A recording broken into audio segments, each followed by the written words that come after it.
Well, we wanted to do a historical top 50 of chess players of sort of all time, and to do that, we are using the statistics by Jeff Sonax, who has created a site called Chess Metrics. We've gotten some help from Frank Hofmeister, who is a well-renowned chess historian, but then we have still kind of added our own touch. And it's always going to be subjective, and there's no correct answer. I hope you guys enjoyed, and I hope you agree with every single ranking, because usually when you publish lists, what could go wrong? Who would disagree with anything? But yeah, it's been fun, and I hope you like it.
Hi, everybody. I see we have already quite numbers who are waiting excitedly the next round of 8th Altibox Norway chess event. So very welcome. We love that you're here and you're enjoying our commentary. I hope we will keep you here for hours. There are a lot of exciting games. I'm going to be your host and commentator, but I'm extremely happy that every day I have a fantastic personality, world champion, Vladimir Kramnik with us.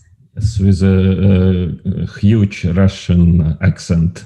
Good afternoon, ladies and gentlemen. With incredible mind and incredible ideas, we are teasing each other quite a bit, and we are having a lot of fun on the moves, and we challenge each other in analysis, I think, quite a bit. Yes, one thing is also important to understand. We are not trying to fight with each other during our analysis. It's more that we are trying to look at the position from two sides. Yes, somebody takes one side, another one takes another side, and then we are trying to analyze it and to dispute in this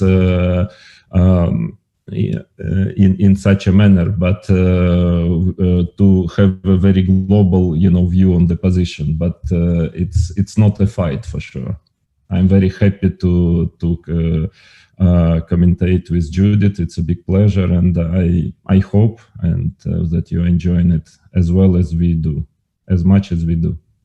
Well, I must say it was quite different when we were playing against each other. Just already talking about the preparation, it was quite the challenge, not to talk about the games itself.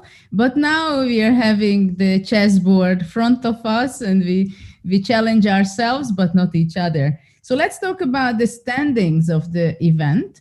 So far, we have a leader, Fabiano, who was very convincing, I must say. In his first two games, he won with black in the first round. Yesterday, he won with the white color, and he was very convincing. So he has 6 points because we have a special system in the Altibox Norway chess event. When a classical game finishes, someone wins, he scores 3 points, and the opponent who lost the game, it's 0. But if it's a draw, then we go on to the Armageddon game, which means that white has 10 minutes, black has 7 minutes. And if black makes a draw, he wins, so-called, and collects 1.5 points to 1 point to the loser. So it's a special system of calculating the points. And then we have Aronian, who had his birthday yesterday. He won a quite convincing games. He's 4 out of maximum 6 points. Together with Firuza, who had a very difficult match yesterday. He had such an opportunity to beat the world champion, right, Vlad? Well, it was difficult for Magnus as well, even maybe more difficult than for Firuza, and that's already a very big achievement, I believe. And then we have Magnus, who has only 3 points yet, even though he won both of his matches, but he won his matches only in the Armageddon, so that's why he collected 2 times 1.5 points. But in many tournaments, he has a slow start, and then he puts his gear in 6 or 7, I think. I would love to have such slow starts, like winning 2 matches, even on tie breaks. If this is a slow start, then what we are going to see, next, yeah. But no, of course, I think he's playing well, and okay, maybe it was a bit lucky yesterday, but all in all, his chess is also, as usual, as always, is a very high level. And then we have with 0 point 2 youngsters. One is Duda, Jan-Krzysztof, who is actually not playing yet very promising in this tournament. He's struggling in openings, and also the time management is not very good for him, I must say. And Aryan also, he had a very nasty loss in round 1 against Fabiano, and also yesterday he was having a very difficult day. So they are both on 0 points. But of course, the tournament is extremely hard for the 2 youngsters especially. So it will be very challenging for them. Yes, so today, Judith, what do you think, what is the game of the day today? Well, let's say what is the pairing, right? We are going to have the Norwegian clash. Yes, the derby. Aryan with Magnus, right? I mean, they know each other quite a bit. I think Aryan was even maybe in one team with Magnus for sure when they played for the national team. We have Jan and Levon Aronian, and Firuza with Fabiano. That will be, I think, a very big clash. Yeah, probably we can call it nominally the game of the day, yeah? I also think that will be a huge clash, because everybody knows in the chess world right now that Alireza is the new millennium kid, right? He's just 17 years old, who has no fears, and he's not afraid of anybody. And rightly so. So far, we can say rightly so. I mean, he's having he's sharing second place. By the way, we shouldn't forget he had played 2 games with black, both of them with black. So it's a fantastic performance so far. And let's see what he is going to do with white today. Well, we saw them on the screen also, and the game started. And it's in English, knight f3, d5, g3. Yeah, it's so-called Reti opening, which, yeah, I myself have been playing quite frequently. Or you can imagine that he's so happy playing black, yeah, having good results, that he wants to play King's Indian with white, yeah, to have a third black in a row, but with extra tempo. Yes, I think it's important to notice this, that he started with 2 blacks. And how did you like it when you were in competition? Because I remember myself that when there was the drawing of lots, you were always thinking, okay, what will be? Immediately you pull the numbers and you see who are your opponents. With this guy, I'm going to play with white. With that guy, I'm going to play with black. So it's a good setup or not a good setup. And it's good to play 2 blacks in the beginning. If I get through with this one, then everything is better. Well, I can tell you that I had an incredible strike at some point because, here, of course, this tournament, you have equal amount of whites and black, yeah, here, because it's double round tournament. But most of the times we are playing a tournament where you have uneven amount of white and black, whether it's 9 rounds or 11 rounds, let's say. And I remember at some point, and then it's a matter of drawing of lots. Yeah, you just take your color, and it's just a pure chance. And at some point, I remember I had 9 tournaments in a row having extra black. 9 in a row. So it's I mean, I didn't know what to do already. I think one of the events at the opening ceremony, I asked somebody to take the number, just not me, but somebody from my side, just and hoped it would work, but it didn't work anyway. Anyway, I got another black. So in general, 2 blacks at the beginning. I prefer to start with white because it means I have another white. But in this tournament, in such a tournament where you have anyway same amount of colors, 5 games each color, yeah, it's not so bad to start with 2 black, I believe, especially if you manage it in a way with the amount of points Firuza is having now. Well, we have some moves on the board in the other games also. For now, I think we can leave Fabiano's game. He played c5. We'll see later on. We have Tari versus Carlsen. It's a rouser. Yeah. And he played bishop d7. You were a big rouser player yourself. I remember some beautiful games you played back in the mid-90s. Yes, but then again, it's what we've mentioned yesterday, that the computers started to be stronger and stronger, and the problems in this opening started to be deeper and deeper. And at some point, I liked it a lot and actually had good results with rouser, but at some point, I just was not able to solve all problems which was there in different lines. And finally, I think somewhere at the end of the 90s, I decided to drop it. And in general, yeah, it's a playable opening, but it's not easy to equalize playing rouser nowadays, but probably it's not exactly the intention of Magnus to equalize today. I think he wants to get a complicated game and maybe wants to find a line which his young opponent will not be too very familiar with. Well, I must ask the question that what was in your career that made you switch from opening to opening? How much was it a fashion that new lines came into fashion and you switch?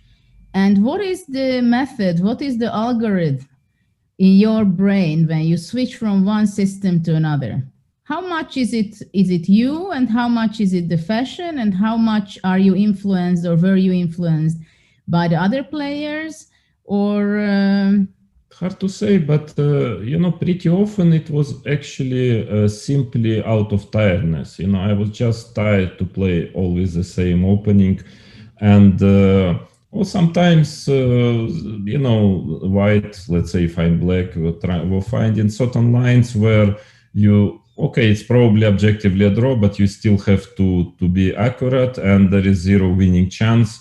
Or another variation is that sometimes the theory would grow so much that it's just becoming difficult to memorize it, and in fact everybody starts to play it, and somehow everybody starts to analyze. A lot of computer preparation starts to be there, and that usually for me that were the major reasons why I would start to play something else. Well, here we have Queen D2 happened in the game, and I'm expecting some interesting things. I'm sure Magnus will be coming up with some interesting ideas, as he always does, and hopefully he's also going to visit the confessional booth, telling us about his game and about the others as well. Yes. But let's move on to answering our questions. Yeah.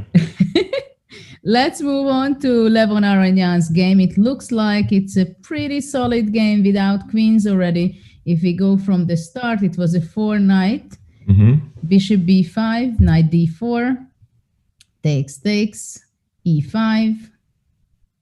Actually, I never played this with white. I played with black twice. It's well considered to be pretty drawish line, I would say, but in fact I think I made 1.5 out of 2. I even won with black against Nigel Short, not a bad player. I was playing, instead of queen e5 check, bishop c5, which is also fine. Queen e5 is more solid, even more solid. Bishop c5 is castles, but queen e5 check, queen e2, king e2. Okay, white has a very, very slight nominal plus in this endgame, but most of the time, frankly, white is playing it because he just wants to make a draw. And that I wouldn't be surprised if this is the case today, because Duda, he lost first 2 games, and probably he feels like he just needs to score his first point or points, and ready to play tie breaks. Yeah, that's my feeling, because it's hard to imagine that you can win this position against a top player such as Levon Aronian. Probably it's not the intention, but okay, let's see. Yeah, but probably I have the feeling that you don't really know what is the feeling, what Duda is experiencing, because I doubt that you had ever had a 0 out of 2 tournament. I did, for instance, in Vienna, in the Vienna tournament, we've played together there, and I started 0 out of 2. And it was 9-round tournaments, and I finished on +1. So, okay, it was not funny, 0 out of 2, but yes, I understand that it's I mean I can understand this feeling that you just want to have to start scoring some points. Yeah, I mean but still, yeah, we will see. Maybe that's the way he wants to. Also, might be it's an option that he wants to trick his opponent in a way, yeah, to pretend, I mean, that the opponent will get too relaxed, that white just wants to make a draw, and in fact maybe he can try something, because there are some, I mean, it's not totally empty position still, so. Well, I think choosing this line and opening, I have strongly the feeling that white is not very much against the Armageddon. Yes, but it is getting very close to that, right? But then the question is, the big question is if he really heading for it, or he just wants to, still to give it a try, in this endgame. This is an open question yet, and I think we will very soon get an answer on this question. Yes, of course, this game doesn't look so interesting, at least for the moment. That's clear, and it's going to be about nuances and whether really white will be able to get a little something. But from other point of view, we might get rather soon a second game, which will be much more interesting, and again, with the same players. Exactly. That is an option, definitely. So let's go a bit to Firuza against Caruana, because actually we have a reverse color Grunfeld here. Mm-hmm. Yes, so I told you, yes, it seems that Arireza wants to have black today, but as I don't remember, it's a theory, of course. I think white is usually playing knight b3 followed by knight c3. I think knight b3 castles here, knight c3, e6, e4, and white has a very small, tiny plus here in this position, d4, knight e4, something like that. There were some games played. It's slightly more comfortable for white, but probably close to equality. Yes, that is at least the main line, but I don't know, maybe he has something else in mind. Maybe c4? c4 castles, yeah, that's transposition to quite a big theory, yeah. cd5, knight d5, let's say, but in this moment it seems to be very drawish. Well, actually, the lines you were just mentioning before, after knight b3, castle, knight c3, e6, e4, takes knight e4. When I was a kid, I found it very interesting that from different openings, you can get, even with the start of c4 or d4, you can end up having in an opening which looks like very much like an e4 opening, right? Yeah. Actually, this could be easily said that it's an e4 opening. It's even, yeah, I would say dragon with g3, yeah. It's looking very much like that. Yeah, but also like in a Caro-Kann or even in French, you have this pawn structure at least. Well, usually not the g6 and bishop g7, but bishop e7. But according to the pawn structure, I feel somehow home because I was always an e4 player. Yeah. So this is more kind of comfortable and in my comfort zone somehow. But for the moment, Firuza is thinking. But things are happening actually with the Tari game. They with a different move order, but they ended up in a main line, right? Yes. So finally, it was just a way to it was just a move order, bishop d7 instead of e6. But finally, it is a very well-known theoretical position. And there are various ways for white to play. Conceptually, white is sometimes playing f3. And then later maybe trying to go g4, h4, or another way of playing it is with f4. Yes, this I remember. As I was playing it quite a bit, this system with white. I was mostly playing f4 because I always wanted to go in the center, playing e5 in some ways, or f5. But there is a big theory here, a lot of games, a lot of options for white. I think what are the main moves? Knight f3 was possible, and if I remember I think well. In b1 also. In b1 and many moves, yeah. So let's see how it will develop. We are still in theory, and probably for quite a while still will be. Yeah, in the meantime, things are happening. Rook e1 happened in the game between Duda and Aronian. Bishop d6, healthy development. So will white want to go king f1? Maybe bishop f4. I would go bishop f4. I just wanted to say it. I just wanted to say it. But It's kind of... yeah, bishop if takes, king f3, bishop e6, king takes f4. It's not a very common position, I must say. King on f4. Yes, h4, rook e3. Actually, with a king on f4, white can still press a bit, maybe. Yeah, it's quite... But let's say if... Okay, let's say if the king would be on d2. Would you ever consider playing king e3 to f4? No. No. But it's interesting because why not, right? Yes, yes. Why don't you consider king e3, king f4? It is possible. I like the king on f4. So actually, I think that after bishop f4, not sure if black is going to take on f4. Bishop g4 is possible. Yes, bishop g4 check. That's why maybe it's makes more sense to play king f3 check first and bishop f4. I just wanted to have fun, yeah. Well, unless we continue to have fun and we play king e3. King e3, yes. But aim to reach the f4 square. Yeah, that's king d7 also. Maybe there is a fight of tempo. Well, yeah? Takes, we get similar, of course. King f4. Yeah, but at least black king is on d6 a bit better, yeah.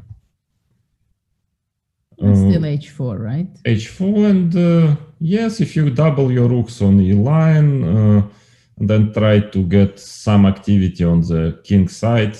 Yeah, actually we have a move, and after bishop f4, king e7 was made.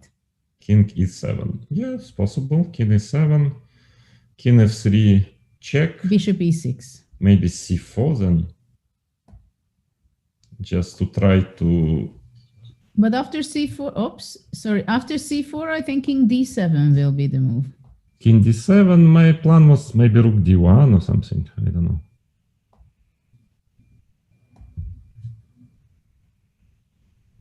I'm not sure it is really anything special, but still maybe.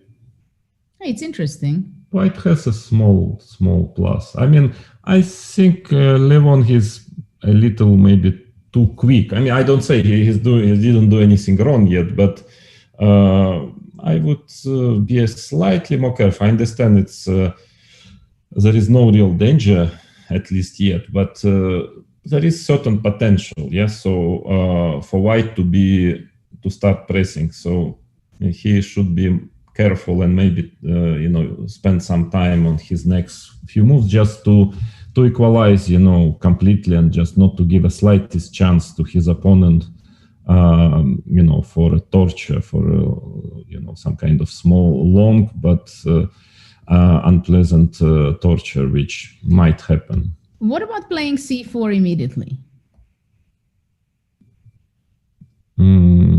But actually, we have a move king f3 on the board. King f3, yeah.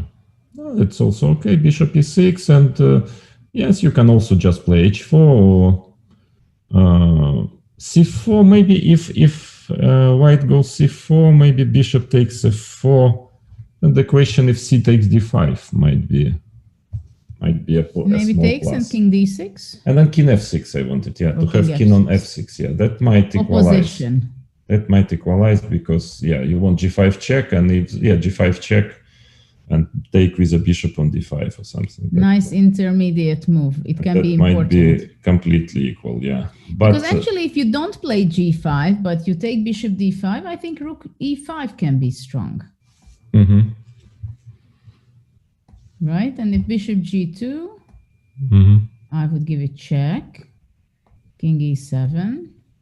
There is another check. King f8. Bishop and c4. It's still not clear. Well, bishop c4, white is, I mean, it's not clear, but it's f6. Can I just try to and bishop h3 will attack your bishop somehow? Out. King but g3, you mean? Your king is very weak, yeah. Okay, so in this line, takes, and still maybe some problems to solve because of the bad coordination. Yeah? Well, probably rook e8 is the only move, but even so, but okay, maybe it's not so funny for black. Yeah, some small issues still to solve. But king f3 check, bishop e6. Yes, I mean the question is maybe just to play h4, for example. I mean here. Because c4, no, but also the thing is that after c4, bishop takes f4, there is cd, maybe. CD might be... Okay. This makes a lot of sense, but at the same time, yeah, it's not so easy. I don't like to have my pawn on e6. Yeah, if bishop d2, there is rook e2 possible.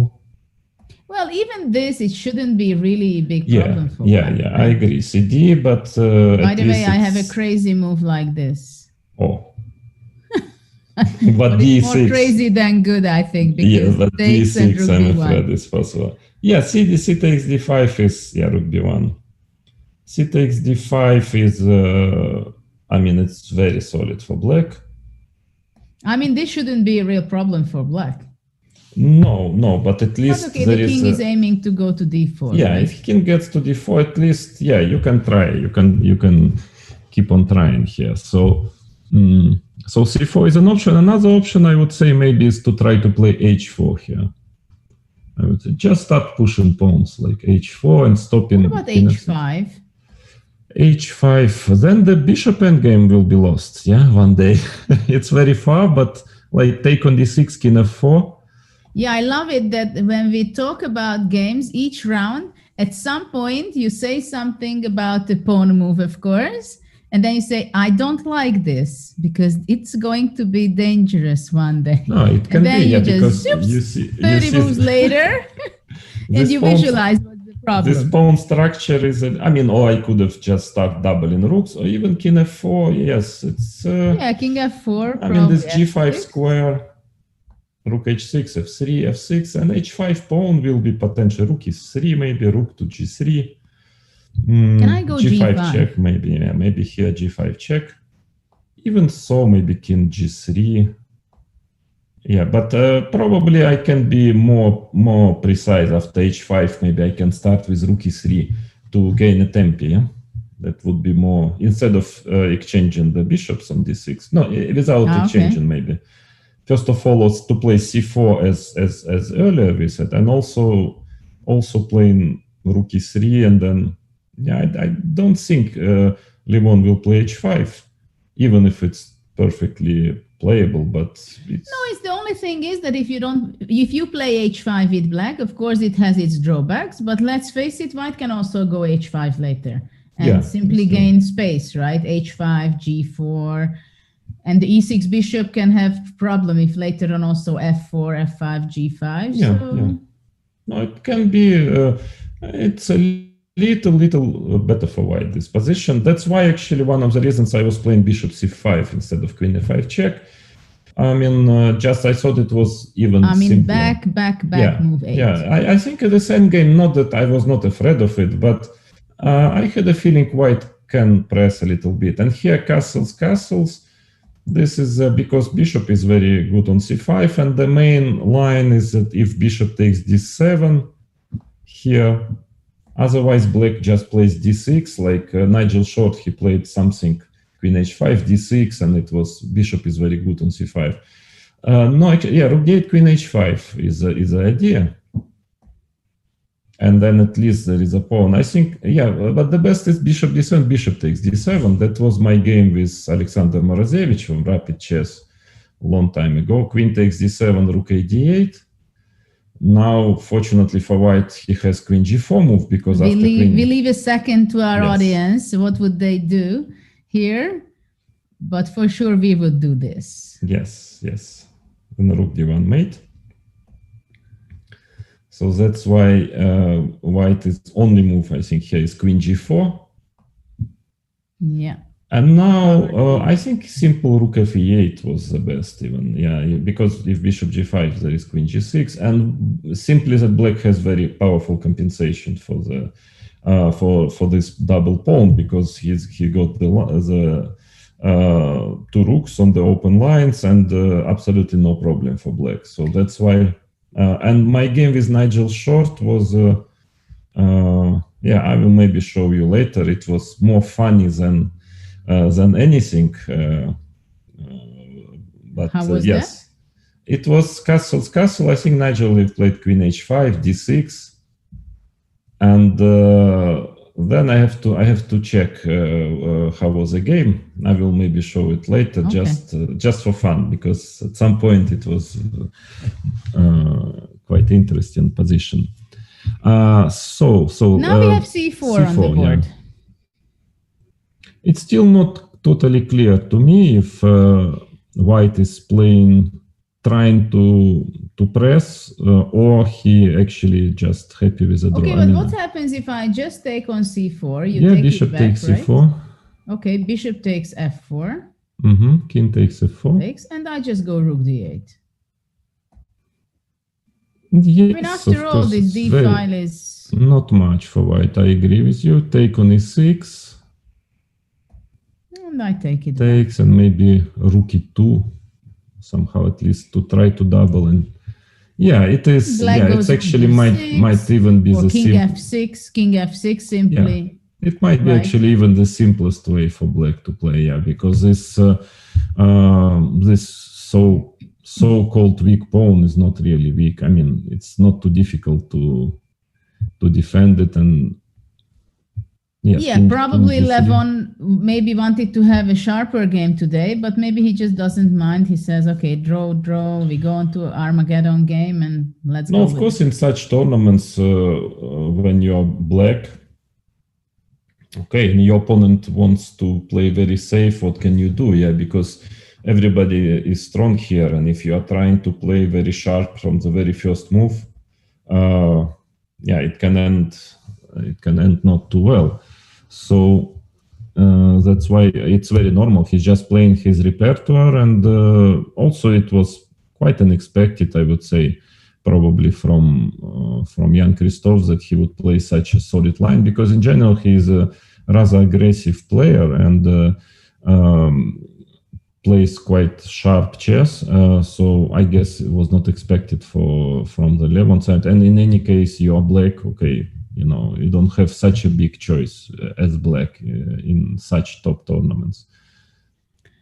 Well, I think actually Jan-Krzysztof will try, but it's a typical situation, I think, when, unfortunately, I also had the experience to start with 2 losses and some loss in a tournament. So I can also talk about my own experience. Who didn't, Judith? Even Magnus, I remember we played in Bilbao. He started with 2 losses in 2010. He was already number 1.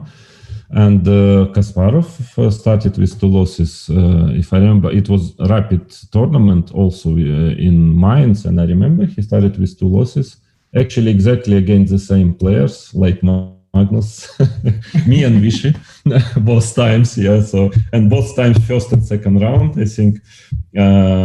So it's, I mean, I think everyone in his career at least once experienced this 0 out of 2. Or her career, right? Yes, okay. So, but I remember that it was always a question for me, as I was always tactical and the sharp player, and I was going for the initiative quite a bit, that I had a game, I lost, let's say, and another one, and things didn't work out. I was not informed. And of course, when you're not informed, it can easily be that you won the attack and it doesn't turn out to be good. Mm-hmm. And then you have the question. I remember when I was later in my teenager years, I had a problem how to handle this. But later on when I was already over 20, I understood that, well, maybe you have to admit that something does not work, and you have to admit that this is not your tournament necessarily, and things are not going on your way. And sometimes you just have to say that, okay, first requirement from myself to stop the series of losing, right? Mm-hmm. So maybe for Jan-Krzysztof also, he thought, okay, I want to be very solid today. I try something to get a little bit, to little torture Levonian if I can, or give him a little hard time.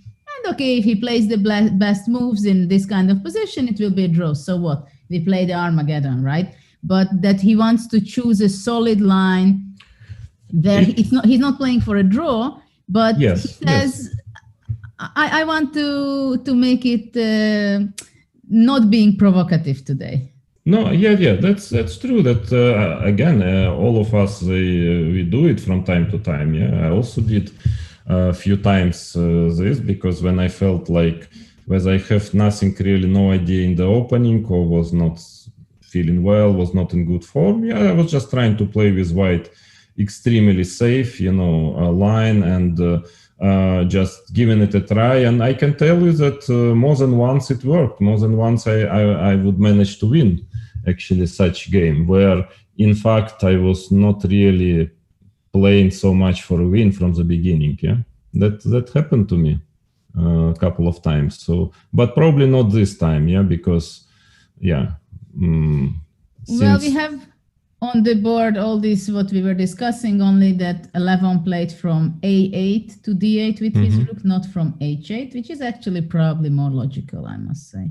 Yeah, it doesn't change much. Yeah, probably. I mean, white will most likely take on E6, F6, play rook E2, black will check on F8, get his rooks active.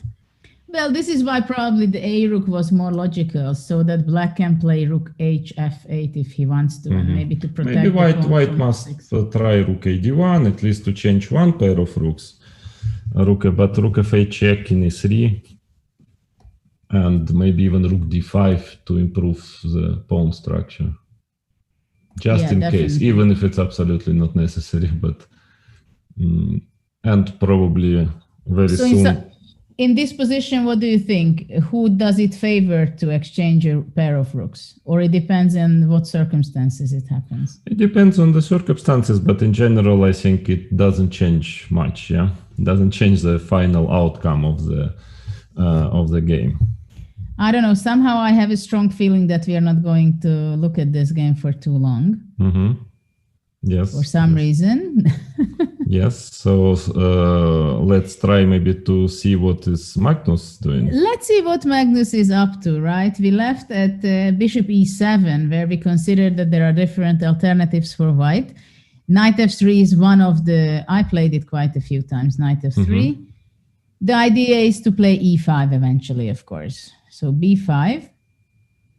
E5, but here b4, is yeah? not good because of b4. Is that correct? Yeah, it's this long. I don't know if it's not good. It's very sharp and unclear theory, yeah? Like ef6, bc3, queen c3, yeah, something like that. gf6, bishop h4 or something, yeah. It was a very strange position. I never played this. I never liked it so I think much. at least black has such a great pawn center defense. I mean, the king, of course, will stay for the rest of its life in the center, right? There is not much, or sometimes you can cast a short, but usually it stays there. Yes, it's. I think that line is considered to be fine.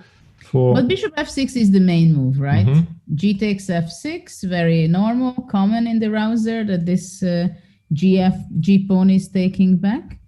And then king b1. Well, king b1 is a move in the Sicilian, which is like, you can't explain exactly why it has to be, well, you can, but it's not concrete, but it somehow stands better on b1 than on c1. Yes, I mean, it just happens in Sicilian that whatever you do, I mean, 90%, if not more of Sicilians, sooner or later, you will have to play king b1, or there will sooner or later be a moment when you will really feel pity, I mean, that you haven't played it earlier. Yeah, so that's why many players, they just do it automatically as soon as possible, not to, because they know they're going to, they will have to play king b1 anyway one day. True. So it was queen b6. Queen b6, f5, and I think it's, there is some new plan. Yeah, I've seen Long Castle, yeah, and it was always considered to be very unpleasant for black.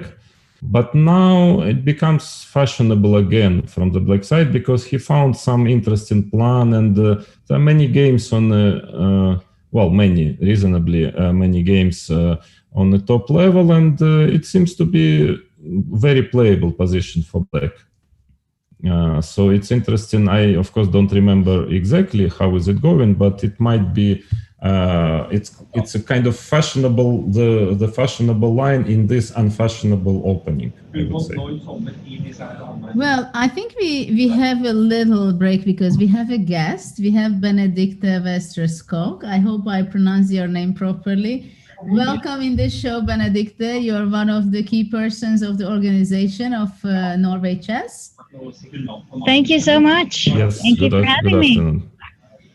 Well, I think I would like to ask you some of the questions regarding the tournament. First of all, how is it for you? When did you decide to make the event? How difficult it was to make your decision? And what made you to make this decision? Because it was a brave decision when you had to make it, I think.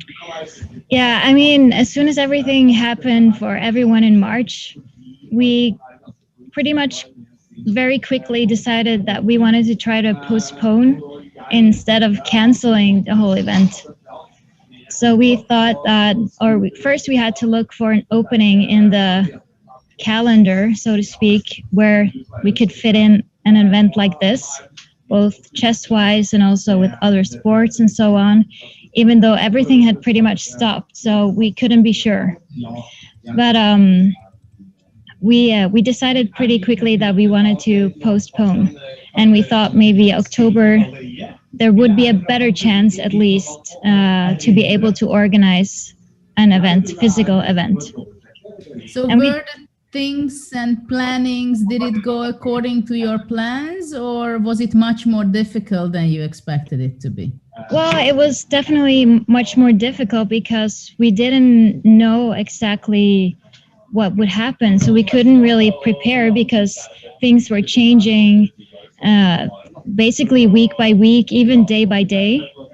And so it wasn't until I think late July that we knew if the borders were going to be open and so on. So it was very hard to prepare, but the things we could prepare was how we wanted to make the event as safe as possible if we could manage to get it together.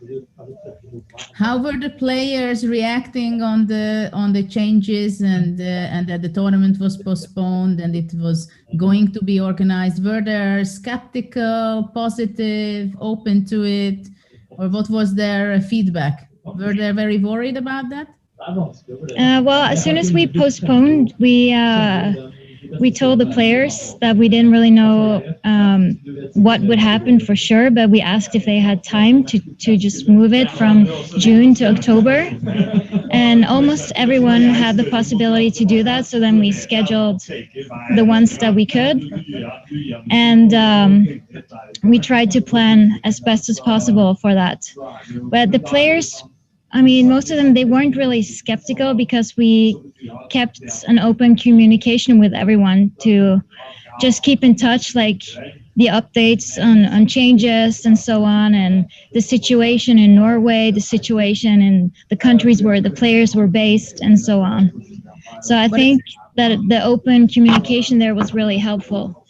But as far as I understand, that the players definitely had to arrive, all of them, much before than usually they are arriving, because usually they're arriving a day or 2, 3 if somebody comes from the US.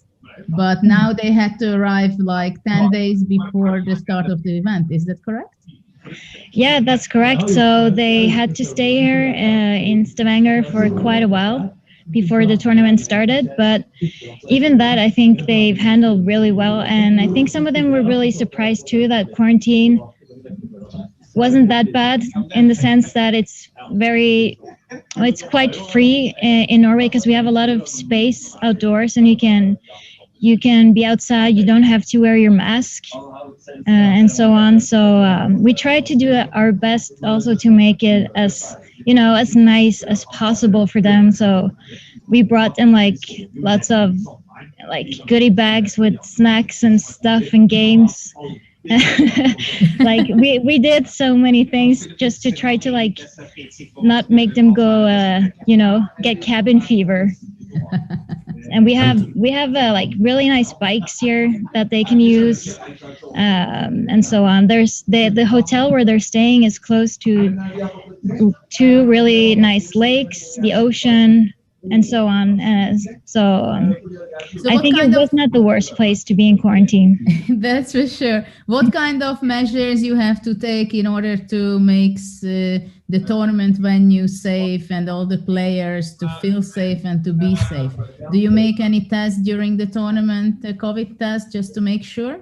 Yeah, absolutely. So we had them tested twice, and not just the players, but also other team members and crew that was flying in to make sure. And everyone involved, even people from Norway, we have other people involved, volunteers and so on. And we all done a lot of measurements to try to stay away from other people for a while. We made like a cooperation with a private hospital, some doctors from there. We have a sponsor that gives us hand sanitizers and other equipment to like disinfect the stuff that we need. We've written several documents to describe what type of measurements that we're doing during quarantine and also after now during the games, because it's good if everyone try to stay away from people as much as possible still. So what can you say? It's the 8th time that you organized the Altibox Norway chess event. I was fortunate to be there last year, and I was happy to experience the atmosphere and your kindness. And it's also great to see organizers like you, that you pay attention. You pay a lot of attention to the players. And if you can summarize, what do you think? How do you feel after the first 2 rounds was gone? Is everything seems to be the same as in the previous years, or what are the main changes that you feel that this year is so different? Well, definitely the biggest change is that there are a lot of less people here. Usually it's quite buzzing, and we have the Chess24 studio here. We have spectators, people coming to go inside the playing hall to look at the players in action and so on. We don't really have any of that this year, so it's super quiet. And also we have a lot of side events. We have an open tournament, we have a kids tournament. All that is very limited. The open tournament is canceled, and so is the kids tournament. We're still doing something. We're doing something for the Global Chess Festival, your festival, small event tournament this year. Yeah, that's great that you are thinking a lot about the wider perspective in chess. And actually, you're also doing every year a special event parallel to the Norway Chess event. It's the Norway Summit, right? Absolutely. And I see that you are also organizing that this year. Can you say a few words who are the lecturers and who are appearing in that day? Yes, absolutely. The Norway Summit Conference is still going on this year. We're allowed to be 200 people gathered for that. That's a day event, so none of the chess people that are here are involved in that. But the topic this year, it's not about chess. It's about new technology and how we can use new technology to accelerate the progress to reach the global sustainable goals, the UN goals. So we will talk about that, and also a little bit about the pandemic and how it's affected the economy, both in a macroeconomic way, but also in a smaller scale, close to home here in Norway. So we have a lot of really, really interesting people that are doing great jobs within their fields. And we'll have some international speakers as well, but they will be with us on video. And one of them is Kenneth Rogoff, Grandmaster Kenneth Rogoff, and he's agreed to give us a lecture and also answer some questions on the day, straight from his office. I think there are much more questions nowadays than answers of the economics and the technology and so on and so on. Absolutely. So, yeah, I was there last year and it was very interesting. this conference, and I think it's interesting that you're combining also the outreach of chess, and people are gathering together there, and they have a chance to see the world champion and other top players. Yeah. Which is also interesting, and I think it's very unique that in your event, actually the Norway TV, who has the TV rights of Magnus Carlsen's appearances, right? And most of the time, after Magnus finishes his game, his obligation is to go there first in the studio. Right. And actually, some part of the lobby of the hotel is actually set up for the studio. How is that happen that it's part of your event, and how does it fit? And maybe you can tell us a little bit about that. How do you cooperate, and how is chess in Norway? Yeah, I mean, right here where I'm sitting now, I'm just sitting right behind the TV2 studio, so I can basically just reach my hand and almost touch the commentators at the TV2 studio. So it's very close. And this year we're even closer than normal because we had to fit everything in a smaller area, because we close off so that we make sure that outsiders, so to speak, can't enter, to make sure that we have as few people here as possible. But I mean, TV2, it's good for Norwegian chess, or for chess in Norway, because they have the way they produce their broadcast is that it's not as, they have guests every day and so on, and they try to reach out to new audiences.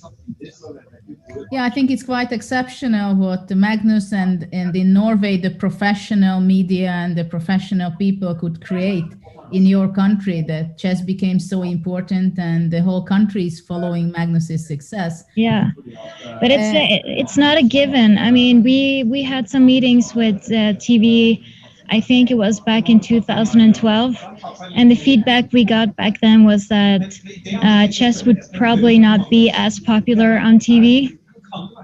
But I mean, it's been amazing. It's been they have a lot of viewers, so they definitely got proven wrong there, which is great. Well, it's sure that they do something right, and they have somehow the right components of the things that it works. I think I will let you go because you have a lot of things as the organizer. There are always issues, I know, but still, before we let you go, just one question, if I may enter this conversation of two beautiful ladies with my terrible Russian accent. I wanted to ask Benedict about the sponsors. Actually, I mean, did you have any problem when, in this situation, when you had to postpone or to ask maybe sponsors if they wanted to have it online or live, I mean, offline, so to say. So, that's interesting to know, is the position of the sponsors. And was it their decision, or maybe more decision of the organization committee finally to still make it live, so to say, in Stavanger?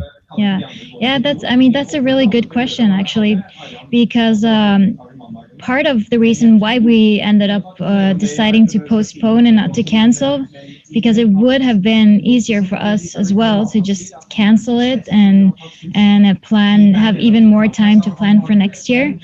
But we wanted to do our best and try to make an event this year, a tournament, and even if it's different than normal, we really tried hard to do that because it means a lot to the sponsors. And I think they have been really grateful, and they've seen us work hard, and I think they really appreciate that. But on the other side, the work towards sponsors, it's been hard for us trying to access new prospect sponsors this year, because it's hard. We couldn't really have any new meetings or anything. Even big companies today, they don't really take any new meetings. So it's still hard to do the very important work that we have to do to get sponsors and to extend the contracts that we have with the sponsors we already have. Well, we got an answer there. And before we let you go, I just have one more question, because you always make some special day on the free day for the players. Yeah. And can you share with us what kind of exceptional program are you making this year? Because I think last year they were cooking, and they had. I remember I was milking a cow. Yeah. Even won this competition in together with Wesley Saw. Yeah, We that were was the proud amazing. winners. Yeah. Yeah, you were a good farmer. Yeah, for sure. I mean, this year we're actually doing a competition again. So we prepared the players to prepare mentally for that. We did not tell them what exactly it is, but it will be this Friday, and it will be filmed. So hopefully Chess 24 you will be able to access and show to viewers what's going on, even live. So they will be competing, and also Magnus will be playing blindfolded chess against 5 people. Yeah. So Okay, we'll do something, and we'll make sure that it's online, so you can see it. Okay, And so when it does it sounds start? interesting. When exactly does it start? It starts 5 p.m. So same time as normally the games start. Yeah. Okay, thank you Thank very you, much thank for you, all the Benedetta. updates. Thank you so much, and enjoy the show that you're making. Thank you. Get it. Have a you. nice day. Bye. Bye. In the meantime, Vladimir, I get a hint from our tag team that actually Magnus is in the confessional booth. So maybe we will get some information, some hints what is really going on in this round. But let's go back where we stopped before we had Benedicte on the show. And we had f5, long castle, bishop d3, very normal developing move, right? King b8, very classical way of continuing. Knight e2. So what's the idea of knight e2? Eventually go to knight f4 or knight d4 at some point. So black played bishop c8. Everybody plays the typical moves, right? Knight f4. And now Magnus is thinking.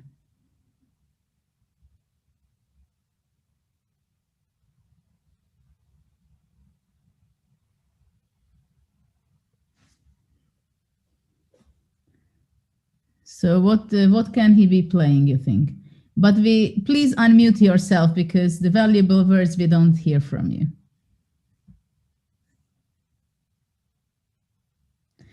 We still don't hear from you, and I'm afraid that you're saying something very important. Yes, I don't know what happened. It's very strange, maybe by accident. Do you hear me now? Yes, and actually I can also read the confessional booth message, what Magnus said.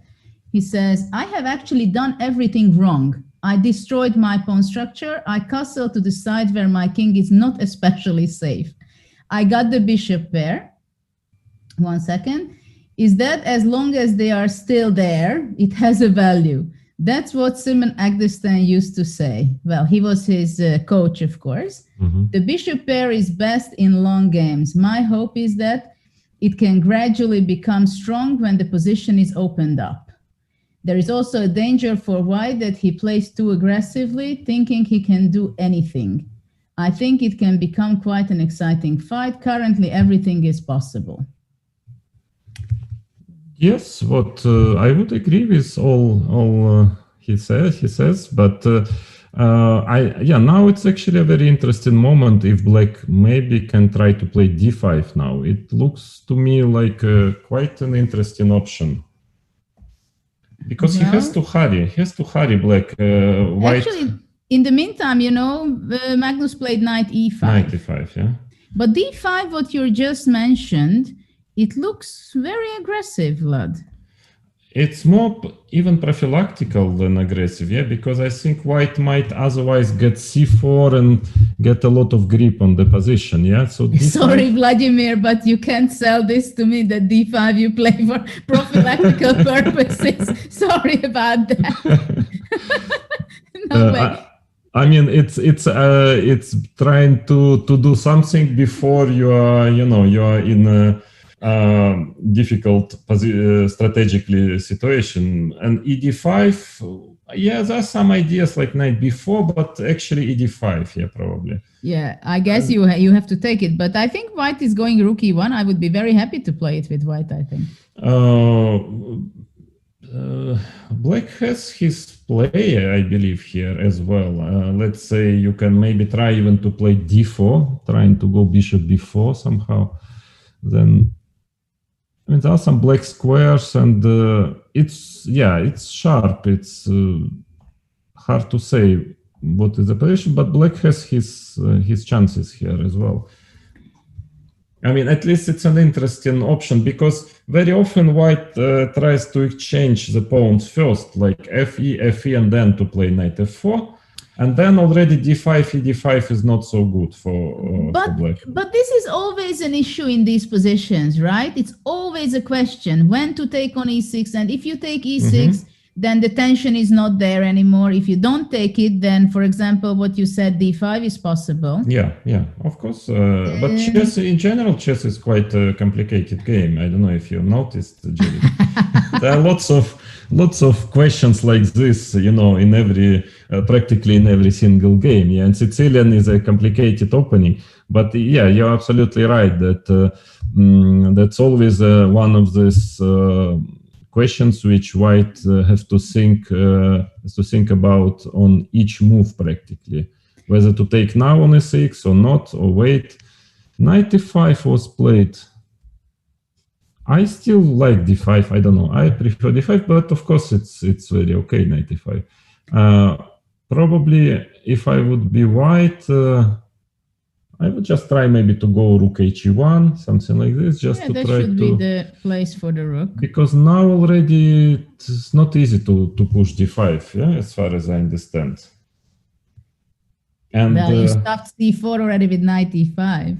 Yeah, and what is black's plan? I don't know. Yeah, what is...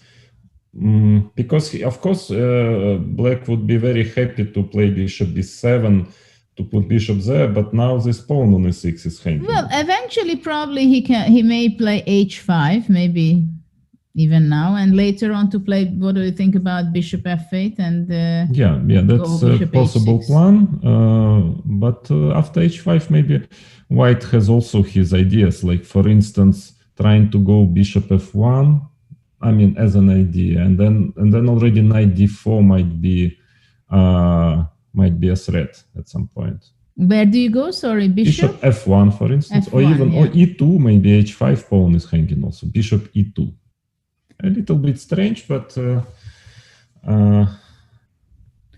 So what about bishop f8? I mean, eventually, if I can go bishop h6, it would be good. As we read, Magnus was not so happy with his bishop pair, so probably when the bishop is on e7, he can't be so proud of it, right?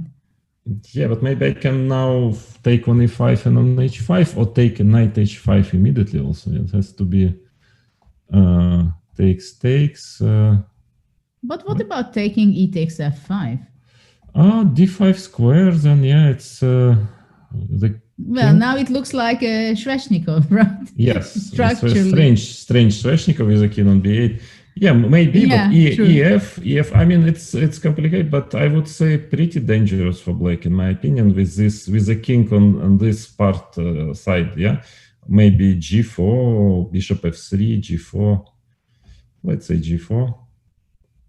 Oh, bishop g6. Bishop f3. I mean, I have also my plans with black, right? Yeah, of course. d5, yeah, bishop c5, or bishop h6. Bishop f3, maybe.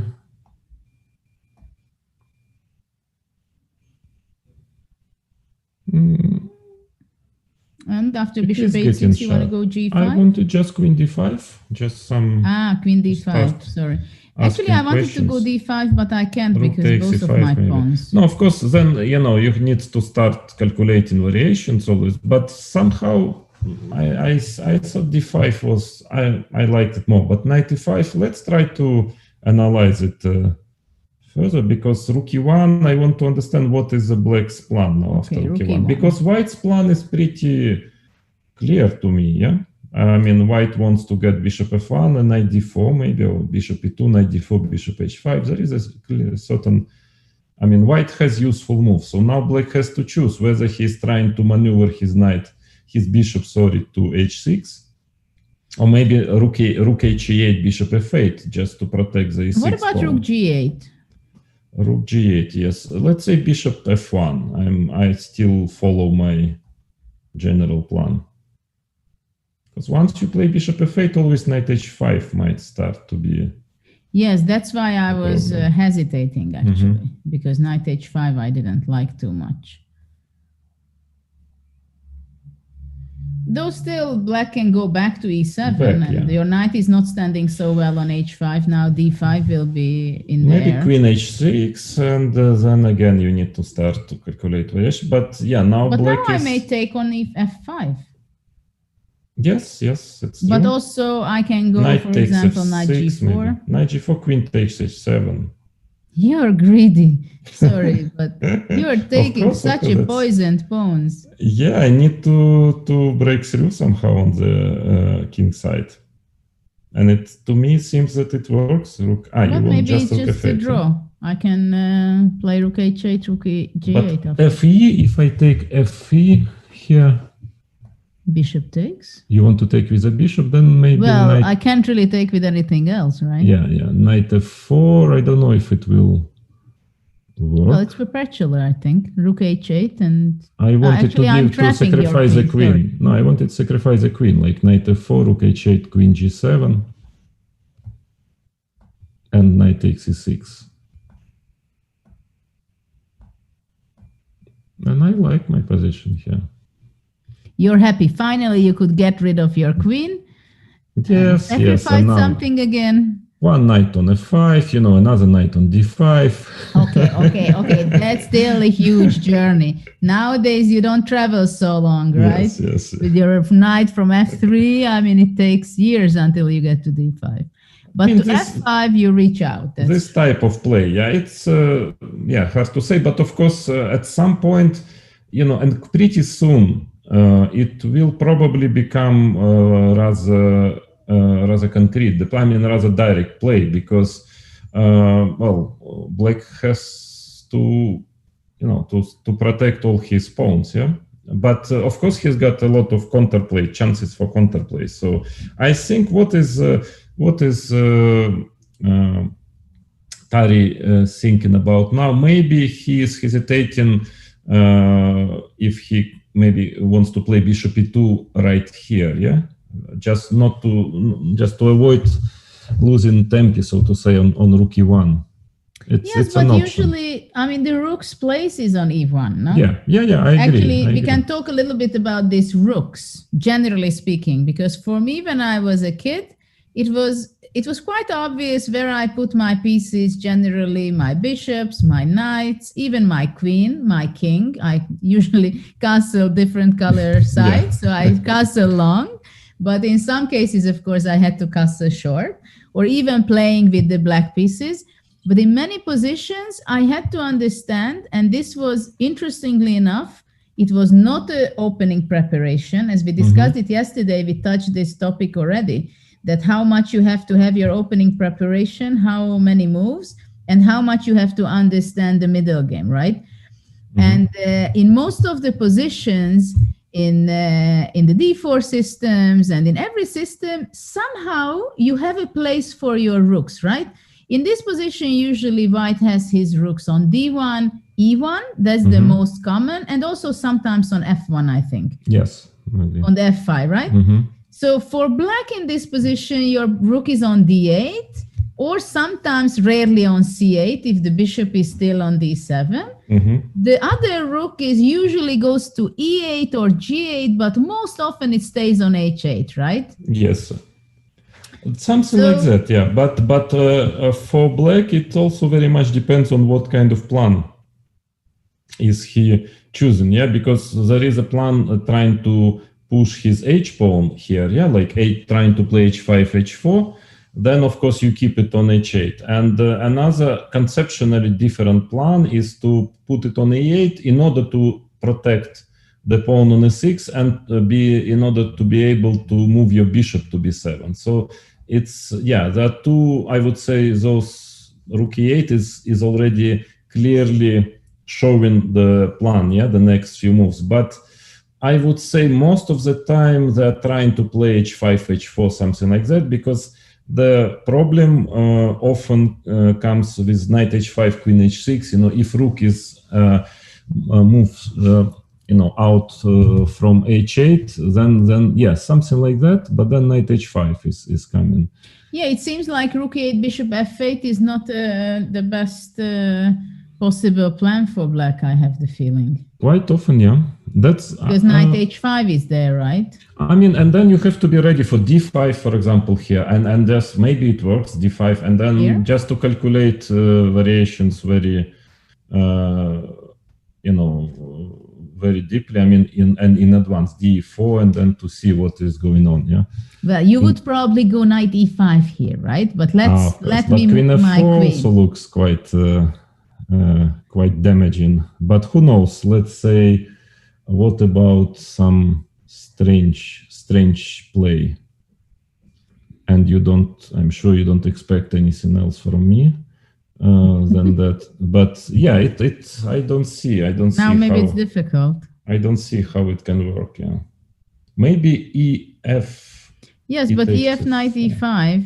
And I wanted some bishop d6, maybe. Yeah, but there. I mean, the rook is on e8. Sorry. Rook is. Yeah, sure, of course. Yes. So, but sometimes it works. I expect probably black he needs to do something rather quick. I mean, to be very, very accurate here, because if white gets what he wants. I would definitely go rook e1. Yeah, rook e1 is a very typical move, very logical and typical move. And maybe what is the idea? Black might try to play d5 maybe here. And after e takes d5? e5, I wanted to take on f3 and to play e5. Mm-hmm.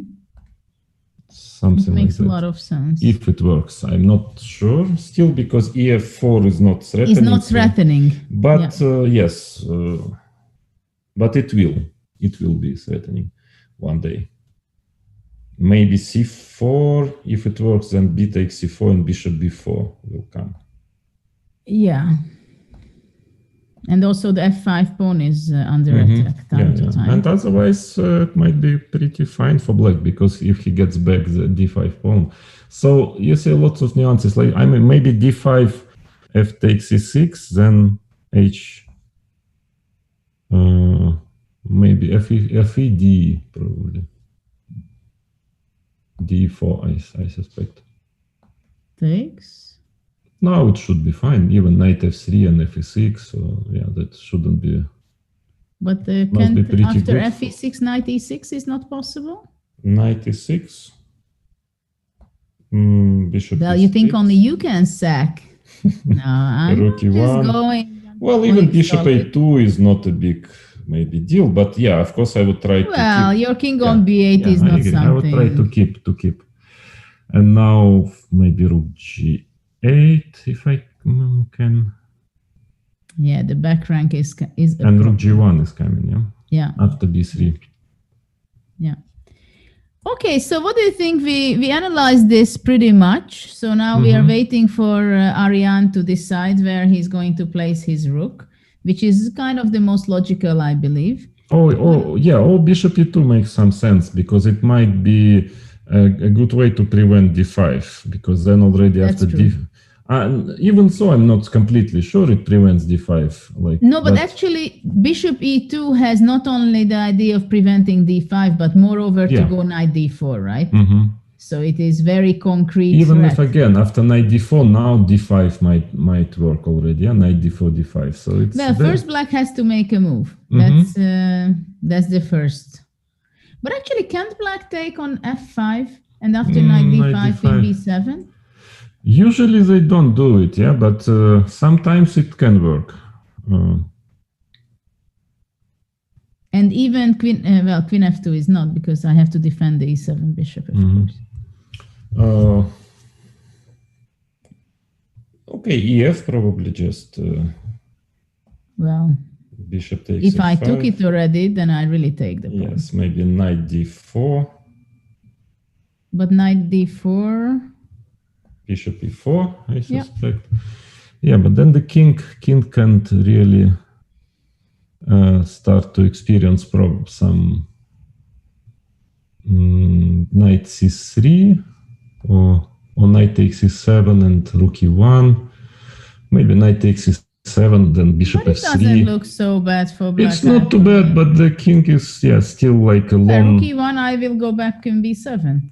And bishop f3. I just want to change. I mean, maybe even bishop f3 to start with bishop f3. Yeah, just to change. And now my knight on d4 is very powerful. No, it's not bad for black, yeah, but it's dangerous, I would say, yeah, because king is but also. I think f5 I can go. Yeah, knight takes f5, maybe. Okay, I cannot. Sorry. Yeah, maybe just queen f4 or even take on e4 and queen f4. Yeah, but then I wanted to go rook g8. Rook g8, yeah, I guess. But still, rook g8, some knight f5. Yes. E5 knight. No, of course, yeah, it's not so easy, but it's not. But it's difficult to play with black. King is very weak, yeah, here somehow. Usually, black tries to avoid it, yeah, this type of position. But it might be playable, yeah. I mean, usually they try to play for d5, e5, those. Okay, so we consider bishop e2 is one of the options for white. The other one is rook he1. Or any prophylactic move which would stop d5. Maybe even like queen e2, something prophylactic. Maybe trying to play c4 at some point. I mean, there are plenty of moves. Yeah, plenty of possible moves. But it's more like a tactical now. Of course, white has to be very careful and very accurate tactically, not to miss some d5 with a powerful counterplay. Well, I think it's a great opportunity to spend a lot of time on the next move decision. Yes. To decide. True. Let's go a little bit to the other games. We haven't seen Ali Reza's Fabiano game, and actually we end up something similar. We were talking back quite some time ago, because it happened that actually black did not castle after knight b3, but played knight c6, knight c3, e6, e4, castle. I actually think it is theory still, yes. Most likely. I see. He did knight d5. So what happens if white would just take the pawn? Probably it seems like Fabi just likes to sacrifice pawn in every game. I would try maybe to play c3 now. If I can. Weren't you the person who said that the isolated pawns are not to blockade, but to take them? Yes, but the problem is maybe d4 after c3, yeah? But let's see what happens if to take. It seems to me that black will get a lot of initiative here, yeah, with knight b4, bishop h3. The pawn back very fast. Right? Bishop e4, maybe not immediately, but a lot of play. It looks like bishop. You wouldn't play f5, yeah? Rook e8, also bishop h3. Yeah, a lot of initiative. So probably, I mean, although of course white is very safe, but I think it looks like c3, because if I manage bishop e3, it would be not bad. Just the question is maybe if c3, d4. Because bishop c6, this of course shouldn't be anything for white at best. But maybe dc3 even, no? Yes, but even bc with such a diagonal, black probably cannot be worse. But my idea was maybe more to take cd and to try to use this extra tempi somehow in this position. And maybe to develop the bishop and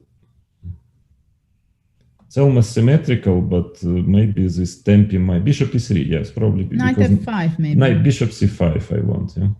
Sometimes this tempi actually is very important in those positions. And what about knight takes on b3? Queen b3, and I'm like 2 tempis up. So the question if black is in time with bishop e6, but queen takes b7, it still has to be proven. Rook b8, queen takes a7. Not sure. a4. Still, I don't see how to get back this pawn. Yes, it's not so obvious. After all, yeah. So knight takes d5 maybe wasn't edc3. I guess it's probably theoretical, yeah. But knight e4 actually it shows that Reza is playing for a win. I mean, because knight takes d5 was completely safe with absolutely. But also maybe it's a matter of character that it's probably not. It may be not much at all. Probably actually, I think after knight d5, edc3, black would not play d4.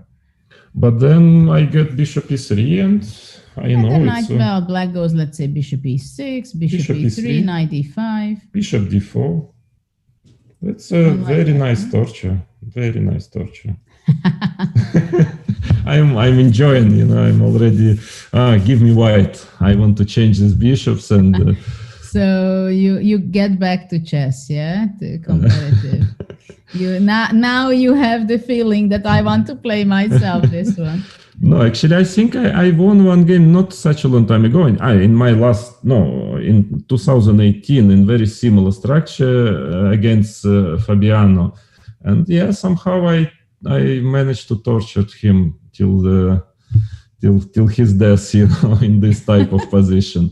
So it's not so easy maybe for black. Even f3. I mean, I think that this isolated pawn. I don't like when the black's bishop is on g7. I think that might be sometimes a problem because with bishop on d6, I think it's a little bit better version for black. With bishop on g7, which is not so active because the pawn on c3, and it's becoming much more difficult to avoid exchanging of these bishops. I mean, that is at least, comfortable for white, yeah? I mean, knight e4 is a move. Frankly, I'm not big fan of knight e4.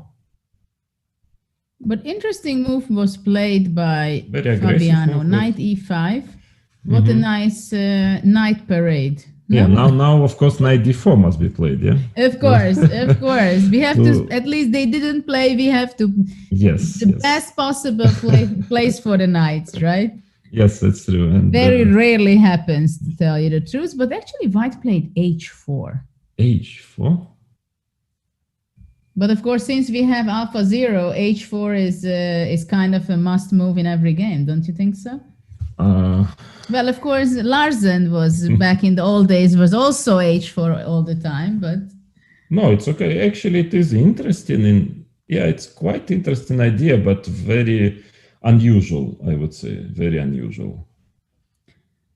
So in these kind of positions, there are always a huge dilemma, even though maybe in this position, there is not such a big dilemma to protect, to do something against h5 by playing h5 or to allow h5.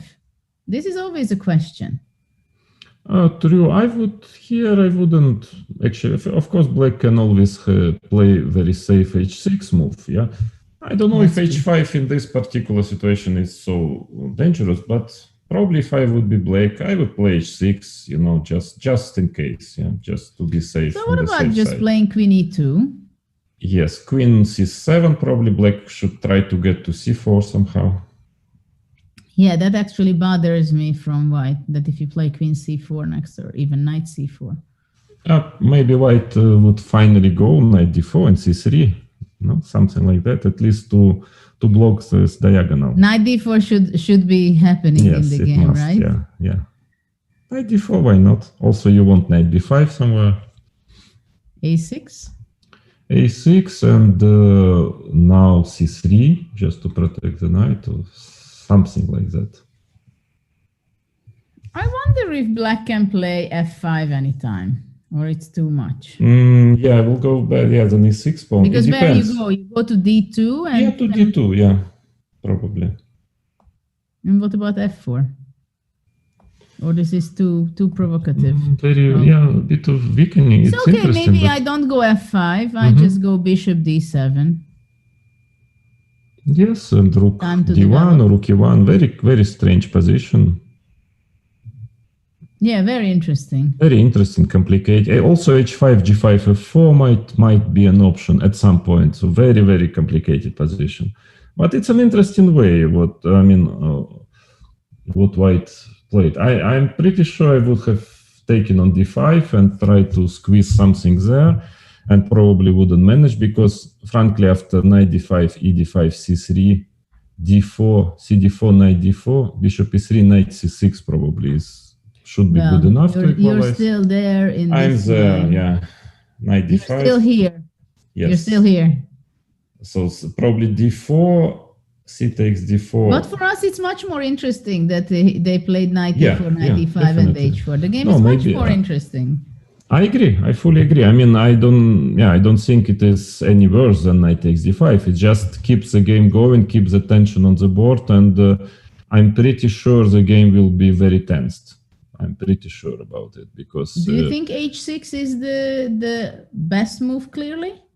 No, I'm not sure, but at least if not h6, then white has a clear plan. h5, and then maybe having some piece on g5.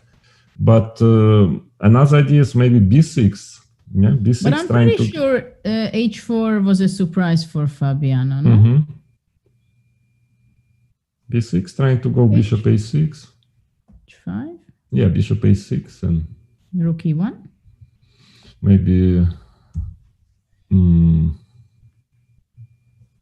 Yeah, rook c8. Yeah. Because black is very active, yeah, but white has it's his kind of strange, but maybe knight d4 will be played sooner or later in this position, because it's really, it's kind of activating, We have on the board h6 move. Yeah, and I think after h6 we can switch to the Jan-Krzysztof against Levon. Let's see what's going on, because not much has happened, right? If we go back to this position more or less where we stopped, it's kind of a drawish endgame, right? So the players could agree to a draw if it would be allowed, because I have the feeling that they are not allowed to agree draw maybe before 30. I'm not sure. I'm not sure about that. Sure about that, yeah. But anyway, so they were continuing the game. I think it's just completely equal. It should be. It is, but black is not any worse. I mean, black has a D line, so I don't quite understand who is playing for what. If white is trying or black is trying. I have the feeling that Levon doesn't mind to play on. And now they have their pawns. So I think they will. I have a feeling that it's black who is trying something. Yeah. Well, eventually he wants to try a4, I guess. I mean, for example, here in the next move, probably a4 would be the move. So now what about exchanging the rooks? I think it's high time to try to play safe, for white, because I don't see any real prospect how he can play for a win. It's just there is a certain small problem there potentially that black's king can go via f5, g4, but it's very, very theoretical. Well, for now it would be a beautiful for now you cannot, right? At minimum, So it's for now it's not the best, but I'm expecting somehow some repetition of moves it can get easily. But maybe after rook but e3. Then rook takes e3, maybe king takes e3. Yes, king f5, h3, maybe rook d1. Do you like pawn endgames? No, because you need to calculate a lot of variations in pawn endgames. And if you miscalculate something, you can feel very stupid. Yes. So I don't like pawn endgames unless obviously, very obvious. But really? h3, no, but it's obvious that it's black who is trying a little bit something. He can even play e5 or something. But e5 then is just at minimum. But also a4 somewhere. I mean, black can still try a bit. After a4, I think white will be grabbing this pawn. Yes, rook d4 and rook b2. Rook b2 and rook takes c4 maybe. Some rook. If you take, then I want to check and king e4. Because now you can check and you take with the check the pawn. Yeah, so it's kind of tricky, right? Maybe g4 check is enough to make a draw there instead of rook b5. Here, rook takes a4, g4 check must be enough for a draw. Takes, king takes, rook e6.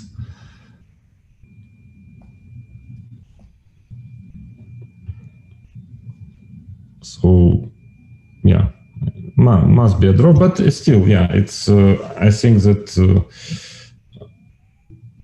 it's white who has to be slightly, accurate. I mean, it has to. So it's it was not a great treatment so far of the endgame, because from the beginning it was very, very slightly better for white. Now it's maybe very, very slightly worse, but it's still, of course, very drawish. Yeah, but that's how it goes in the rook endgames, right? I mean, there were, for example, very painful games for Anand when he lost some drawish endgames, but he was not the only one. Even Gary was losing drawish rook endgames, and probably it happened with many of us. But it is one of the most difficult endgames, and actually the most frequently which comes up in a game, I think. Yeah, I had some very nice rook endgames, but also some incredible failures as well myself. So it's a very difficult endgame, rook endgames. Yeah. Okay, I think we have Fiona with us, and if we can have unmuted her microphone so we can hear her comments also about what is really going on in the playing hall area, what is the atmosphere, probably something on the social media, and so on. Hello, can you hear me? Yes. Okay, perfect. Hello, Perfect. Well, first of all, good to see you. Hello. Good to see you. And yeah, it's already round 3 over here. Things are still good. Everyone is still in high spirits. Yesterday especially was very nice. I know you talked to Levon with his birthday, was a special day. And of course, a lot of action with the Armageddon. But yeah, today there's some more, and I decided to bring you some treats, bring you something to discuss about a little bit. So I think Satiris has prepared that. And maybe, Judith, I will let you read them out because I don't actually see the screen. So I will let you, if you could, or do you not? Do you see them? I don't see it yet. Then I need to. I think I can see it. Yeah. Shortly, yes. Ivan Strange Sokolov. comment. Ivan Sokolov came to us and said, "Black castle in queenside does not happen often in Rouser." Really? But the rest is what Rouser is about. Magnus really thinks what. So that was a response to the tweet that is below when Tarjei was translating the commentary booth comment that Magnus made. And so I wanted to hear your thoughts. What do you think? Does Magnus, when he goes into the booth, do you think he's always saying exactly what he thinks, or do you think there can be some bluff sometimes? Well, actually, the original message was like Magnus takes his pre-game sign of respect to his opponent seriously. That's another. Sorry. That's another one. Sorry. Yeah. No, but I think Rouser, I agree with both of them this time. Yeah, because most of the opening lines. Of course, it's maybe the only line with bishop d7, b5, and f4 where black castles long in Rouser. But in this particular line, it's practically always the case. In most of other lines of Rouser, you make short castle or keep your king in the center. So in some ways, they're both correct. That would be my And what do you think about Magnus when he goes into the commentary booth? Do you think he's always saying exactly what he thinks? No, I'm sure. I mean, so far, everything he have been saying is very logical, and I agree with 99% what he says is right. It makes a lot of sense. So yeah, I'm sure he does. And also, I think the photo that we are now seeing on the show, that's another tweet that was tweeted by a viewer, and we can see Magnus there in a pose with his head on the table. I think usually that's the pose that we see when he's not too happy. Would you agree? We saw the same pose by Firuza, actually. Interesting. Yeah, but when you sit there on the board and for a few hours, and sometimes you just want, you want to change positions, and I think it's kind of especially position. Which is on the board, right?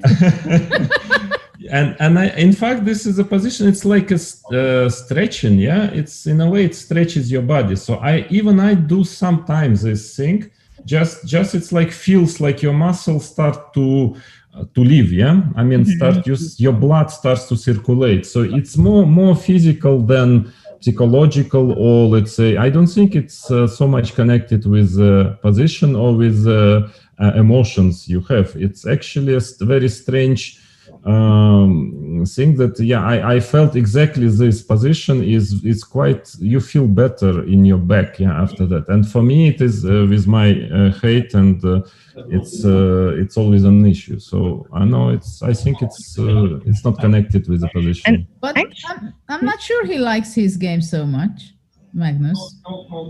You mean today? No, in this position after bishop e2. I think he likes because that's he got a game. Yeah, that's very important. It's obvious by his opening choice. He have played d5, by the way, as we were discussing. By his opening choice, it's clear that he wanted to get a complicated game, even if not totally equal, and he got it. Yeah, I mean, I think there is no reason for him to feel bad about how it's all going so far. And just before we get to the last tweet, actually, there is one more I saw just before coming, and I didn't have time to prepare it, but as you were both smiling when you saw Ivan Sokolov, who recently only joined the Twitter sphere, but he is a man of strong opinions and he's not afraid to share them. He also tweeted something that he spent the last few hours analyzing the game between Magnus and Alireza yesterday, and that he thinks that Alireza is already a little bit in Magnus's mind, and that Magnus showed him quite some respect. So what do you think? What do you think about that? I think Magnus takes him seriously. That's very clear. He in the rapid events and the online events which were going on, quite a few events they were playing also, and I think Magnus is a world champion who respects newcomers and the new talents, and he's very much paying attention on the things what the youngsters are doing. And he takes him very seriously, I believe. Yeah, I agree with it. I mean, it's not that he's afraid, of course not, but he understands that Alireza Firouzja is already a good player. Well, of course, still not yet on the level of Magnus, but he's already a very serious player, and you have to be careful, and you have to play, on full Mounty with him if you want to win. So that's quite obvious. Then whether he thinks about, in another sense, I mean, in a long-term sense about Alireza, I mean, possibly yes, but I'm sure that Magnus has other issues. Usually as you're a world champion, you think about a little more short-term things. I mean, I'm pretty sure he's much more concerned now and worried, and interested in who is going to win the candidates, the next candidates. But funnily enough, yesterday, I don't know what Magnus said in the interview with you, but I did a quick interview with him also, and he said, of course, the games against Alireza are special, and he used this famous line that he feels like better to beat them while they are young. So it's strange to suddenly hear Magnus say these kind of things.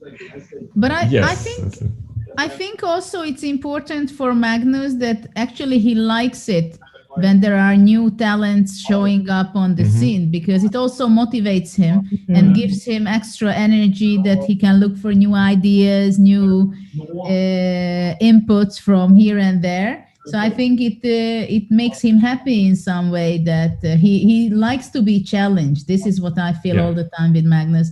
And it's also, I think when we were playing and Vladimir was competing, I think this was one of the most difficult for the players, that many times we were competing against each other again and again, and they were not necessarily so often that new people come. Even now it's not so often, but still you're happy when there is some fresh blood comes into the tournaments, and then you have new ideas, you can talk with the person, you can analyze with him, you get completely different views on different positions. So it is inspiring, I think. For sure, and actually that's a good bridge to my final tweet, and then you will leave. I will leave you guys to the chat. The final tweet was talking about the little pre-game rituals that we have seen here, because it is actually the tournament regulation says that the players should not shake hands, of course, in the current situation. And so for the first 2 rounds, Magnus did the Namaste greeting to Levon and yesterday as well. But today he switched it and he did this the bowing. I don't know if it's Japanese or more from that area, but from the youngsters we haven't seen so much, and that's what the tweet is talking about. But I think it's more like they are more new to the scene, so I think they're maybe a bit more shy with these things. But it's interesting to see that Magnus every day he found some way to greet his opponents. And yes, but frankly, I don't see anything wrong with shake hands. I mean, you can just shake hands and immediately disinfect. For me, I mean, I understand there are certain regulations, maybe probably more state regulations than obviously than a tournament regulations. But yes, I mean, shaking hands and then just using disinfectant.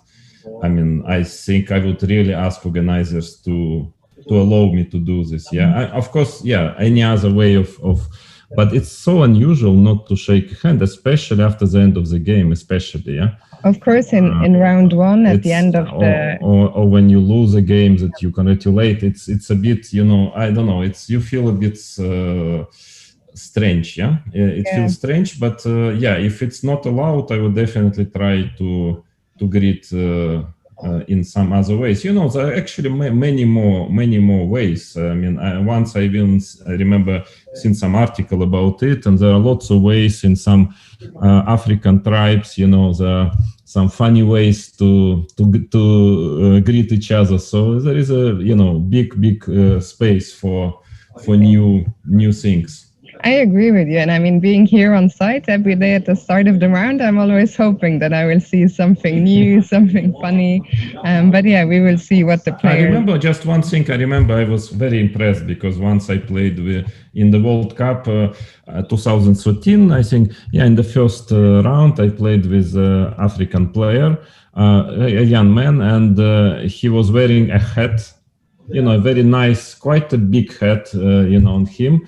And he greeted me like this, taking off his hat, when I came to a game. That was really nice. It's the first time, I had this greeting. So why not to try this, for instance, next time? Yeah, very nice. And I will go now, but yesterday, actually, I think it's very hard for the players because they are so used to it. But yesterday, after the first game, the classical game between Magnus and Alireza, they were both going and they realized at the last moment, and then they were like this. And actually, our photographer, Leonard Otis, he captured this moment, and people can go to the website of Altibox Norway Chess and find all his amazing photos there. Well, thank you very much. We were joking one of the days. We were joking about it. Maybe for somebody who haven't seen it, our transmission, we can repeat that. It's a very strange times we are living in, because if there was a rule by FIDE actually, that you must shake hands before the game, and you can be forfeited if you avoid to shake hands. Now it's exactly the other way around. So we're living in strange times. And we had a question to the organizers: do you lose a game? Do you forfeit if you shake hands? You missed your chance. You had Benedicta here earlier. You should have asked her, not me. We will later. Great. Thank you so much for having me, and have fun with the rest of the round. Thanks very much, and looking forward to have you back with some more news. It's actually very nice. I enjoyed it a lot. So bring us some new. I will keep an eye. So also people should use hashtag Norway Chess for me to see their tweets. See you later. Bye. Have a good day. So until then, things were happening, some action in Magnus's game, actually. So after bishop e2, d5, e takes d5, and e takes f5. Very happened, original. Very which original. After Aronian played knight d4. Very complicated. It's I must original. say. Yeah, I don't like it, frankly. With which color? With black. I mean, I see the point. It's interesting opening black squares. Maybe knight one day can get to e4, but still too many concessions. How do you like these 3 pawns? If there would be extra pawns, I wouldn't mind, but there are not. Yeah, and then I don't know. To me, I find it very suspicious, this decision. But yeah, again. Of course, it makes sense, and Magnus he has point. He has some point, but yeah, just too weak those pawns. Yeah, and the c6 square. I mean, it's extremely. Well, okay, but with such an e5 knight, you're not thinking of having trouble with knight c6. But it's extremely dangerous strategically. Yeah, it's like just few moves. If nothing really happens, then White will simply have a. I mean, his pawn structure is just, it's a winning advantage just by pawn structure. I see you don't have words for the pawn structures he's dealing with. Yeah, that's a rare one. That's really a rare pawn structure. But I mean, White, what he can do, he can try to play c3, queen c2, bishop f3. I don't know, unless Magnus has something very quick and very direct in his mind. Okay, these pawns are weak. Yeah. Even if it's Magnus who is playing black, but it's still weak. Yeah, the pawns. I mean, it doesn't make them stronger. It was a strange decision to go into this triple pawn structure. Yeah. To me, very strange. But who am I? Who am I to? So the main to criticize plan is it, but to me to play c3 and queen c2 for White. I just bishop f3 is another idea. I don't really see what is Black's plan. I mean, I see potentially theoretically, yeah, but practically because bishop cannot go to b7, f5 pawn is hanging. Maybe Black should go bishop d7. What do you think? I'm not happy with it, but I want to free my knight maybe to knight g6. And if I play bishop f3, for instance, I just want at some point rook e1, knight c6 check. Bishop d6. Bishop d6 and... or bishop c5, sorry. I go bishop c5. Bishop c5. Let me play b3 just to... b3? I just want to avoid because knight c4 can be on. I want to avoid it, but of course b3 is not necessary, but just to... I mean, what is Black's play? I'm trying to find. Of course, b3, in fact, I wouldn't play, just that I probably should. You didn't like knight c4? Yeah, but it's not a big deal, knight c4. I mean, rook e1, some solid moves, rook f1. Maybe bishop on f3 was not necessary, but still okay. Queen c3. So Black also develops rook e8. Yeah. Maybe I don't need my rook on e1, in fact. Yeah, let me try to play...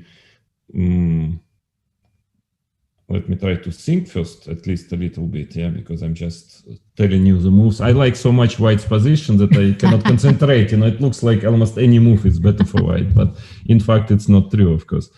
Let's try to play a good move for a change, if I'm capable of doing it. I don't know, let's say queen c3, rook c8. Yeah, you want to play. Queen c3 looks logical. Yes, what is your plan? Knight b3?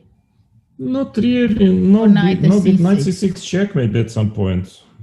I go, let's say, rook c8 is very logical, yeah. Actually, in the game, bishop c5 happened, which is quite logical to make it more active, right? You said c3, and maybe after c3 to go bishop d7. And queen c2, then the 5 pawn starts to... You really want to grab that pawn. Well, after... a3, queen c2, I just don't see any play from the Black side. I mean, I don't know what is Black's plan. I mean, I see what I want. I mean, I want to take f5 pawn, then next f6 pawn, and then f7 pawn. That's my strategic plan in this position. But what is Black's plan? Well, I don't like the potential idea that knight c6 can be there. I want to move my knight sometimes.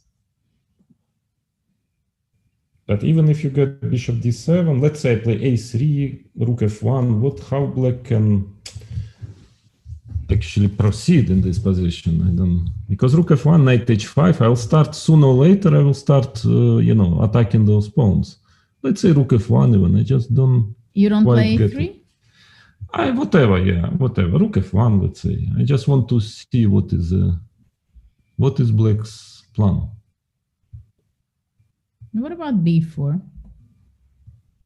I can ignore it, of course, or I can take on b4 as well. Takes. Queen c2. Or queen e3, also not bad, but threatening knight c6 check. Or queen c2, doesn't matter. Queen gets to b3.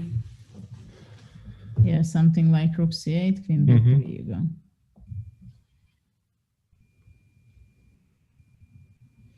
Yeah, the king on b8 is not so quite nice. Weak, yeah. And I don't know. I mean, I don't know. It just looks to me really not good for black. And I also didn't quite understand the point of ef5. I thought that Magnus' idea was to take on f3 and to play e5, even if it's strange. Instead of e takes f5. Back after e takes d5. d5 was played e d5.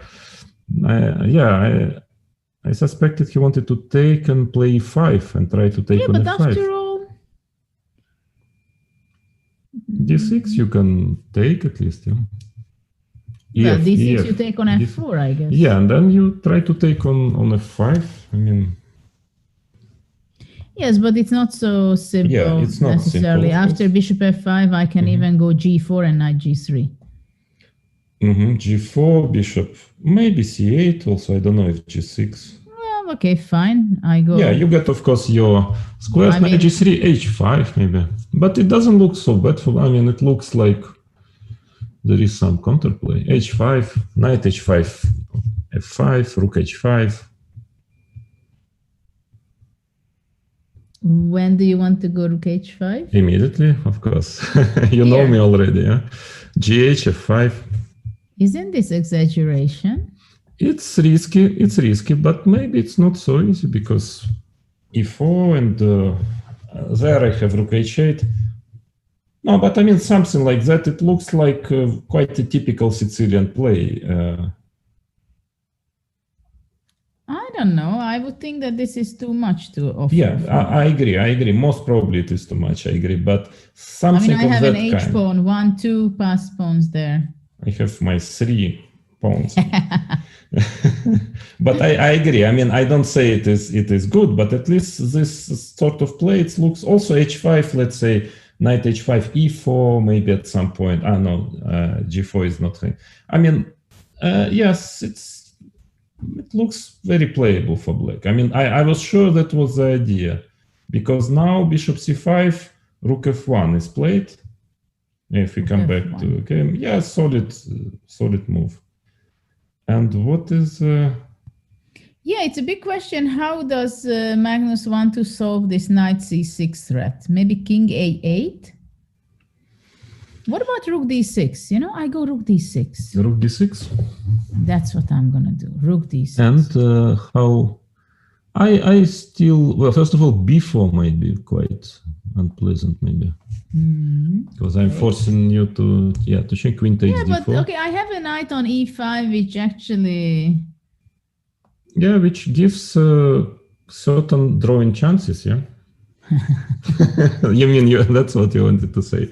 No, you're right, knight c6 is possible, but but knight c6, rook d2, and I cannot grab on b4 because you go a3 and trap my knight. Yeah, you're right. Yeah. This is why I was not happy with knight c6. No, if not knight on e5. But okay, black goes rook e8, let's say. Knight moves rook e4. It will take some time until you can win the f5 pawn, if you can. Yeah, true, but it's quite likely that it will happen one day. No, maybe, but I think white is better here. C3, whatever. It's should be better for white. I go knight g6. Bishop d3, something. Because I mean, even if you take on d5 at some point, it will not to my taste.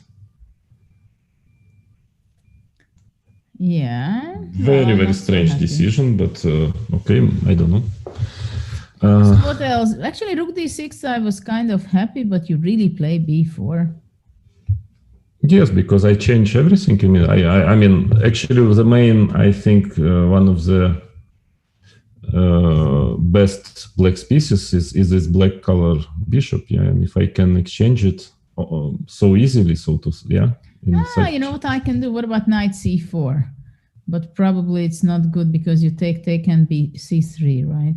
Mm-hmm.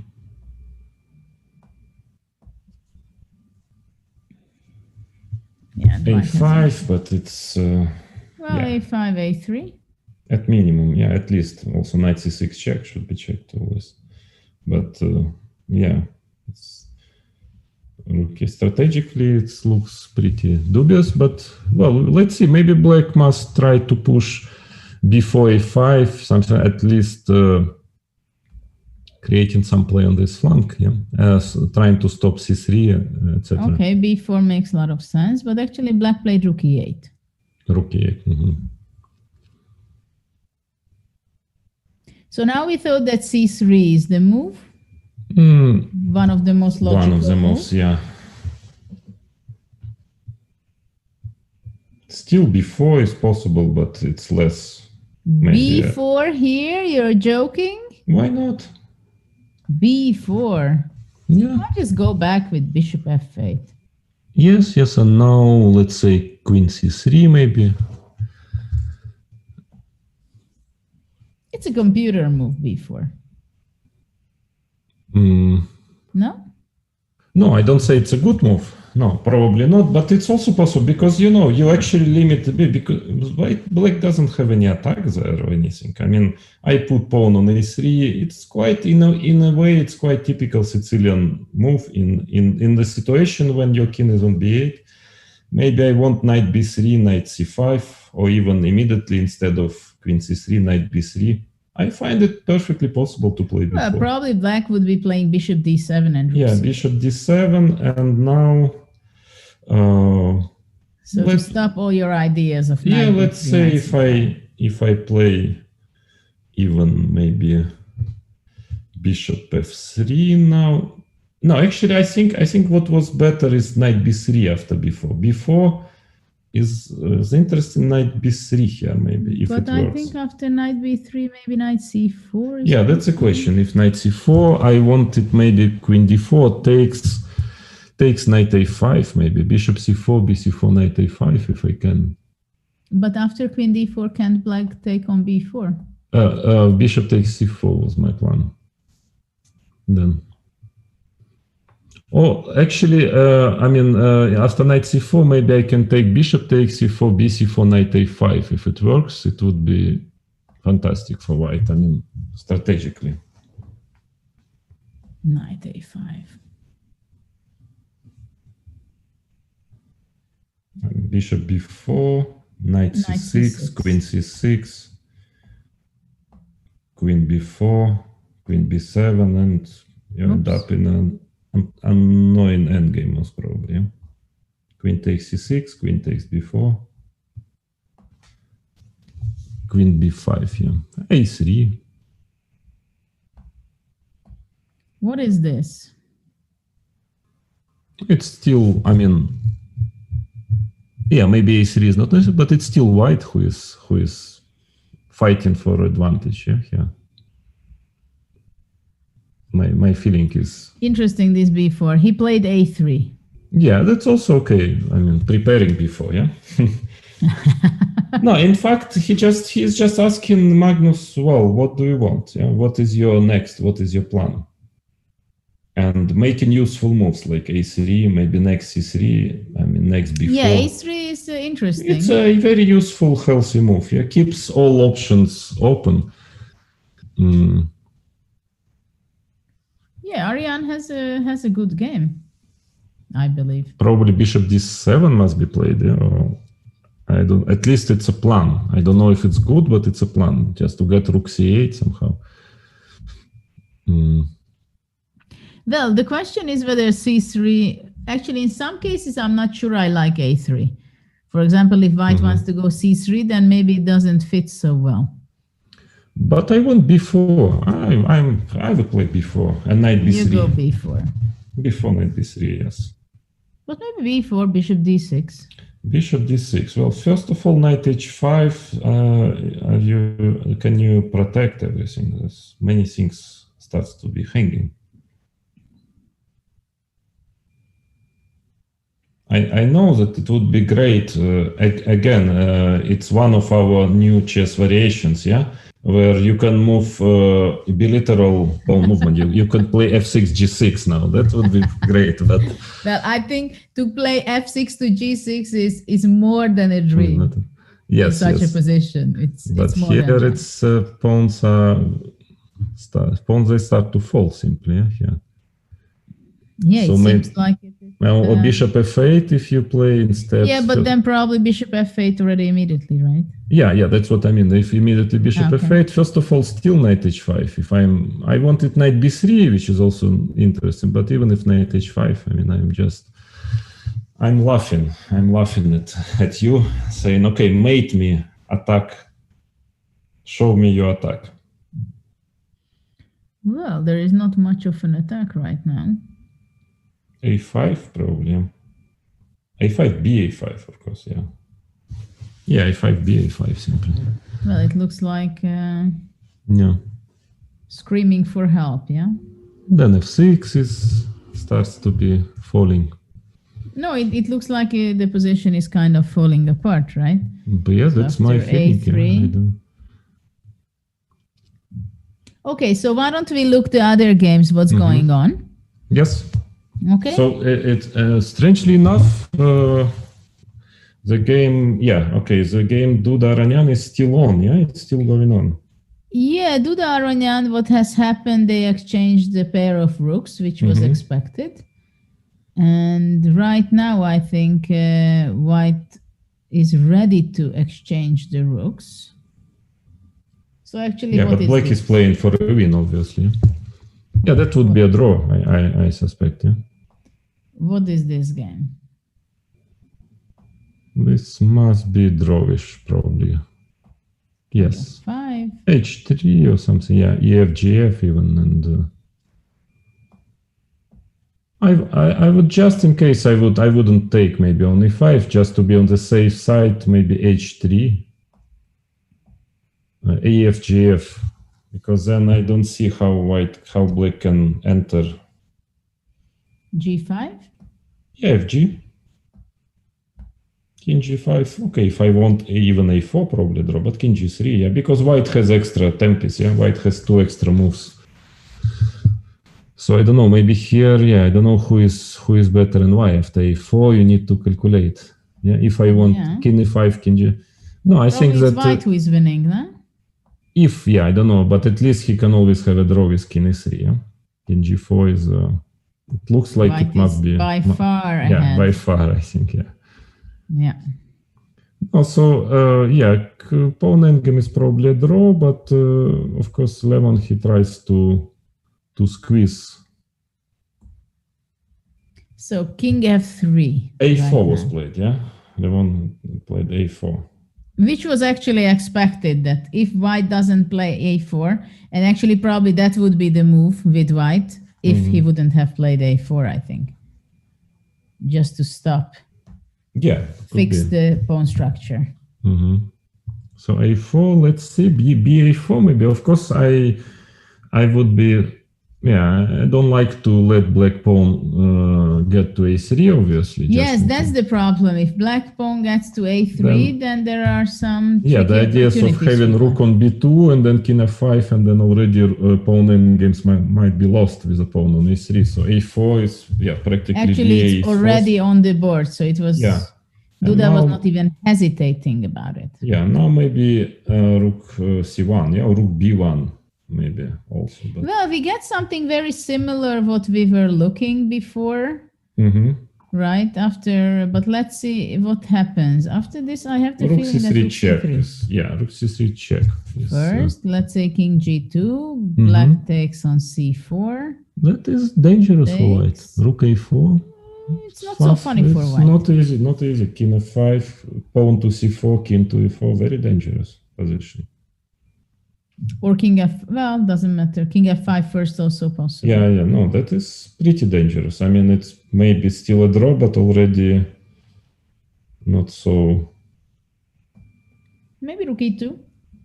Yeah, rook e2. Yes, maybe so. King shouldn't go to f5, but rook was on b2. Yeah, maybe to play just c4. Yeah, but after c4, I think I can go king f3. C3? Maybe not immediately, but even c3. C3, I mean, rook c2. c3, maybe, yeah, rook c2, rook a3 or something. King e4. And then I will just try to win a rook and g5. You know, once you take on c3, I will try to take on a2, and who knows, yeah, some chance. At least some chances. But now I think I can take on king e5. King g4, and then I want maybe to get to f3 somehow. I don't know. I mean, at least it must maybe a draw, but at least it's not so trivial anymore. I mean, it's maybe king f3. I'm not in. Yeah, maybe king d5, king c4. You're in time, in fact. Okay. You're in time with king d5, exactly. king c4. But it's already. Yeah, I mean, it's. I understand. Yeah. That it should be still a draw, but white is already, and in practical game, it's a little bit of suffering already. So let's see how. So which type of endgames is your favorite, if you can choose? Queen endgames, rook endgames, knight endgames, bishop endgames, or some mixed kind of endgames? Did you like the queen endgames? Very rarely happens. No, because you have to calculate a lot and it's very long, and it's always 7 hours of play. Not here. But it's always 100 moves game. I think I always liked a rook and a knight, or rook and a bishop. You know, against rook knight, rook bishop. I like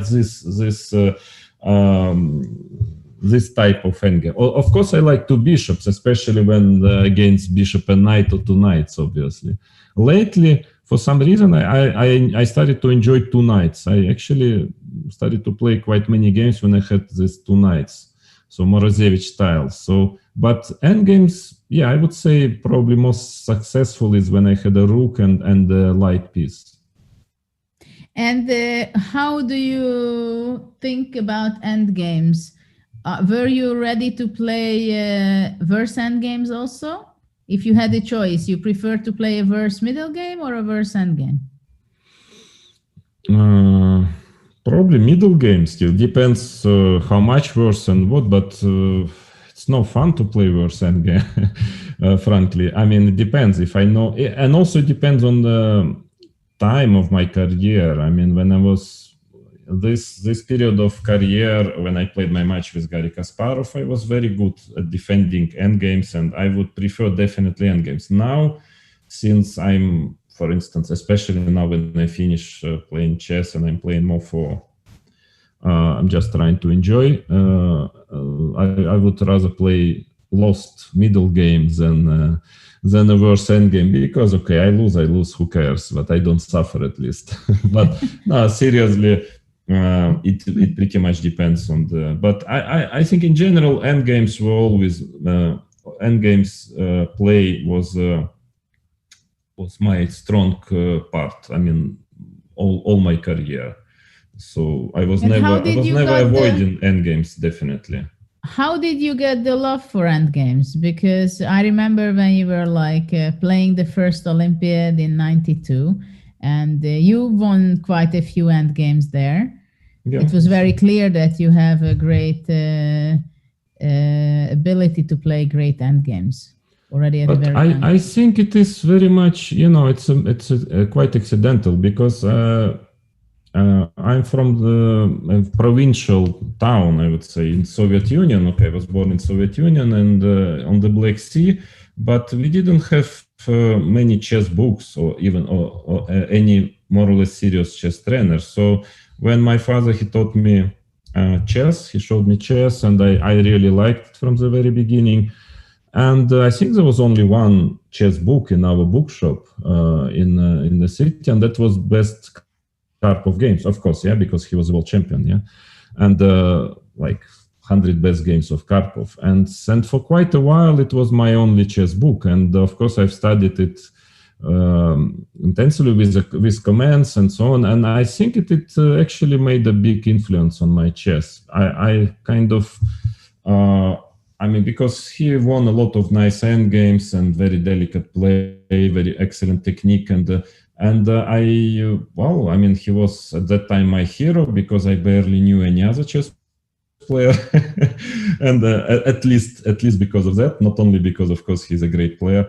And yes, I think I just loved it because of that book. But maybe if by accident there would be only a book of best games of Tal in our local bookshop, maybe it would be totally different. Yeah, it's interesting how someone's talented player's style is formed by chance, practically, right? Yeah. That when at a very young age you get a book, or somebody who you respect so much gives you a book, and then somehow you become so addicted or so engaged with that book that suddenly that is the way that you start to develop your brain, your ideas, your openings, and so on.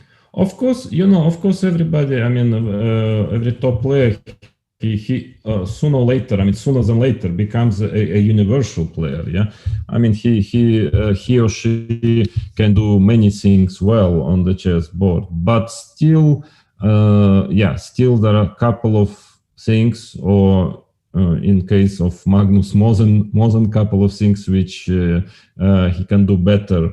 Really on the very, very top level, and that maybe comes quite accidentally. Yeah, like for me, endgames, and I remember Botvinnik, because I was in Botvinnik Kasparov chess school, and he was very pleasantly surprised that I was heading myself for endgames without being forced to. Yeah, and he was very happy about it, because he said it's very unusual. Most of young players, they're trying to play sharp tactical chess, and okay, they play endgames and sometimes pretty well, but they're not really going for it, on their own.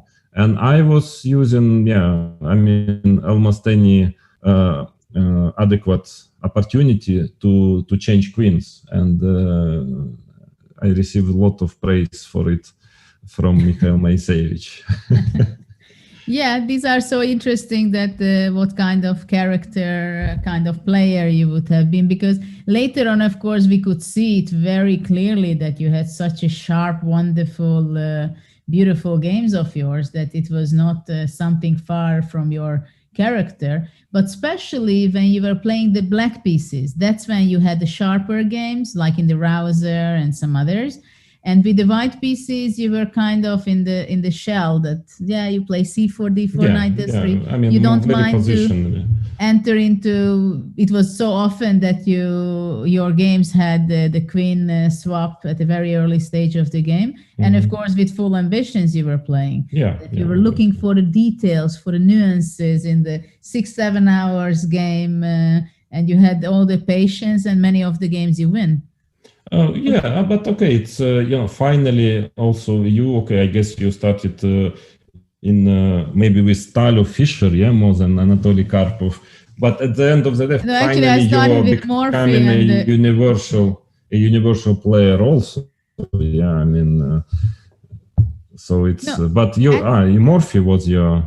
No, in the very beginning, I remember that my father was very much addicted to beautiful tactical sacrifices. Mm-hmm. And those are the games he was showing me so much. And that's why actually I started to play the King's Gambit. which was actually, I won a lot of good games in that when I was a kid, but actually it was not good for my development from the point of view that I was 11 years old. I won against the Grandmaster already, and I almost made my first GM norm, and I was still playing King's Gambit. I mean, it was kind of ridiculous. It's time to move your knight to f3 on move 2, when you're already international master. I was very slow on switching, and that was one of the problem. I think before we switch to the other games, because it's starting to unfold pretty interesting, I just want to point out that here it was kind of strange that white played rook e3, and after rook c4 went rook a3. At first it looks very passive, but at the same time I realized that white wants to exchange the pawns with a5 and create his own passed pawn right now. I'm still not sure about it. It doesn't look good at first, right? Yeah, I have a bad is feeling about it. Because a5, ba5 will be taken. And so maybe king f5. King f5, I guess h3 is his plan. Yeah, he wants to get this g4 check at least. Even so, I don't know, h3, e5 maybe. Of course, there are very few pawns left on the board, but. Yes, because just to show it to our audience, if white goes a5, then black takes, rook takes, and suddenly after rook c3, white has to go back to the second rank. Yeah, maybe g2 is better actually, because otherwise if king f2, then king g4 can be extremely unpleasant. And then later to go rook c2 and somehow push more down the white king. Also king e4 simply, and the rook c2 check is coming, and king e4 actually is more unpleasant. One very important small tip for our audience, maybe some are playing chess themselves. Okay, in rook endgames, what is the most important is the activity of pieces of your king and your rook. That is extremely important thing, parameter, even sometimes more than material. And here you can see that rook and king, black's king and black's rook is much more active than the vis-a-vis, king on g2, rook on a5, and that makes it the white's position at least very dangerous to my understanding. So that's why, I mean, rook a3, having rook on a3, somehow it goes against this rule. Yeah, I would like to activate my rook as soon as possible and actually stop black from activating his king. Yeah, I mean, that's why it looks. I think after king f5, h3, and black would go e5. e5, yeah, that's what I'm worried about. And if let's say white takes on e5, takes. And black king is extremely active. White maybe has to go king e3 to stop king d4. But rook e4 check maybe, or h4, some ideas like h4. It's getting really dangerous. h4? Yeah. Yeah, it's kind of shaky. Very shaky already, yeah.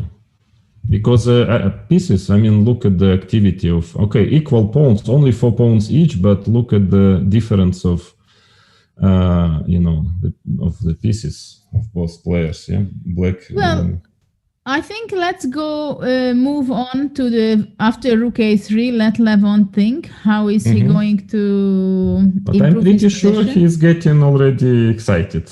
I know Levon, he's a player who always tries to grab his chance when he's got. Of course, I'm sure he was not even it didn't even cross his mind this idea that he might after the opening that he might get some winning chances. But once he gets, I mean, he's really trying, and I'm sure that he feels it. He feels that he has a chance. And king f5 is on the board, but we'll get back here. Let's go a bit to Firuza's game against Fabiano Caruana, because we have an exceptional setup of knights. Beautiful knights. Yes, we got our knights, yes. Who is going to be more powerful out of the knights and the active play? But actually, I think, black's position, at least as much as white's. But it's very hard to say, interesting. yeah, It's a very unusual position. Very I guess. unusual, yeah. I mean, I always notice that when you have this jumping knights all over the board, it's so difficult to play because so many options, yeah. So I guess it's extremely difficult position to play, yeah, for both colors, for both players, yes. So because those knights they have lots of squares to jump to, but also they might be hanging in many lines. They might be sacrificed in some lines like h5, g5, knight takes g5 or something, you know. So very, very complicated position. Well, let's go back a little bit when we had, this seemed like an innocent position, right? h4, h6, queen e2.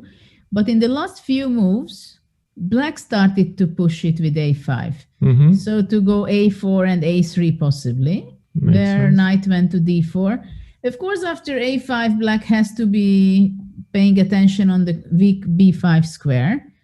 Bishop d7, and white played a4, covering the b5 square, but probably moreover to make the developing possibility for himself to go rook a3. Though I'm not sure where is he heading with his rook, at least for the moment. But maybe sometimes knight maybe c3.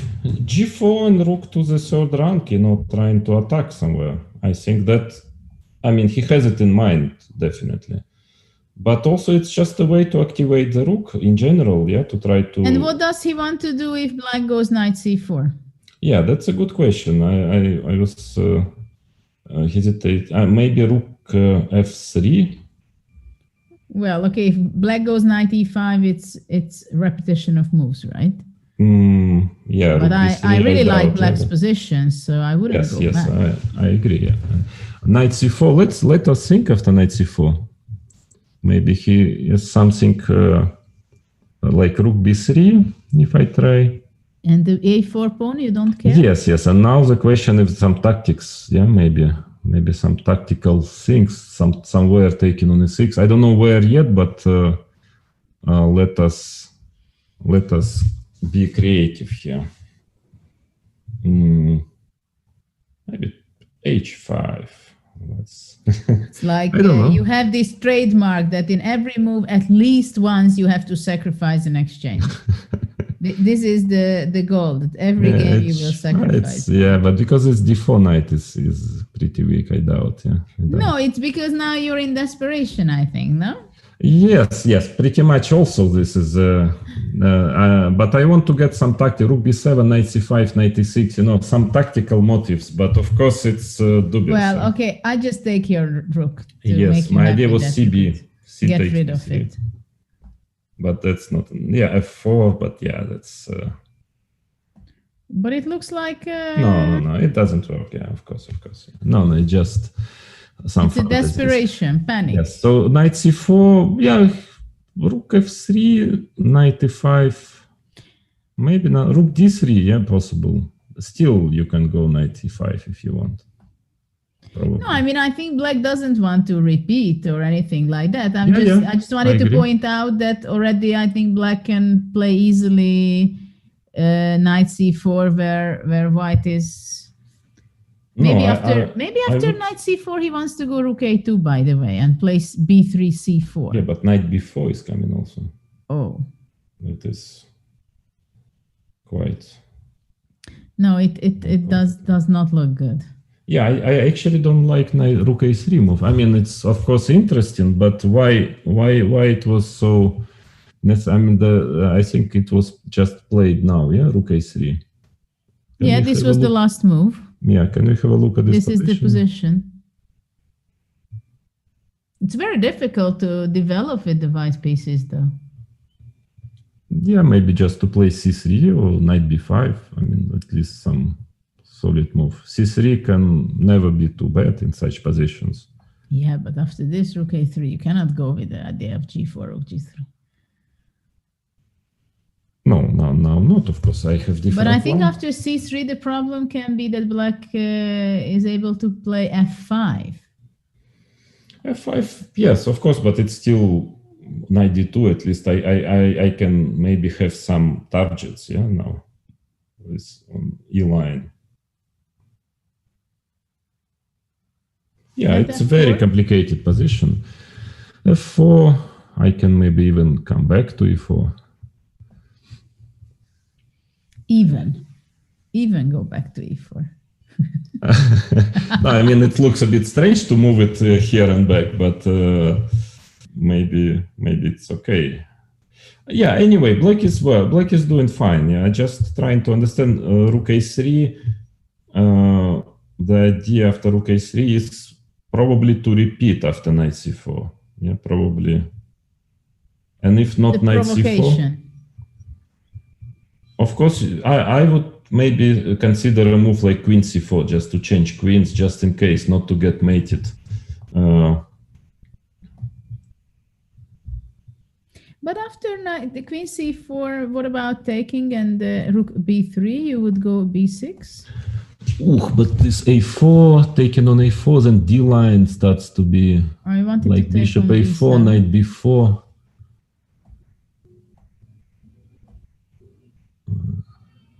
So many things are hanging. That's true. Maybe queen c4, queen a1 is a move. Queen a1. But something like knight b4. Knight b4, yeah. But then rook c3. Knight yes. b6. Knight b4. Or rook c3. Sorry, rook c3. Hard to say, yeah, rook c3. There's so much tactics here, but yeah, rook c3 is probably good. So after maybe queen b4 then here. Well, after queen b4, white is playing c3. I think he would be now happy. c3 and now queen e7. Maybe it's E7. not a bad maneuver because I want to get my knight to c4. This is possible. Well, very complicated position. But somehow I'm more for playing it for black. Yes, I agree. Black is doing well. Somehow black is better developed, bigger harmony between his pieces. Yeah, I agree.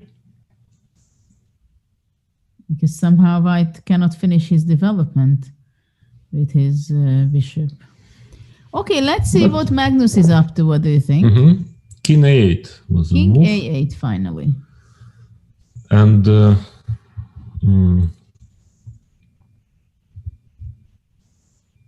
let's try to understand. Well, obviously he was he had enough of having this knight c6 in the air, so he wanted to free his knight, I guess.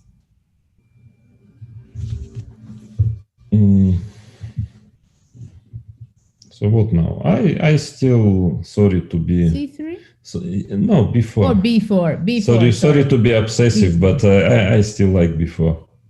You go b4. You're the b4 man in this game. b4. So bishop probably f8.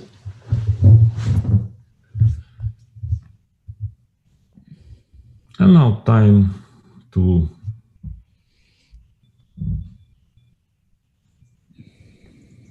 maneuver my pieces. Maybe knight b3 looks good. So many good moves. I'm enjoying my position so much that I start to... Yeah, knight b3 maybe. Yeah, in black's position, the only great piece is the e5 knight, right? Mm-hmm. The rest has some issues. Knight b3 and just maybe knight slowly. g6. But you just said that this is only...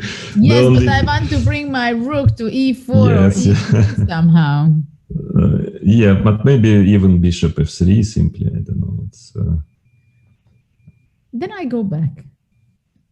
And yes, possible, of course, but yeah, it's knight d3 also. No, knight d3 trying to go to c5. It's another idea. After king 8, even this is possible. Yeah, that's what I mean. Knight to c. I mean, there is no doubt about the assessment of the position. Then, of course, the question is how big is white's advantage? Maybe actually black should be exchanging queens, you know. That's what I should do. Still bishop f3. Takes. Where is the fun here? Rook takes d2 maybe. Knight e5. Yes. And now it's not so bad. Now it's not so bad. Knight c4 is there. Yeah, because you have knight c4. Still, of course, it's not. Well, after b4, these are the things what can happen. No, but still, knight c5. I'm not sure you're in time. Knight dc5. And what do you have in mind? With two knights, you're going to I just have d6, d7 at some point. I mean, knight c4. Rook just goes somewhere. Rook d4. Takes. I'm not winning by force here by any chance. How? Good question, yeah. I mean, you don't have a good spot right now. Yeah, then I should have probably moved my rook in some other square. But yes, I see what you mean. A bit more accurate. But you know what happened in the game? H3. Very unexpected in some ways. H3, of course, probably he was worried about knight g4, possible counterattack. Or maybe he's just making fun of his compatriot. I don't know. Just trying to say, I okay. doubt that. Yeah, I doubt. I'm joking, of course, but I see it's also possible. He's in a way, it's like saying, "Okay, show me what." Yeah, he thought that you went king a8, where not necessarily stands better than on b8. So h3, show me what is your plan, right? Yeah.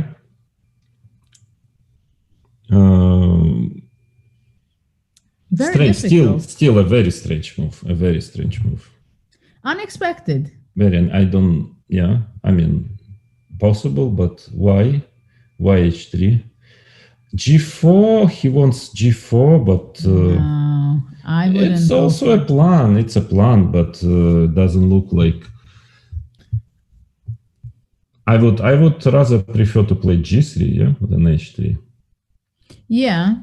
Like no, it's more classical. I think the main idea could be that knight G4. He was thinking that is a counter chance for black.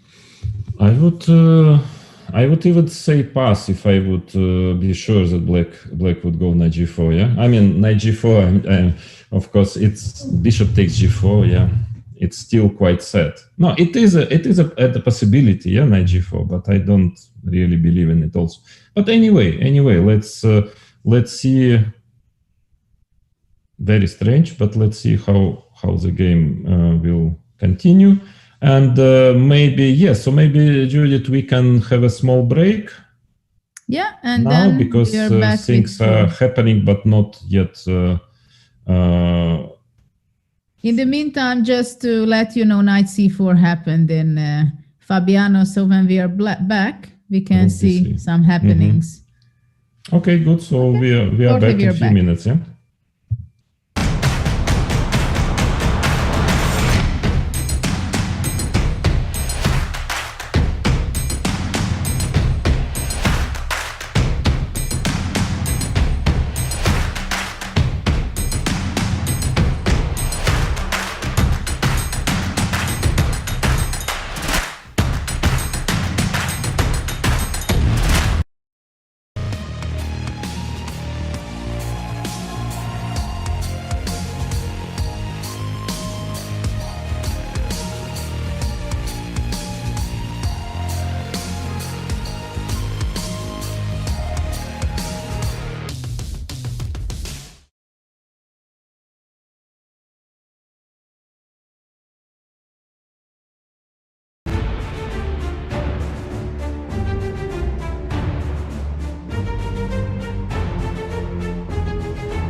Well, we wanted to do a historical top 50 of chess players of sort of all time, and to do that, we are using the statistics by Jeff Sonax, who has created a site called Chess Metrics. We've gotten some help from Frank Hofmeister, who is a well-renowned chess historian, but then we have still kind of added our own touch. And it's always going to be subjective, and there's no correct answer. I hope you guys enjoyed, and I hope you agree with every single ranking, because usually when you publish lists, what could go wrong? Who would disagree with anything? But yeah, it's been fun, and I hope you like it.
Brahms. I thought it was Haydn or Mozart. Yeah, it's classical almost. It's difficult as well. So now we're going to play the Claire. Also one more duo.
Welcome back to the 8th Altibox Norway chess event, which is very special. And we just witnessed, you saw the last night's present, what was given by the organizers to Levon Aronian's birthday. And later on, Levon just said that it was the best possible present he could receive yesterday. So he was very happy, very cheerful after he received this present, this classical music, he's a big fan of classical music.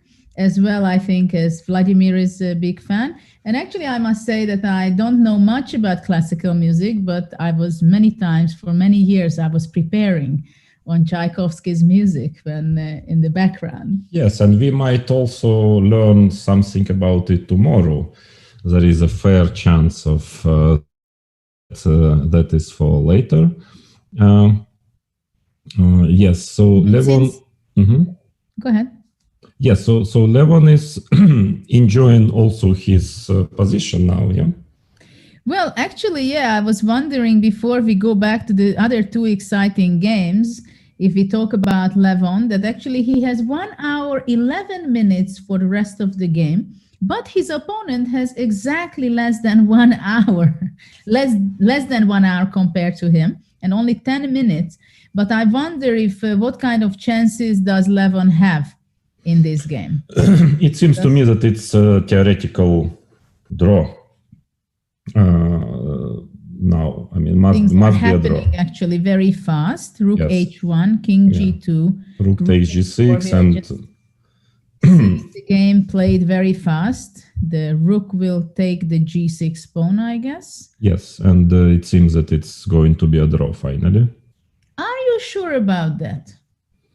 Yes. Are you sure if after Rook G6, Black goes King E2, let's say? Can the Yes. A2 pawn be actually... No, because it's, as I understand, I mean, if I'm not mistaken, this is a draw without the A pawn even. Without the A pawn, yes, because you go Rook A6, right? Yeah, And but then you have then enough it space. must be with also, I mean, if you just push the pawn, like A4. Well, A4, Black is going, let's say, E3. Mm-hmm. Okay, let's try A5. Let's see. Okay, I just go with King E1. Let's go A6 then. Well, I guess you are going to be right that it should be a draw, but still, let's see how you make it.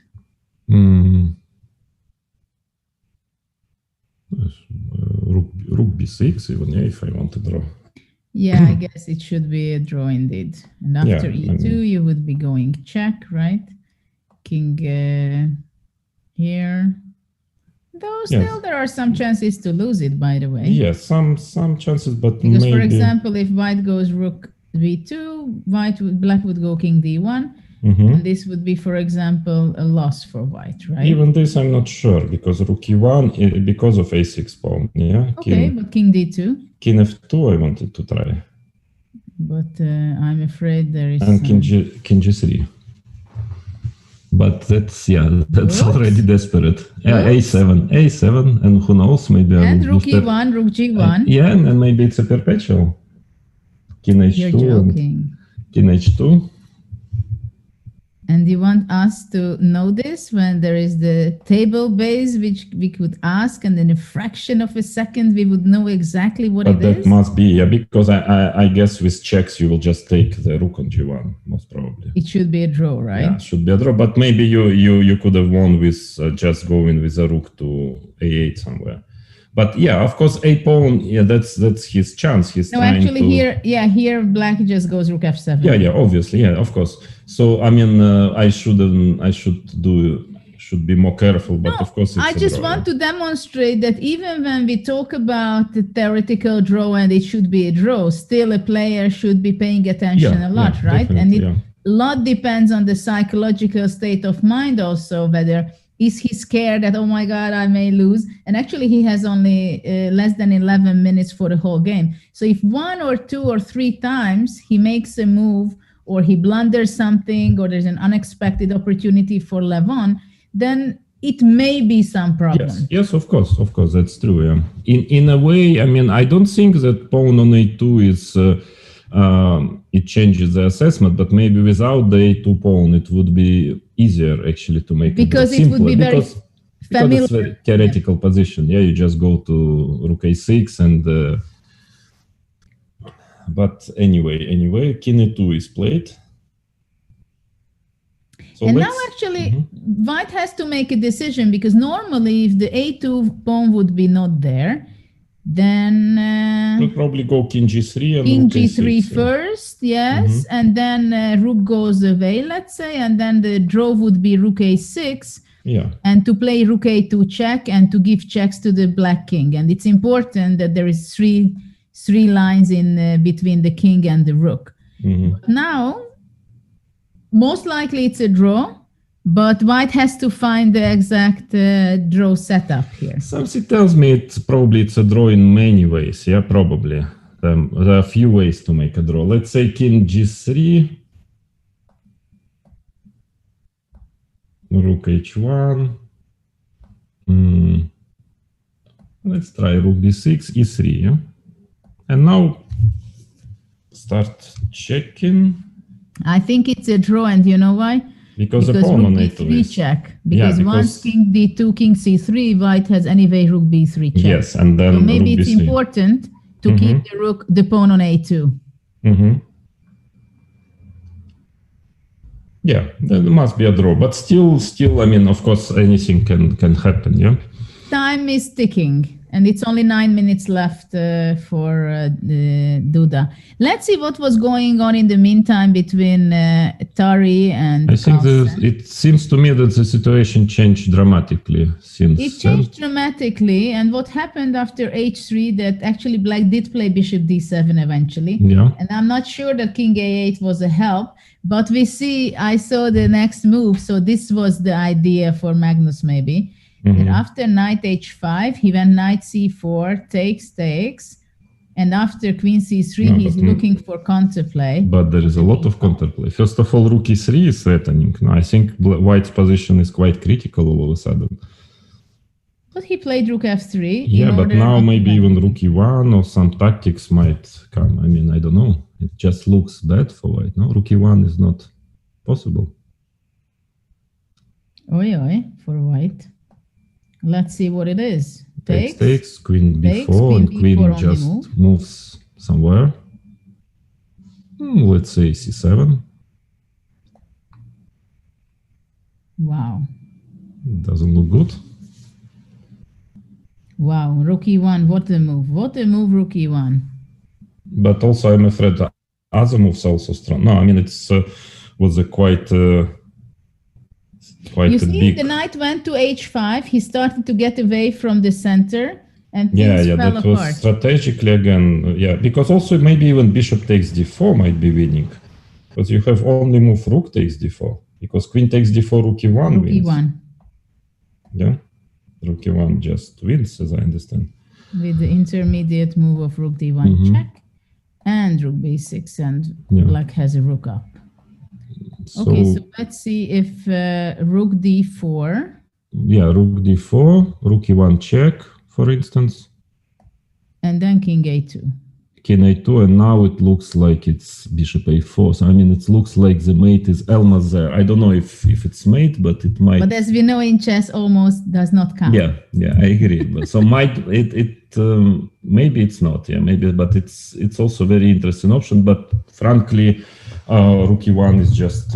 But I liked rook e1 immediately. That was like it's just that was a really cool move. So let's see again: rook e1, bishop d4, queen b4, queen c7. What can white do? d6. Yeah, d6. Queen it's not c6, giving any help because queen c6, right? But queen c6. To give a queen and to try and to pray. Yeah, I mean. Queen a5, I don't know. Yeah, rook b2. It's very unlikely that. Okay, white is still alive. Yes. For the moment. Yeah, that's true. That's true. Maybe it's not immediate win. Yeah. At least it must be, but I don't see. Something and bishop takes b2 was an interesting option. Then king a2. Yeah. b2. I thought of that you may take this, but then I would try. King I guess a2 and maybe c3 something. Well, maybe rook f4 is the only. And now I need my to get to this diagonal, but it's not so easy. Well, maybe you just take queen d6. Yeah, that's what. No, I mean, I'm sure. But okay, rook b4. Position and suddenly white seems like saving himself. I'm still not sure. Bishop e6 check. You have to play king b1, and now maybe rook d8 or something. But at least, yeah, it's not totally over. Rook takes b2 probably you have to play. Yeah. Queen d1 mate. Of course, yeah. Then it's totally over. Yeah. Yeah. No, it looks bad for white. It looks really bad. This position. Also, after d6, you could have probably, I mean, maybe even stronger is queen d8, or maybe, yeah. I mean, after rook e1, bishop d4, queen before.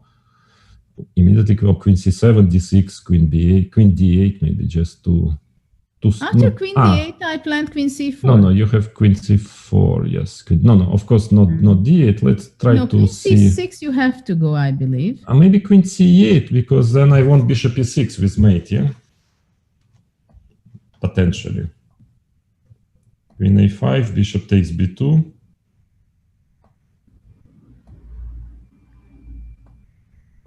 c3, and now bishop e6 is... But I give queen d5 check. Yeah, that's true, but I don't know if it's queen bishop c6, or I could have played bishop e6 maybe, yeah? But then you I have think c3. Then you have c3, yes, that's true. Yeah. c3. c3. So c3, queen d5 check, bishop c6.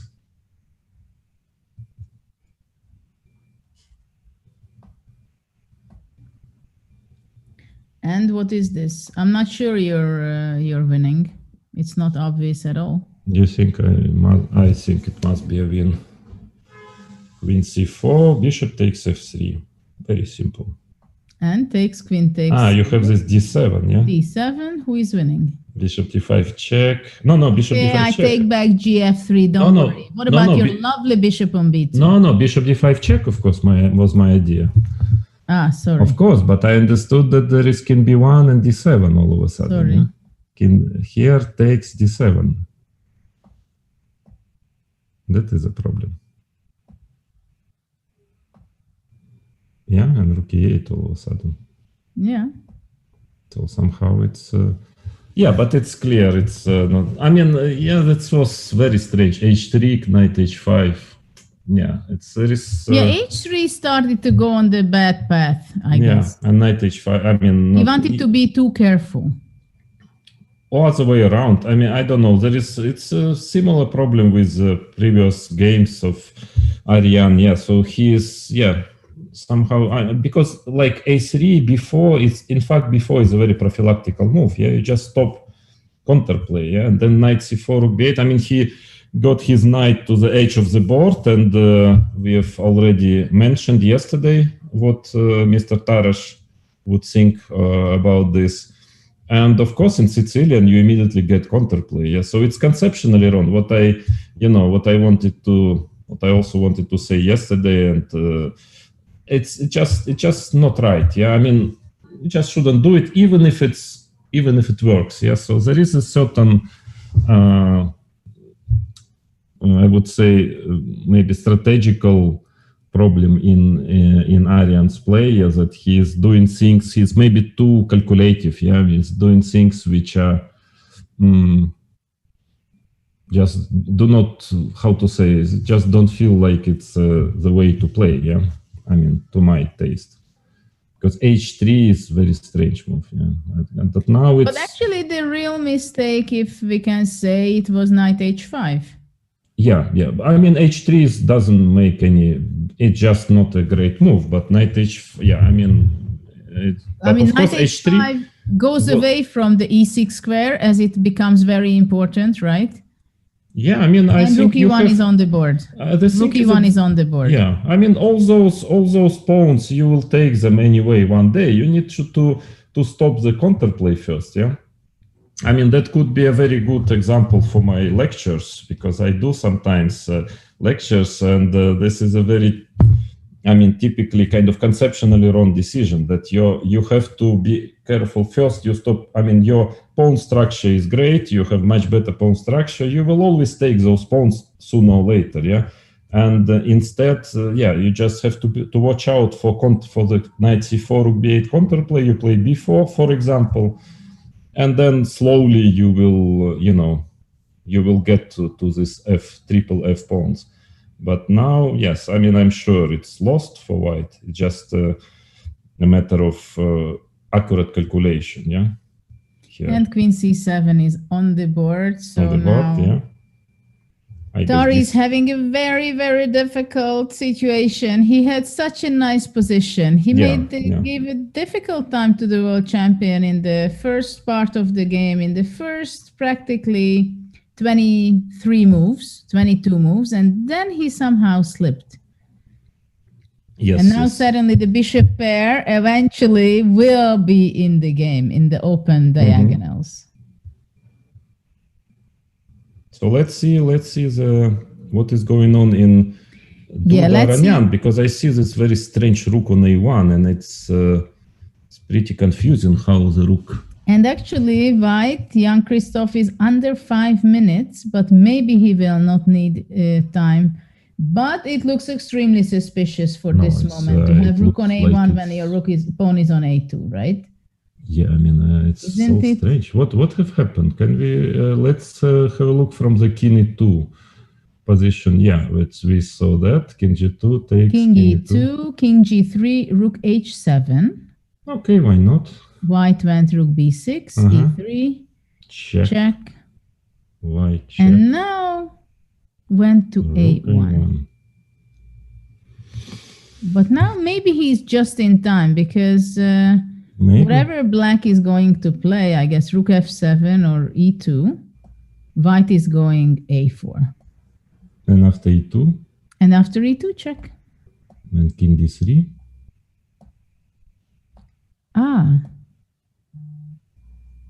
So actually it's not too funny. I think you have to put your king on g2, but it's such a strange way. I don't know. I mean, first rook on a3 with a pawns on a4 and a2. Then next rook on a1 with a pawn on a2.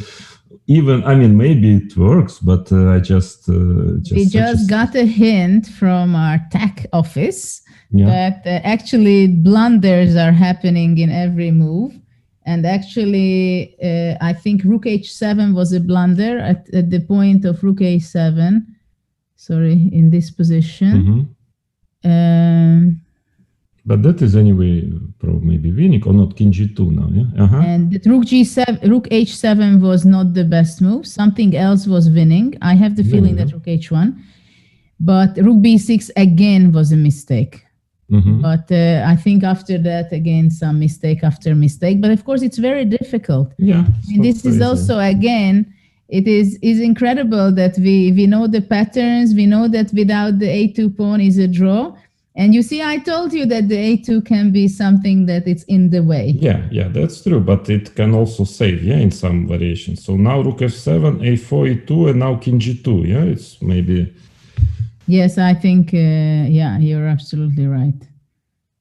And then maybe this is going to be a draw, because if king d2, then already... then you start to check and come back to the first rank, yeah? And rook a1.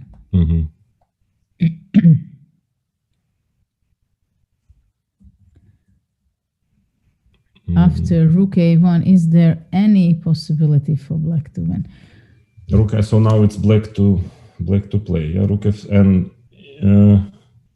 if I start with e2, then a4, and I just go king d2. It's still this. But check, and check. King f2 will be the yeah.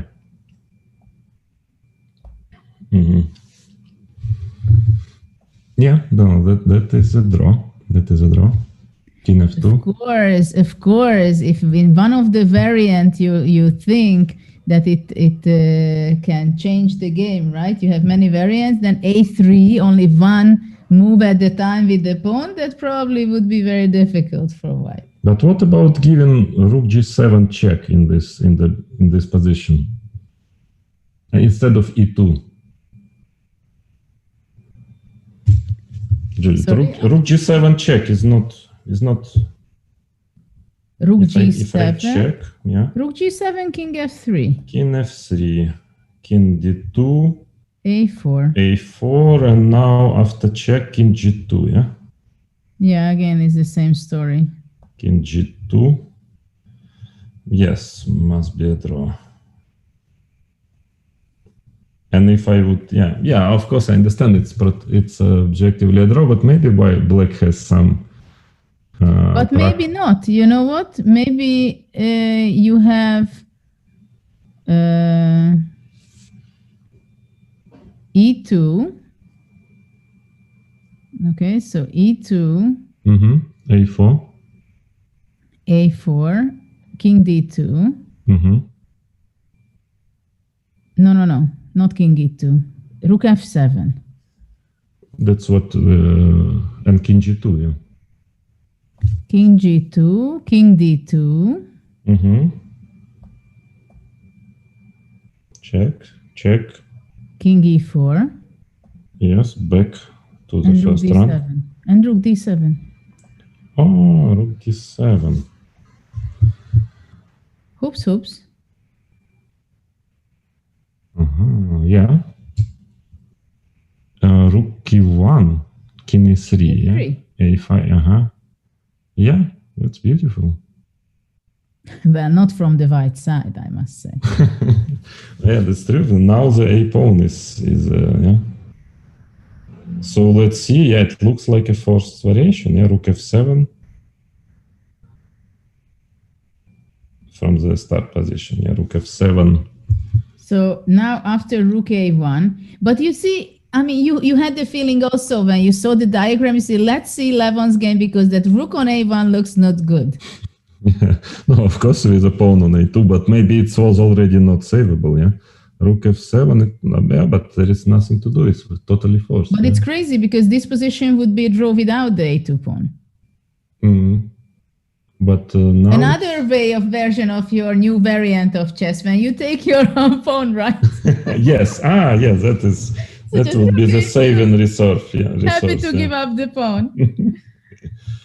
But it's true, it looks very forced. a4, e2, king g2 only move, king d2, check, go. Maybe, yeah, check, check, rook back, and rook, yeah, it's just over. Wow. Yeah. Okay, so let's try to see, maybe we haven't checked the main game of today. Yeah, let's see Firuza Caruana. And things, let's go back a little bit because actually in our break, we just stopped here with knight c4 and they made a repetition of moves. So it's a typical thing. I've learned it when I was playing with Karpov quite a lot of times. And in the beginning, I found it very annoying that he was always made a repetition just in case. So I think for two reasons. First of all, he wanted to gain time. So an extra 2 moves because he was a time travel player, right? And the other thing is just to make sure that everybody knows who is the boss. I'm playing for a win, right? Yeah. And then later on, I also started to implementing it in my games. That just in case you make repetition quietly, and this is also if your position is superior, or at least you consider it superior, it's also logical because you want less possible moves before the time control. So let's say, just because you want to have enough time. In fact, other way around, when you are worse, it's maybe better to have more times, also to have more chances for time trouble, which can be in your favor, in such situations. So that's quite logical. Yeah, but I remember it took me quite some time to understand that. Why do you make repetition of moves when you don't want to make a draw? You just want to play the game, but you insert these 2 moves to make repetition.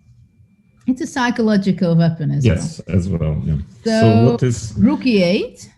I played knight c3, trying to get rid of the knight on d5. And Fabiano played queen c4. We were discussing something similar before, but not exactly in this position.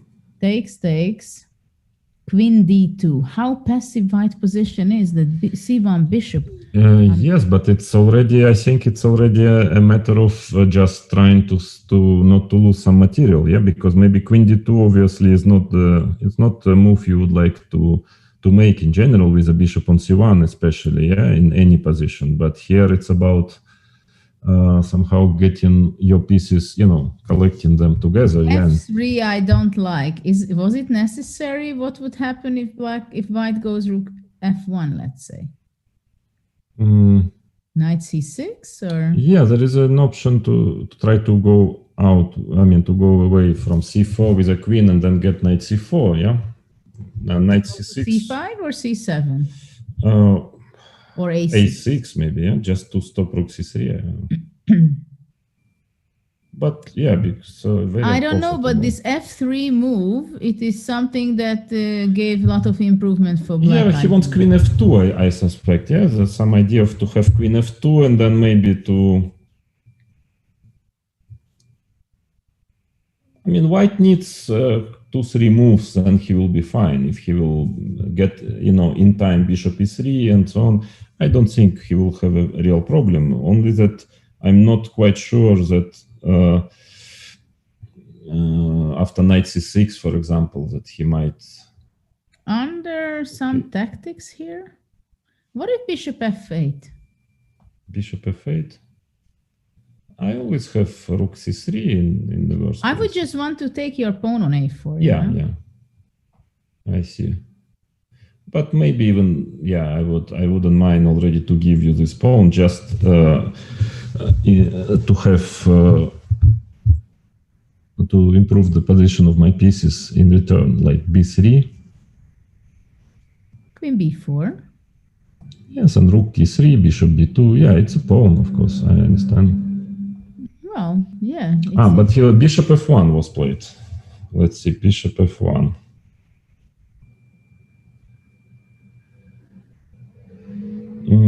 And Queen C7. Or Queen C5.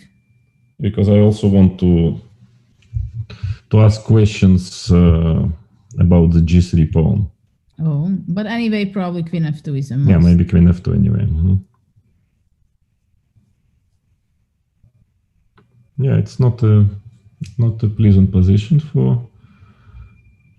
But of course, the blockade, knight on d4, and really, if White has 1 or 2 moves, then he can recover with Bishop F4, right? Rook C3, D3. True, but yeah, maybe you're right that Queen C5 is more. Or Queen B4, no, Queen C5 probably. Yeah? Anyway, Queen F2 and maybe Knight And C4. now it's like some tactical resource might. Maybe in this game again, Rook E1 will be the move. Like after Rook C3, I think Rook E1 is a move, no? Rook E1 is a possible move, not necessarily the best one, but Yes, it's an option. that's true. Bishop F1. Yeah, it's a dangerous position for Firouzja, but again, he just needs a couple of moves to. Fabiano is hesitating where to move the queen. What have happened in? No, Levon didn't find it. Or what? Sorry? Levon couldn't find it. Oh yeah, he didn't go to E4. He went Rook F5. Maybe it's still good. I don't know. Rook F5. Actually, this is also wins because after A5, Rook A5, and if you give it check, then King D3, and it's the same.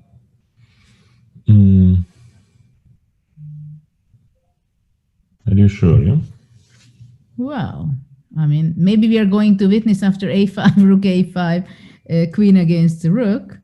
I don't know what White is, and this is so painful from White's side. Oh. Yeah.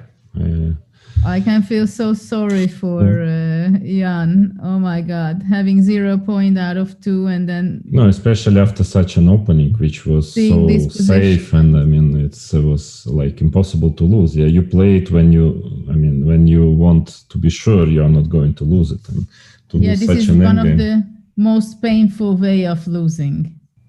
Mm-hmm. But frankly, deserved. Let's be fair. Well, Levon played very well, I think.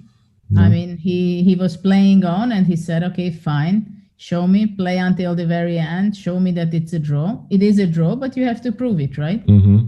I'm a better player, so I give you opportunities to go wrong. Yeah, okay, so let's move to the other here, I guess. There is not much. Well, after, Fabi is still thinking where to go with the queen. And then we have, of course, this game of Aronian against Magnus, where Magnus played queen c6. And after queen a5, Magnus is hesitating whether rook takes b2 or bishop b2 is the best move. Mm-hmm. Let's try to calculate variations.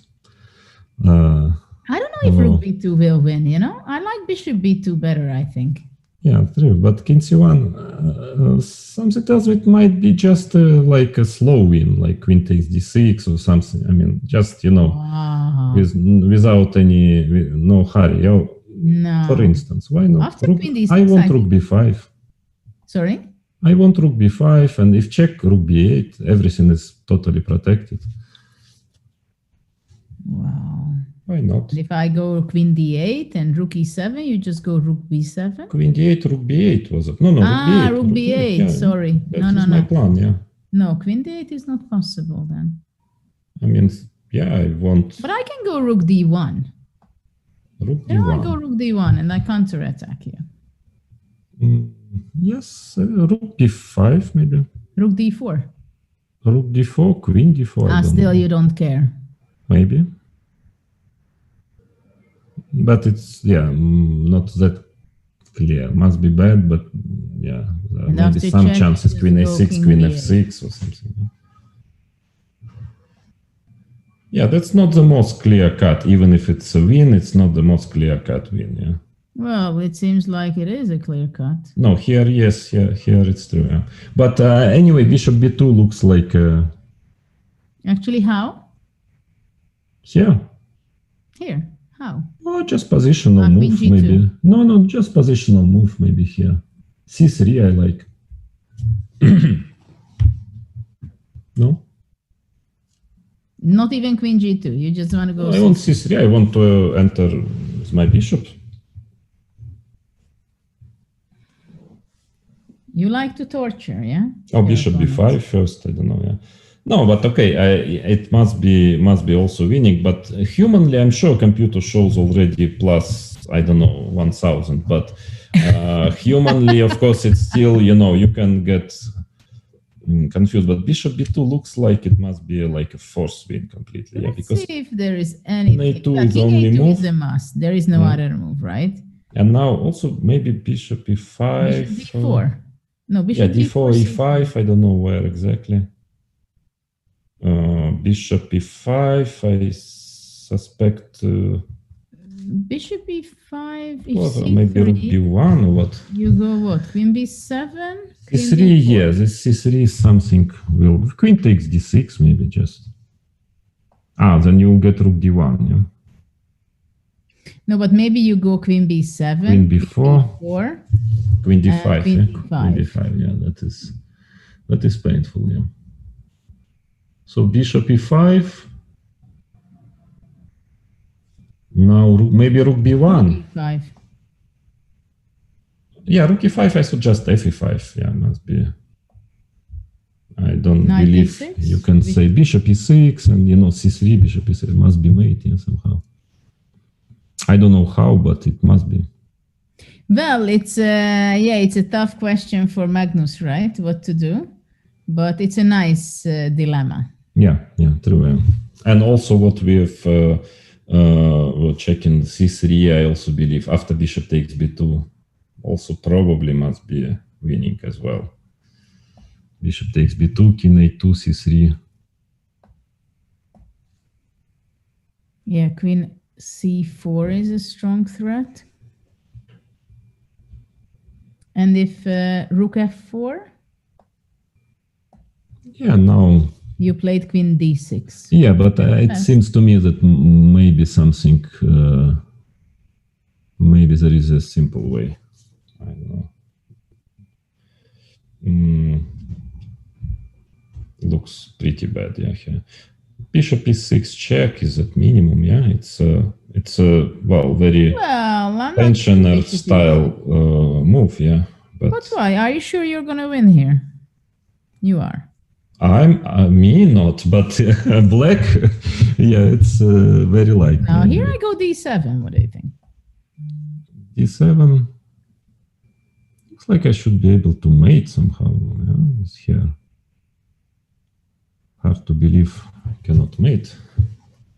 Well, for the moment, yeah, okay, there is some, yeah, there is some fight. Yeah, no, probably instead of bishop e6 check after rook f4, something tells me, yeah, by the way. I think we have a game which we just finished that Levon won his game. It was, well, this is how good players go, right? If they get a chance, they grab it. Yeah, that's true. This was exactly the situation today. And, well, it was a very painful lesson for Jan-Krzysztof, I must say. Yes, in many ways. For rest of in many his life, ways, I think. And also, endgame wise, I mean, I'm pretty sure after this game he would try to activate his rook in the rook endgame by all means, yeah, because that's, I mean, maybe even if objectively those moves like rook a3 and rook, I mean, even if they objectively still keeping a draw, it just you should try to avoid. A1. I mean, when he was, when he put his rook on a3, rook on a1, I mean, you know, it's just against the rules, the general rules, yeah? Exactly, and we were discussing about this, right? You need an active rook, yeah? Just to point out to our audience, because it's a great lesson to learn here, that, 1 second, I go back here, rook a3. So exactly, this is what we were talking about, right? That he played rook a3 once, going into passive position between the two pawns. And then later on, again, he ended up playing rook a1. So actually twice he went against the principles of rook endgames, because usually you always have to be very active. The only question is... Yeah, maybe here there was no choice already, I don't know, but... still, you know, it's... This is the question, that in this position, you say that it must be a draw. I mean, logically, but of course, computer knows better, yeah? And here, I think king g3 was losing. Yeah, maybe just pushing the pawn, yeah? Or... Well, I think probably you just have to get rid of your pawn as fast as possible. And maybe after e3 to go a5. Rook a4, e6, and king starts to... This is what we were checking. And then we said what, king? E1. Actually, I'm not even sure that in such a position rook a5 is not the move. You know, just to make a pass and then you're in Zugzwang. But I'm not sure what about Zugzwang, because I can have rook e6. I just go rook a2. Yeah, king g3. King g3, king e1.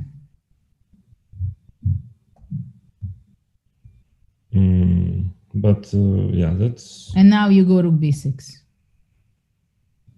For example, I'm also thinking about running with the king. But I go rook a1. Rook a1. King g2, e2, rook d6. Yeah, because you have a7. Finally, this pawn is quite useful. Because you just after rook d1, you always have a7. Yeah. After all, you don't complain that it's away, and I just want to give. So, okay, anyway, I think, yeah, that's... well, we're going to ask from Levon this. Yes, we can just switch on the engine and it will, I mean, the Nalimov database, so-called, and it will show us probably the outcome of this endgame. And so I don't know if Levon is not here yet. So let's have a look at the interview beforehand. Let's have a look at the Firuza Caruana game. Yes, we have. Congratulations, Levon. Queen c5 was played, and we have Levon. Congratulations. Thank you, guys. Unexpected victory, yeah? Yeah, well, my every victory is unexpected. No, I mean after the opening, after the queen e5 check, queen e2. Yeah, but I think you know, it's one of these positions that visually are better for white, but in fact they're just simply nothing. Yeah. Well, we thought maybe white could, instead of, let's say, c4, if he plays h4, maybe it's a little bit tiny bit. Maybe I shouldn't have allowed this king f3. I also had my doubts. But then the rook endgame, yeah, was of course. So when you reached this position, let's say somewhere here, what feelings did you have? That is it going to be a quick draw, or you want to play? I thought it's going to be a very quick draw because. Look, I mean, in comparison with this endgame that occurs in Tarash, where white doesn't have the c2 pawn, but black doesn't have the b7 pawn, which is also considered to be a draw. This is far easier, and also in comparison with any kind of Berlin, this is a dream for black. Because no, for black, of course. I thought that, I mean, black is not worse, but I don't know from what point of the game you were starting to think about. No, not at all. I was just thinking this is equal, and I'm just going to play normal moves. But what do you think was it your opponent who was E5, trying I think to play? he started thinking for so long, and here I thought to myself, okay, stop the temptation to agree to a draw. Isn't a4 would be the simplest way for white? Of course. Yeah, of course. I mean, anything. But also, I don't like playing c4, white c4, yeah, because it's weakening so much, no? For white. Yeah, I thought here he started getting a bit nervous because there is no like way to immediately finish the game. But a4 is definitely a move to be preferred. Just a4, then rook to e4, yeah. But you say, Levon, there is no way to finish it. But let's say if I play h3, is it not,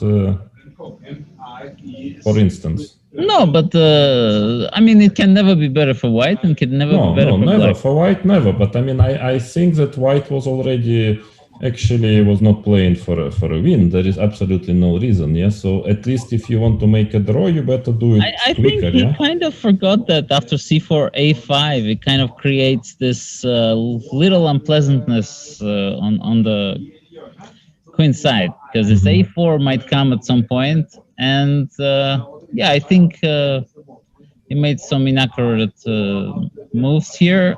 Well, this is still obviously a draw with many ways. But I thought a4, I thought there's a chance. Maybe a4 is... but anyway, I don't have any other move, yeah? But yeah... Yeah, rook b2 was the easiest, of course. Rook b2. Of course, that's what we were... Then king to g2, and I thought... No, but also king f3 was probably a mistake, yeah? There was no... No, rook c3 check, I thought was the move, yeah? That's what we thought also, sorry. Yeah. And king g2 or king e2 is also fine. I thought my opponent was worried about some rook a4, rook b2, e5, you know? This type of things. But I think maybe to play rook c6, rook c6, why to get the rook a2? King f5, okay, rook a2. Well, this is not that easy. No, but rook c6 instead of just give a pawn. I mean, I don't want to play rook b2. Why to? I don't want to put my rook passive. Just rook c6. Yeah, just give a pawn. Should be a fairly simple draw. King f3, yeah? King f3, yeah. Yeah, but when you think you had a slightly better position and then you're fighting for a draw like this, of course, it can be psychologically difficult. But it must be a very simple draw, this position. Yeah, I mean, just give a pawn and activate the rook. Yeah, that's what we were discussing. Yeah, with Judit. This rook a3 seemed wrong. I mean, just, I don't know. Conceptually. It's just, I think it's just too much. He gives me too much activity for my king, yeah? Yeah, this was the main wrong direction he went, we felt. I thought he wants to play some king g2, but this is just, or immediately maybe. But this is just a bit too much. King g2, yeah, but and you don't mind, I mean, if you just enter. But then king e4, I guess. You know, and then this a5. But I can also play king g4. Yes. No, but king e4, a5, you take rook c2, c4. You should be promoting simply, yeah, the pawn. Yeah. No, king but g4 then later there were lots of things happening, yeah, Levon, because I think you missed a win at some point, and then... Oh, I did? Oh, yes, I didn't and notice. then a draw was missed. Really? Yes. I thought it was a clean game. Not completely. According to Nalimov database, not completely. Well, so what was my mistake? Did you think, well, at this point... I thought this is finished. I thought king e2 is finished. Finished? No? Why? I thought it was actually a simple draw, A4. but in fact it's not simple. No, just a4, yeah. A4 was a way to draw. A4, Yeah, A5. just push the pawn a5. No, we are not Wow. sure because... No, but actually I'm now sure when you said it, Judit, it's just a very simple draw. And rook to d6, a6, rook d6, and shake hands.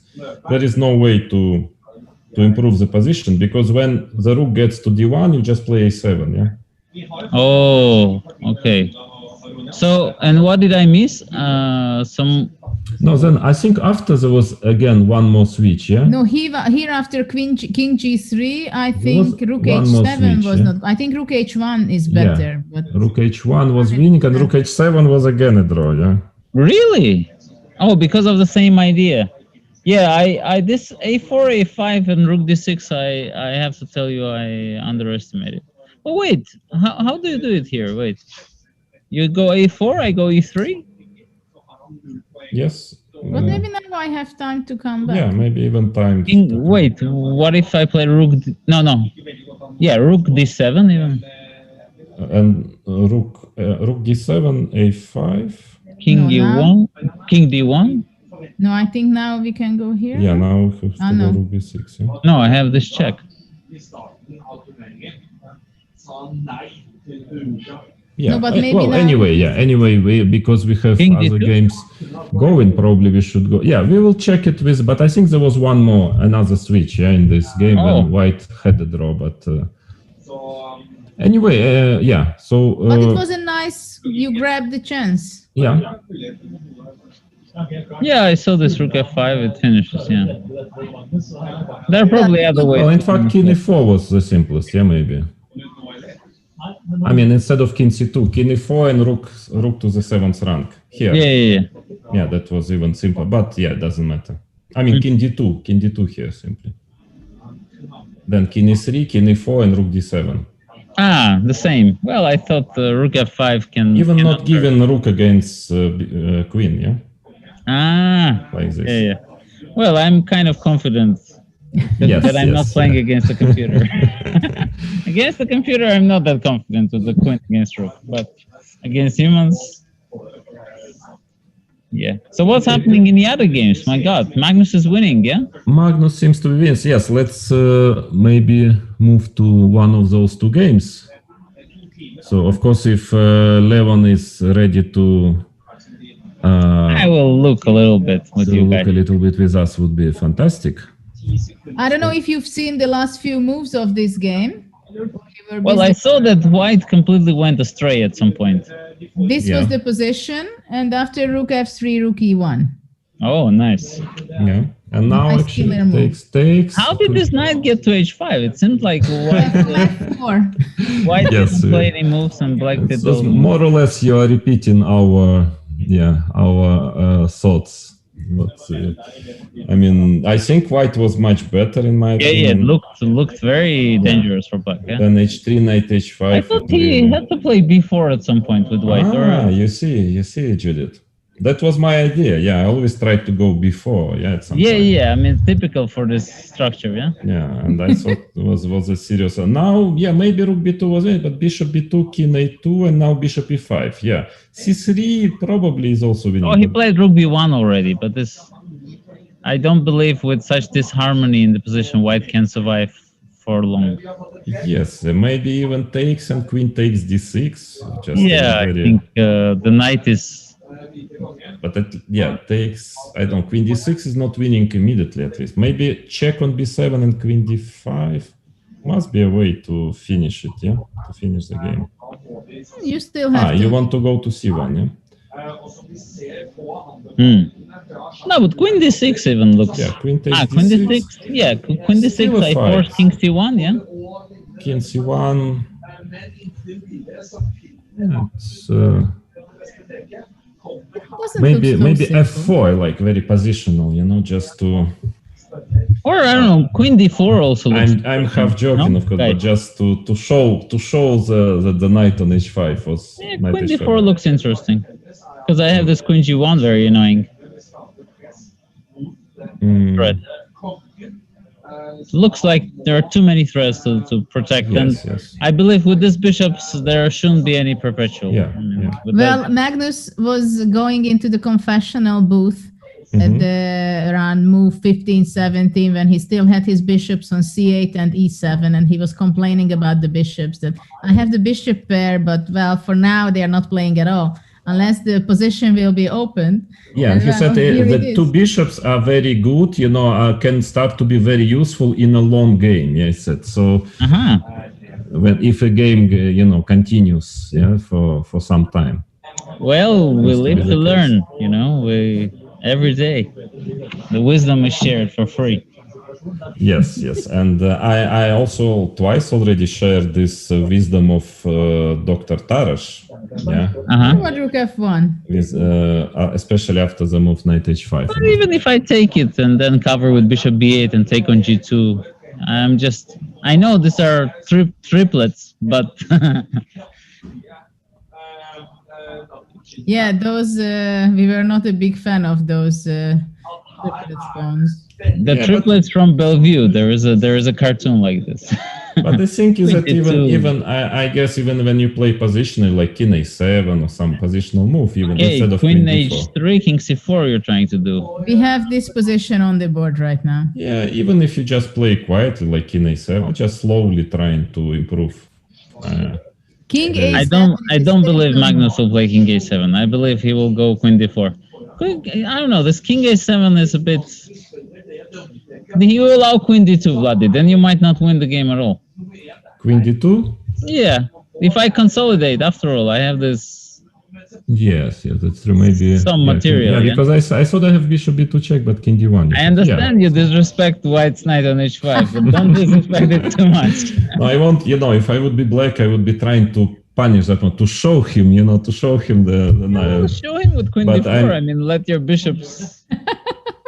Let your bishops deliver the punishment. And actually, it's just on the board, queen d4. Yeah. So let's maybe have a look at the other game, which is because. Wow, this is some strange kind of rook maneuvering business. Yeah, it seems that white all of a sudden stabilized and okay. And now he can play b3, rook d2, bishop b2, yeah? Yeah, if white stabilizes, then what is his problem at all? Because at some point... it looked dangerous for white. It looked, it was very dangerous. Yeah, but now... Maybe now knight d6 and knight f5?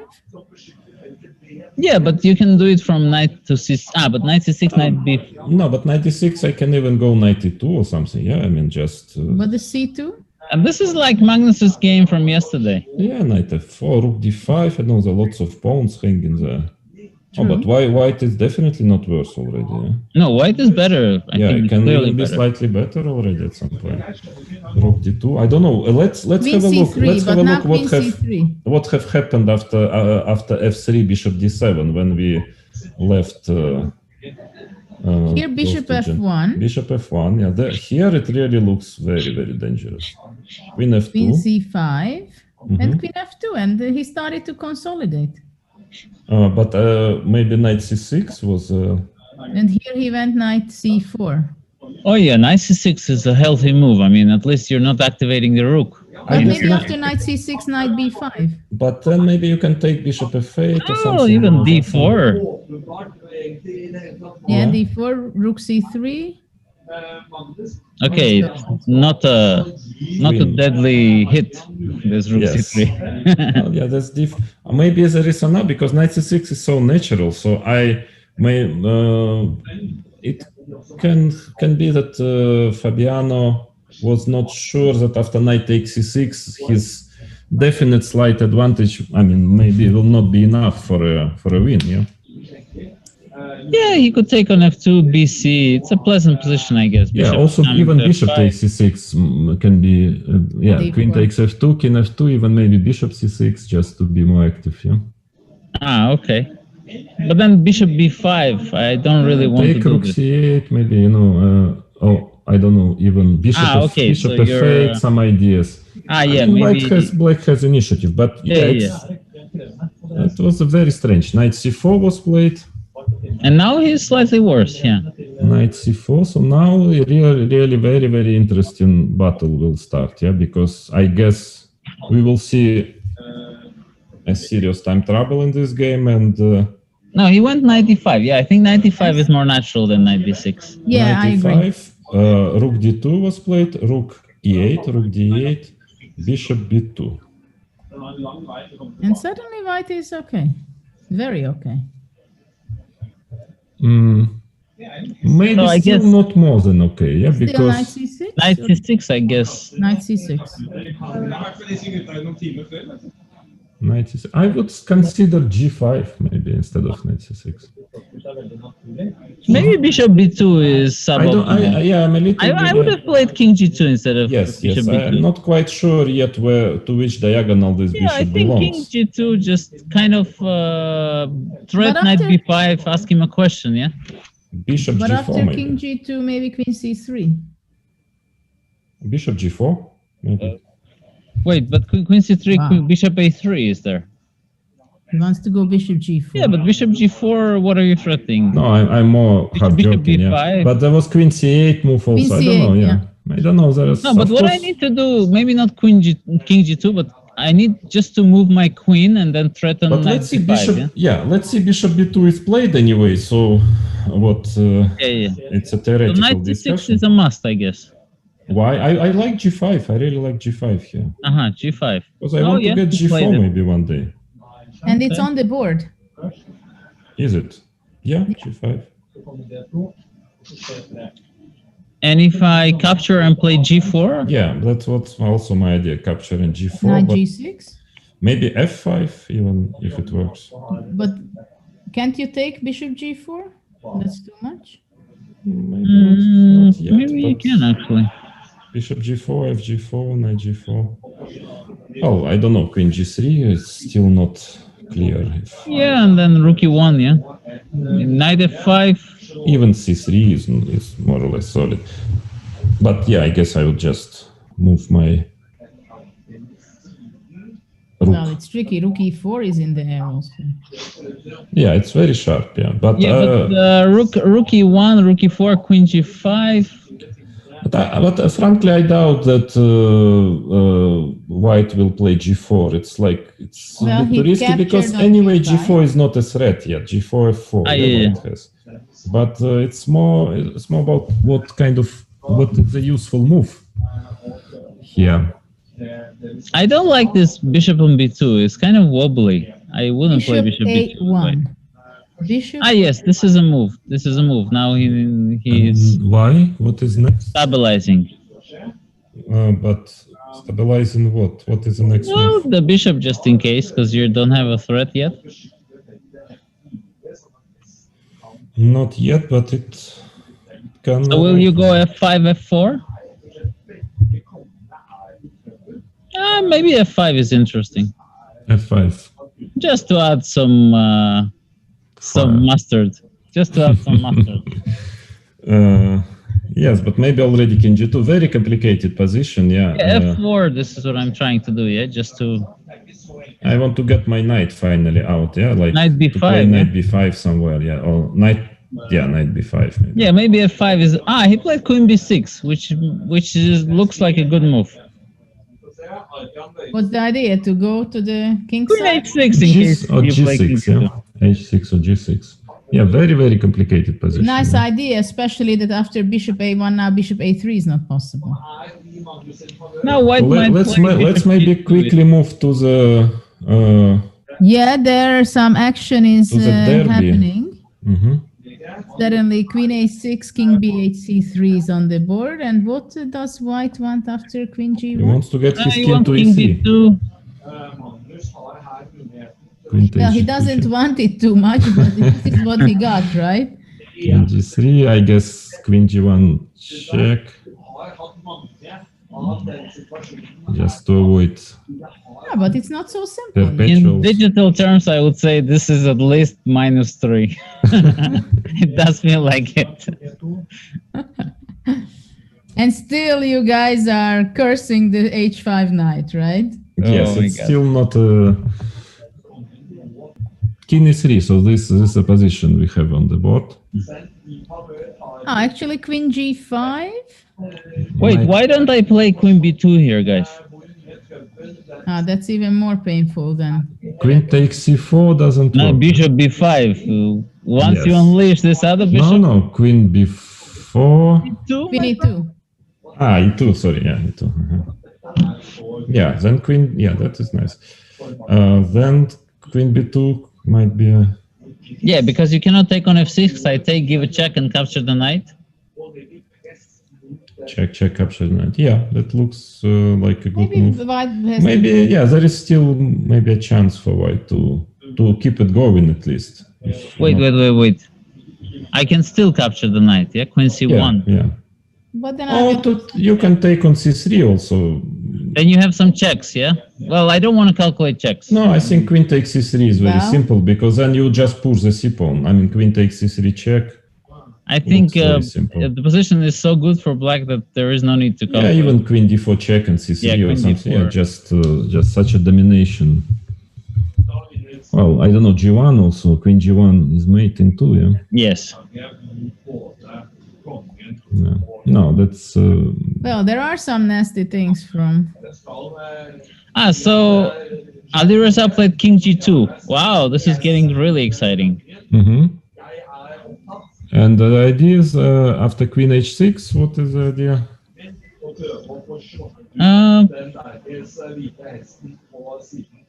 G4, but then Well, definitely not g4 because probably. why not? allows too much. Knight g6, Knight maybe. G6. Yeah? Looks I have a bad feeling about Looks g4. tasty. But maybe he bishop wants b5 he wants to play. queen g1, maybe he wants. Or bishop b5. It's unlikely. Of course. Bishop b5. Very scary, I'm afraid. But Bobby played queen g6 instead. Strange. Queen h6. Queen g6 is strange, yes. I mean, of course it's healthy, but queen h6 is so natural. Well, I guess he wants to go G4 and Queen E4 check kind of things.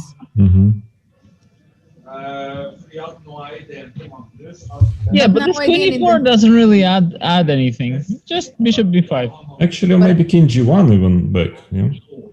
So I don't like my king on g2 here. Should be 5 g4. I would be worried. Yeah, but I don't know.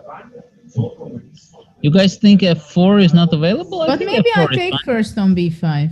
Yeah, I guess you need to take, and then maybe I take with a knight. I don't know, and then capture on e5.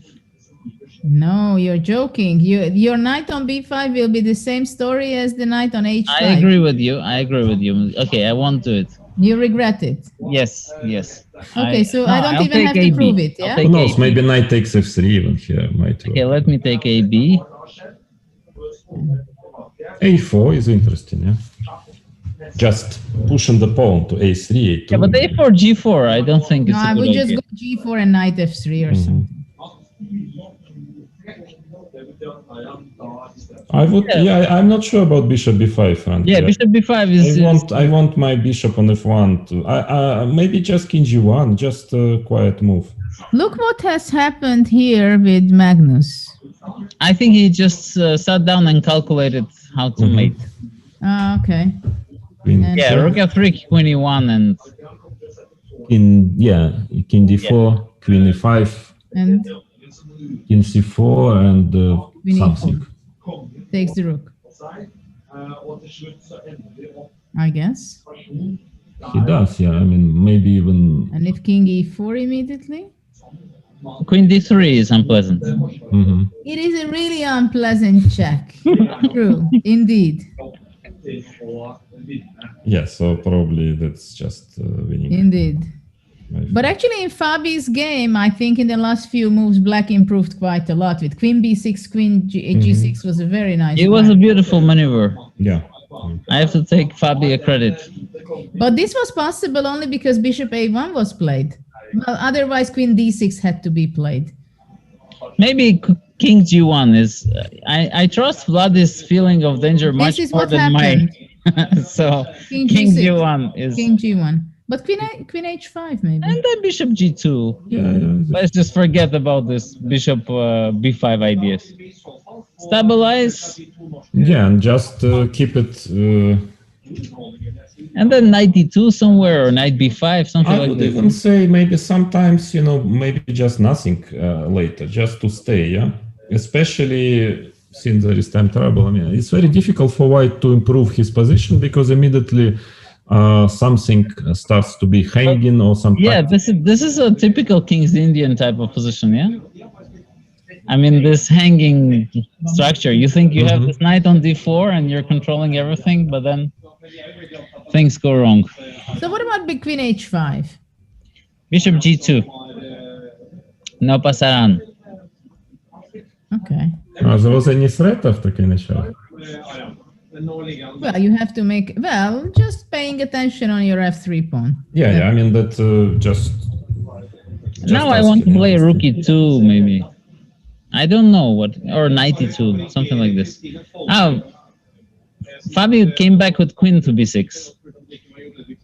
That's a little bit strange. So maybe after king g2, he wants to go to queen h6 after all. Yes, but I would maybe consider bishop g2, no? Or what about bishop e2 is too many, it's too hangy? Yes. I really want to do something, but I don't know what. So that's the problem. Yeah, bishop b2 doesn't make any sense because it's not like I want to do something, yeah? I was thinking king g1, rook h1, but it's dreaming. And even then what, right? If you have your rook on h1. Yeah, by the way, a question, maybe white can, after all, just play c3 at some point. I mean, at least... You really want to go c3? At least I can then start moving my rook e2. I think they're repeating, guys. But now queen h6 was... they just... Queen g6. They're happy with the repetition, yeah? Yeah, it's a balanced position. I guess it's... I'm not sure if Fabi will go. And he went back, so we have a very unusual repetition of moves. Yeah, but I mean, we're all professionals. We know when two guys want to find repetition. Yeah, it's anywhere. Yeah, it's quite unconventional repetition with the grandmaster's title. But then that means that we will have again only one tiebreak a day. But we will have one, and it's going to be a very exciting one. Yeah, well, I hope you enjoy, guys. Yes. Thank you very much for being here. Congratulations. Good luck. I'd like to. So what happened with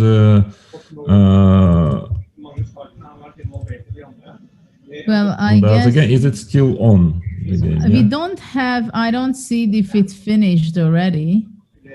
I think that Ariane is still thinking, but there is agreeing on a draw, I see, because two kings on the center.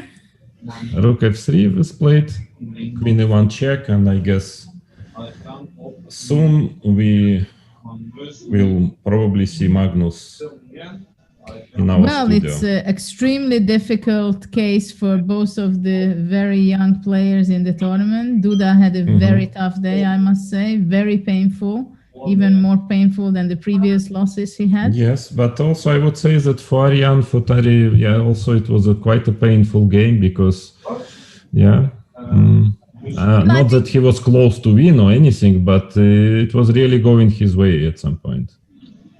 Yeah, and I think this is some of the most difficult things in such a tournament, when you have a bad start, losing one game, after that you lose another game, and then in the third game you have to play against the world champion.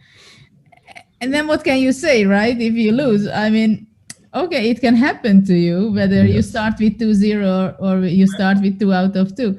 So you can't really blame yourself so much, but he had a great game up to move 2022. And then somehow he lost the thread, and of course, when Magnus gets his opportunity, he will not miss it. Yes, that's true. But true, I think, of course, there are some things to... I mean, Ariane Tari, he seems to be a good player with good general understanding. I mean, knowing openings, seems that he works quite a lot on openings, but some... I would say so far what I can see is that a couple of major strategical mistakes he did in this tournament, and so it means he probably should work a bit on his game on strategical aspects, positional aspects of his game. If he will manage to improve it, he might become a frequent guest in such tournaments, but he needs really to work on it. Well, we just got the news that the play of the Armageddon game between Fabiano and Ali Reza will be in about 15 minutes, 9:05. And while at the moment we still have one game which is running Tari and Magnus, and he just resigned. Mm-hmm. So it is a very difficult start for the youngster. And every game it's getting more and more painful. And you can see on his face that he's like torturing himself, right? That, oh, I had a good game. Where did I go wrong? Well, 3 in a row, that's in a classical tournament. I don't really remember myself losing 3 in a row, I guess. But I remember a funny story from one of Blitz World Championships in Moscow. And, in Blitz, sometimes it really starts to go whether very good, whether it's really going wrong. And I remember at the end of the second day, one of the years, I actually was leading after the first half of the tournament. And of course, all best players were playing. And then at some point, I lost some crazy game where I was completely winning. And then I lost another, I think, 6 in a row. So at some point, I lost 7 in a row. In Blitz, it goes fast. Yeah, you start to get angry and it starts to go fast. And then I'm playing the last game of the day. I'm playing with Shahryar Mamedярov. And I remember he was also somewhere very close to me in the lead. So I already don't pay any attention to a situation, tournament situation. And then we see it. And before starting the game, I asked him, well, how are you doing? So, okay, no, not good, not good. I said, I actually lost 7 in a row now. Before that game, he said, yeah, I lost 8 in a row. So we had a clash of 2 players. I won the game actually. So, but it was such a clash of 7 against 8 in a row, lost games. So yeah, I mean but in classical 3 in a row, yeah, it's a difficult. Well, it's very difficult, and now they are discussing what has happened, and this is the problem that psychologically it must be horrible for Tari. And at such a stage when you start so badly, and even that you had your chances, right? And even in game 1, he didn't have to lose at all against Fabiano, even though he was caught in a home preparation. Mm-hmm. Very nice idea by Fabiano. But the problem is when you play so badly, I mean, in scoring, he didn't score so far, that psychologically you even losing your self-confidence, even what you had before the tournament when you came there. That is true, but it's very important in such a situation is to switch the mode, to switch your mode into a training mode, into just to try to say, also, I don't care at all, maybe I lose even all games, even if I lose all games, I don't care. I'm just learning here, Once you manage to switch to this mode completely, because of course before a tournament, you always, even if you're not the favorite, you always, try to show very good result and so on. But here, at some point, after all, it doesn't matter so much if he loses 2 more games or 3 or wins 2 more games. It's more important that he learns a lot. And then if he manages to switch to this mode, I think first of all he will score more points, and secondly, yes, it will be actually very, it's a very good lesson for him. It's a very good school, this tournament. So I think he shouldn't worry too much. He shouldn't be too upset with it. Well, of course, I think you're absolutely right with what you just described, but it's very difficult to have the strength to sit there every day, and there is 7 rounds to go, and he sees the cross table, and he knows the feeling, what it is, that even in an equalish position, he lost in game 1, then yesterday also didn't work out for him, and today actually he had a very good game. Yeah. This was painful, that actually he had a good opening, and then he played some good moves, but then somehow when he had in the middle game the right position, again I felt that he was not so well prepared in knowing the details of the middle game of this position. And I think that is why, for example, he played h3. I didn't like the move h3 because somehow it was not in the spirit of the position, I must say. Yeah, I agree. When he started to go a3, And then after king A3 A8, makes sense if you want to play before, yeah. But H3, A3, yeah. Yeah, I think he was not aware of the dangers what Magnus already had in his mind to play bishop d7 with the idea of knight c4 and rook b8. So actually Magnus was much more ahead in his head with his plans, right? Yeah, that's not surprising, of course.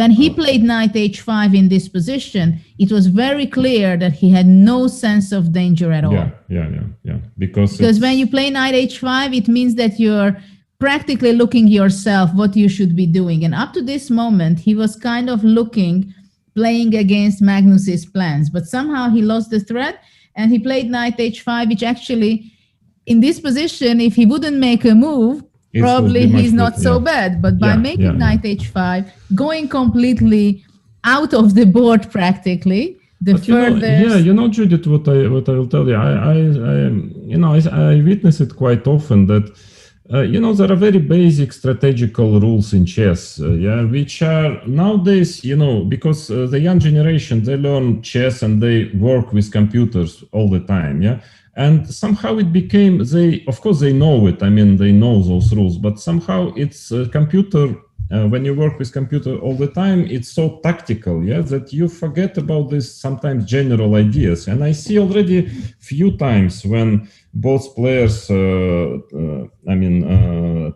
and Duda, they're both very, very strong players, excellent players, but they make quite a major, conceptual mistakes, which is not, I'm sure that the reason is not that they don't know such things, it's just that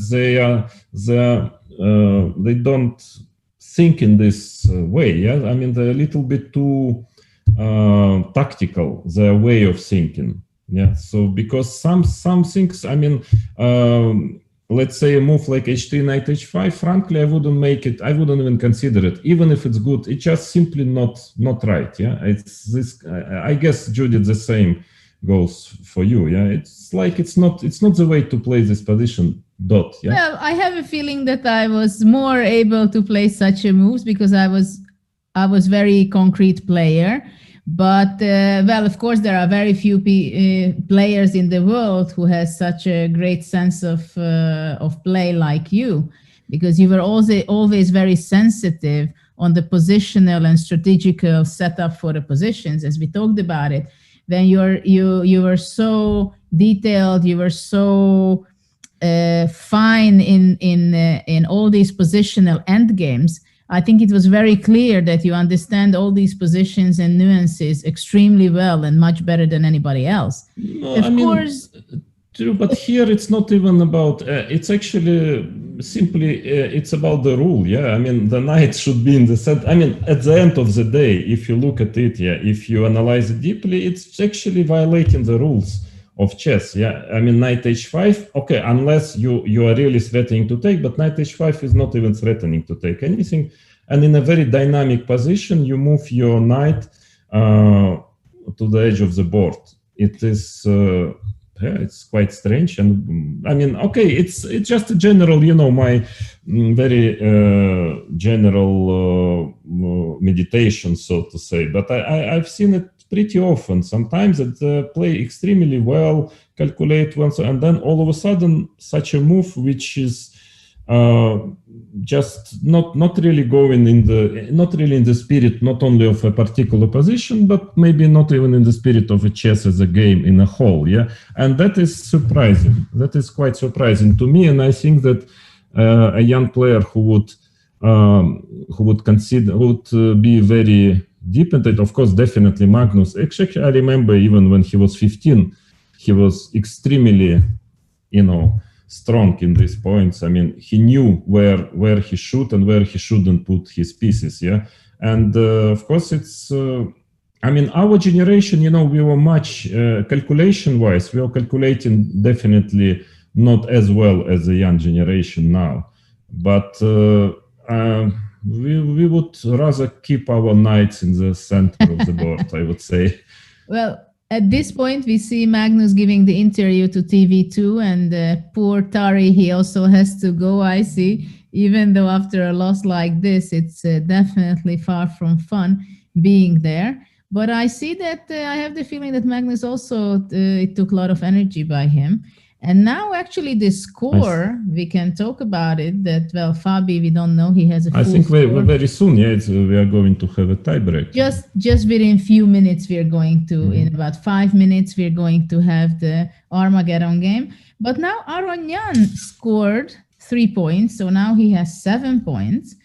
And Magnus is 6 points now because he won the classical game and he scored 3 points. And unfortunately, the two youngsters, Ariane and Duda, they are still on 0 points, but I'm pretty sure that they will give some surprises to the audience and they will fight back. But I think it may cost them 1 or 2 rounds until they somehow find themselves and energy and ideas to give a hard time for those guys. But already before the event, for me, I had a strong feeling that for the youngsters, especially for Ariane, it can be a very, very big challenge and it can be a difficult event. But of course, for many top players, I remember when I was playing in Vaikanze first in the A group, and when you play in Linares, I mean, of course, it's like you win a game, you lose a game, the next day you're going to be challenged by a very strong top player in this tournament against the world champion Magnus or against Fabiano number 2. But of course, Aronian is also the top of the top. And so it is very challenging, these kind of tournaments. At the same time, I think they are learning enormously and they get such an experiences that this is the only way. And sometimes you have the painful lesson. And this is we can say that it's... and you need painful lessons. I mean, you need them. Did you have painful lessons in your life? Of course, I had a few. And actually there was the most useful. More painful was it, more useful was it. Yeah. So which painful lesson can you remember? Sorry to pinpoint on this topic. So many. I mean, there were quite. I can name, at least I can recall it 10 or something. Maybe painful. You can tell us that, okay, what was it, if you remember, and how did you get out of it? Because I think that's one of the most important character trait of champions, that they also drown sometimes, things go wrong, but then somehow within not too much time, they have the strength and energy to stand up and go back into the fight. Yes, well, at least... just one, for instance, which just came to my mind was in 1994. I played the candidate match with Boris Gelfand. It was a quarterfinal of the World Championship, and for example, there was a score. The score was 3.5, the last game, and in case of 4-4 tiebreak. And I was very good at that time in Rapid, so probably I was a slight favorite in tiebreak. Although, of course, Boris is a fantastic player, and it was very, very unclear. And then in the, I just, in the game number 8, I blundered the pawn on move 5, with black. I can even show you how was it, I can tell you. Okay. They start to play, yeah. So no, they don't. We still have a few minutes. I studied some line, and it was c4, c5, let's say g3. I wanted to play this knight f6, e6, d5, cd, knight d5 line.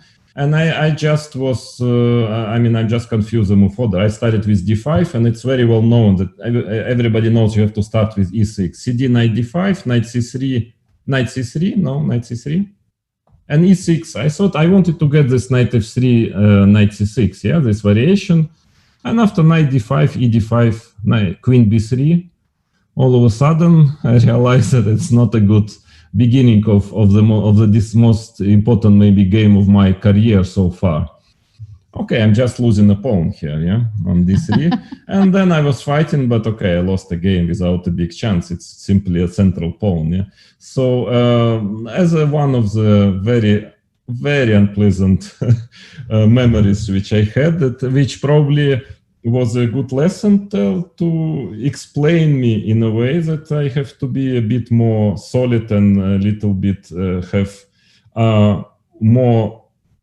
less wind in my head, yeah, so to say. Well, now let's go because the game started.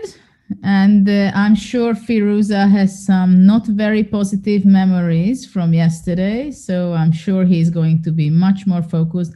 And actually, he has to win the game. Yeah, that's. He has to win the game to seems score to be the an interesting maximum. variation to win a game very sharp. I've played it myself recently against Boris Gelfand in Rapid Chess. It was very sharp. I think I checked on b5, and maybe actually Rezais was maybe he's trying to repeat this. Yeah, bishop d7 I think was played, bishop takes d7, and then white is trying to play a4 b5, and it's a very sharp position, very complicated. I think it's a good choice actually to play for a win. Well, let's share with the audience if maybe some of the people don't know that the Armageddon game, the time control is 10 minutes for white and 7 minutes for black. And if the game reaches to move 40, then both players will get an extra 1 second per move, which is not much, I must say. And we saw some of the victim was Firuza yesterday, that 1 second was not enough against Magnus to make the full point. Last year, it was 3 seconds per move, but now they've decided that it's only 1 second after move 40. And the scoring system is that in classical game, if somebody wins, he scores 3 points to 0 to the loser. But already if there is a draw in classical game, we have 1.5 points for the winner. And in black case, it's either black wins or a draw. He scores 1.5 points, but white will get also 1 point. So let's see what is really running and happening in the game. Castle now. Yes, actually, Fabiano made quite a significant mistake. He lost 2 tempis, basically. He taken with a queen. It was just, you can say a mouse sleep, yeah? Because knight bd7. Very funny that you say a mouse sleep right now when actually the guys were playing for half a year with a mouse. And then now he made a mistake with because I mean you could have the same position, just that the knight on d7 instead of queen on d7, so which is like 2 tempis up for white, and obviously white is better here. I mean, seriously. But it is a very strange pawn structure, I must say. What we are seeing now. It's very strange, very tactical, but very direct. Yeah, because I mean, if white starts to push his pawns, it will not end well for black, and black needs to develop his knight to d7, c5. But losing 2 tempis in such a sharp position is not something I would recommend to anyone, even to such a great player like And Fabiano. Also, actually, Fabiano is spending his time. So actually, the difference of 3 minutes is still there. So white has 8 minutes and 25 seconds. Mm-hmm. And white is still a bit over 5 minutes. Yeah, I mean, really the opening went so terribly wrong for Fabiano that he will need to. Now, usually e4 is a good way for white to proceed, or simply trying to go bishop c3 and a5 b6. I mean, pawns, they start to move. It's quite a difficult situation objectively for. So you consider white has a clear advantage? Yes, I think so, because I think I had this position, more or less this position, with a couple of tempis down, and I got better at the end of the day. I was very close to win a game, but with 2 tempis, it must be pretty. Well, of course, in a blitz game, which actually we're witnessing now, bishop c3 is played, a5 just is the clear threat. And I don't know what to do about a5. Would you go rook a5 just to give your typical exchange sack? Yes. I'm learning fast. And I think in the meantime, we have Tari here with us. I don't know if you don't mind, Arian, that we can first maybe show the tiebreak to the audience. Are you happy, or we just ask you a few questions that, well, how do you feel your game? What happened? Yeah, I thought I had a very good position, but after bishop d7 and rook c8, I played this knight h5 and I just lost control suddenly. Then you played h3. Well, how did you feel? That you have a better position? It was some positions that I was a bit was thinking knight g4 he could play in some positions. That's why I played h3, but maybe it was stupid. So you did not probably too slow. Did you consider the ideas of b4, trying to play b4 at some point for white? Yeah, I saw b4, but I didn't think it was so good. Yeah, it looks so pleasant for white. My position looks fantastic, but somehow it wasn't so easy to make a choice. Yeah. Well, it was a very difficult game for you after Black played knight c4 and rook b8. Rook e1 was a killer. Sorry? Rook e1 was a killer after rook b8. Yeah, I had seen rook e1, but I thought it's not so clear. My option was to take on f5. I should have gone for that instead, of course, but already then maybe black is on the good side. Yeah, well, we also felt that you had actually a great game until move 22. h3, we felt it was kind of going on the downhill, but until then, it seemed like you played very well. Our assessment was that white was better, I mean, at that moment. Yeah, and unfortunately not enough to play well for 22 moves. This is the problem in chess, especially not against Magnus. We wish you will not torture you anymore. Thank you. To continue, to prolong your good play until the end of the game. I hope so. Thank you, guys. Don't lose your spirit. Good luck for the upcoming games. See you guys.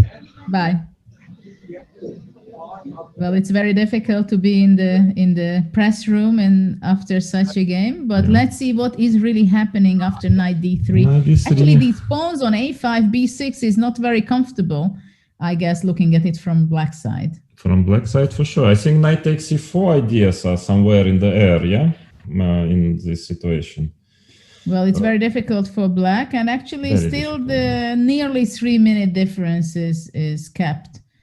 By Firuza, who is an extremely fast player, which was very surprising that yesterday he lost on time, actually. And we have the world champion. Congratulations. Congratulations, yes. Yeah, thank you. Nice combination, rook e1. That was something I'm sure you saw quite in advance. Yeah, it was something I was only dreaming of, to be honest. I didn't expect it to happen. But how did you assess the position, Magnus? Somewhere, I mean, let's say around a3 move. Well, first when I went for this d5, f5, I thought that was worse, but that it was complicated. As the game happened, I thought I realized that I've been too optimistic, and I think I was probably more or less lost. But as long as there is no. There is no forced lines. It's not easy. And by the way, you didn't consider trying to play knight takes f3 and e5 after d5. We thought that was your plan. e d5, knight takes f3 and e5. I thought it was just looking very, very sad after he goes for knight g3 back, queen e2, bishop e4, and puts up this blockade. So I thought I will just try something else. But clearly, what I did was even worse. So it was not a. When you played the king a8, you had in your mind already the rook e1 line, or you were not expecting at all knight h5? I was always expecting that he would meet bishop d7 with knight h5 because I can no longer take on d5. So yeah, certainly one of the ideas of king a8 was to get rook b8 there and this trick, but I didn't expect him to make a passing move there for sure. And the last question, maybe Magnus, what would you do with white? I mean, as white, if you would have this position, let's say after king a8, or what would be your plan? I mean, I thought queen c3 was pretty good. So I mean, in general, I would try to put something on c6 or to go d6 at some point, even at the cost of a pawn somehow, because my king is so weak that I'm not really sure what I can do there. But yeah, I mean, the thing about the white position is that it's extremely good, but you have to win it somehow, and this is what he was trying to. He was trying to do. We saw that b4 was a very, very interesting plan for white, just to play b4. b4 is certainly interesting, but I mean, I go away, and And maybe knight b3, queen d4, something like that, yeah, to get to c5 maybe. I mean, of course, it's very good for white. I mean, I'm not doubting that. But maybe there. I mean, I have some chances. C4. No, definitely. Yeah, it's not lost. It's not, but probably white is just better. Yeah. Yeah, I think white is just much better. Magnus, we are appreciating very much that you're here with us. Can you share your thoughts on the game which is still running? It's on the middle game. Everything is hanging. In the beginning, it seemed like black has a very difficult time. Maybe he still has. I mean, I'm failing to predict even a single move here. Well, actually, just white had to sacrifice an exchange. I mean, knight takes c5 and queen takes d5. Why strange? Yeah, up to this white point, still has compensation. Yeah, but it's already not. Yeah, but instead of bishop c5, also d4 was tempting. Maybe he goes bishop a1 there. I don't know. Okay, this is completely unclear. In practical play, it's probably easier to play white, to be honest. But objectively, black should be very good already, no? Because knight b7, at some point, the pawns will start to be hanging, yeah? For instance. Yeah, I would bet on Adriesa here. Well, you respect his blitz skills. Well, yeah, now rook b5. You see queen c6, there's queen e5. Wow. I think rook d8 was really bad. Maybe he needed to play rook e8 instead.